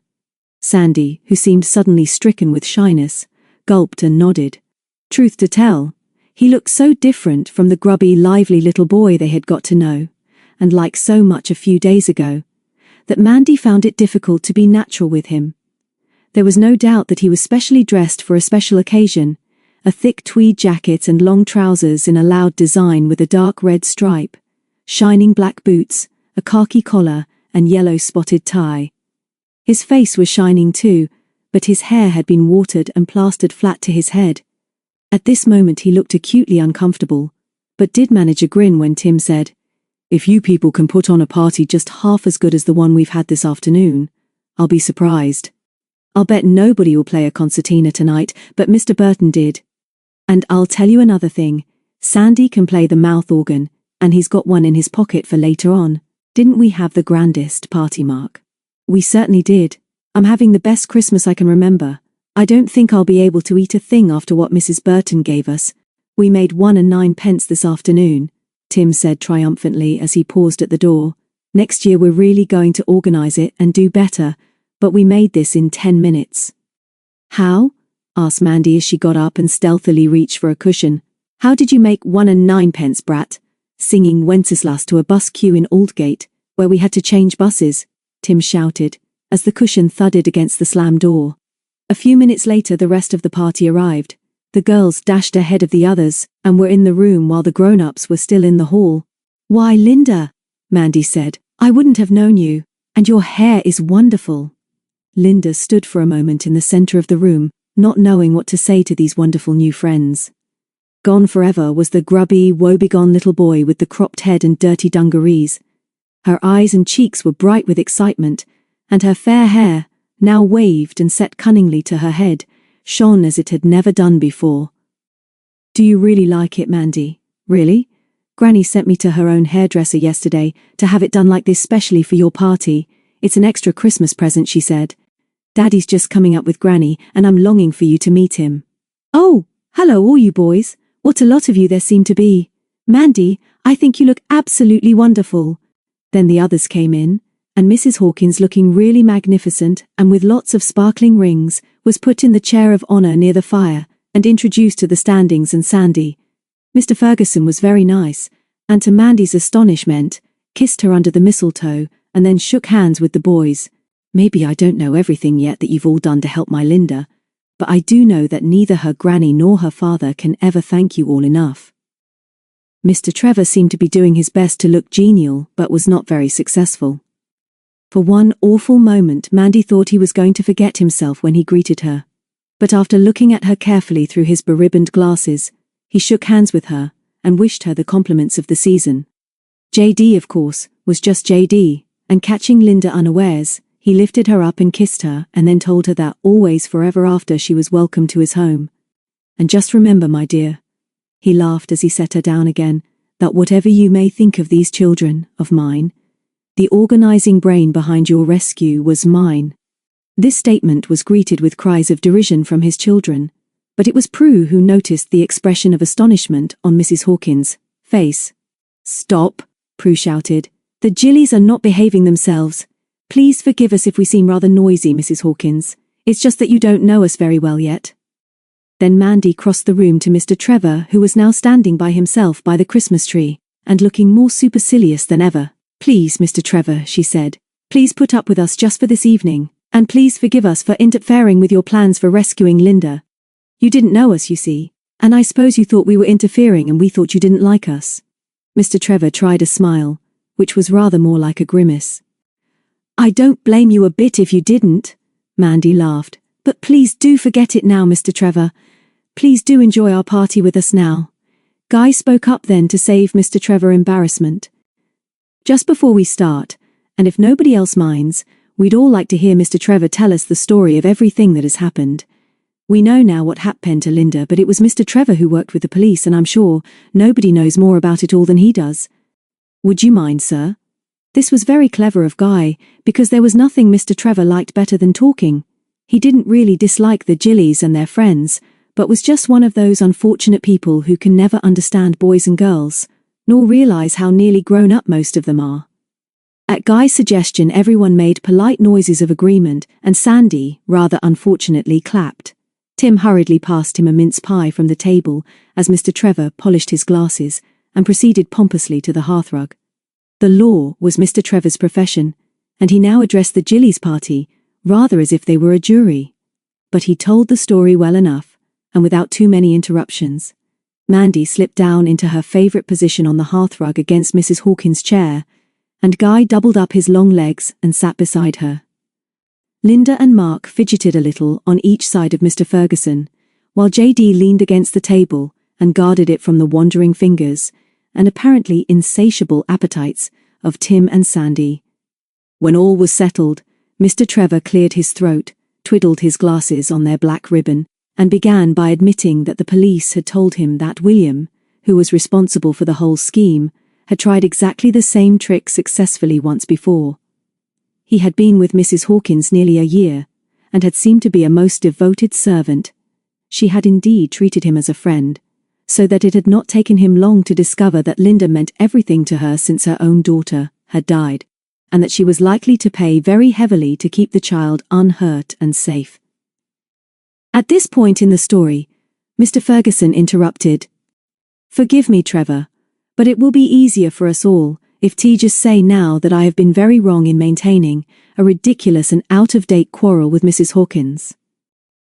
The fault was largely mine, and I am pleased to say that we have agreed to forget the past and start afresh. I have no doubt that we shall both be helped by Linda." Sandy got ready his clap again, and was just checked in time by JD, and then Mr. Trevor harumphed loudly and went on to tell them that Mrs. Hawkins had admitted that it was William who had first suggested that Linda should spend Christmas in Chelsea without her father, and had pressed his point with subtlety until he got his way. "I'm afraid all you nice people will think it extremely foolish of me to have taken so much notice of William," Mrs. Hawkins broke in here, "but he was kind to me and I was lonely. I still think he was mostly influenced by his wife, who, you will all have realized, was the woman in black who met Linda with such an ingenious story on the train." Mr. Trevor's gloomy expression showed that he did not like being interrupted, so as quickly as he could with dignity, he went on to explain that even if it had not been foggy on that particular day, Mrs. William would have boarded the train somewhere, found Linda, and persuaded her to leave the train at Watford. "Forgive me, sir," Guy asked, "but how do we know this? Did she confess, and where was she caught?" "We know, my boy, because the couple on the London Pride have now admitted it. William's wife has not opened her mouth since she was caught by the police at the corner of the street here. The police have had a plainclothes detective about here for some days, and when they caught William, a radio car picked up the fact that his wife was wanted urgently and passed on the message to the patrol. When William failed to return, she must have lost her nerve and tried to run away. She was carrying a suitcase when they caught her." Mark opened his mouth to ask a question but was checked by Mr. Trevor's upraised hand. "You are going to ask me about the bargee and his wife," he said. "I think that I mentioned that the man, when captured, I will relate how, in one moment, if I am not interrupted, made a complete confession of his share in the crime. It seems that William had once before hidden a child on one of the narrowboats using the Grand Union Canal, and was determined to try the trick again. The bargee and his wife were poor, in debt, and easy enough to bribe by William and his wife, who are certainly both very clever rogues. I was going to relate that the man and his wife were caught by the police in an upper room of the deserted inn to which Linda had been taken before being rowed over to the moored barges. They were a lazy, incompetent couple, for they were sleeping when the police walked in. If one of them had been on the watch, they would have seen Amanda and Guy rowing across, but I believe they had a violent quarrel with William when he arrived, and that the man refused to row him across to see Linda, who they did not know had escaped. They were poor and incompetent criminals." "I see," Mandy said thoughtfully. "Just as soon as William got aboard to find that Linda had escaped, he would have seen all of us at Drake's Stairs and then seen Guy and me rowing across to him. It was a bit tricky for him, wasn't it?" Then JD took up the tale. "It was some time after my undisciplined family and their friends strolled out of Limehouse police station because they were bored, that the police decided that they would like to ask them some questions, and, not for the first time, I was made to feel a little foolish.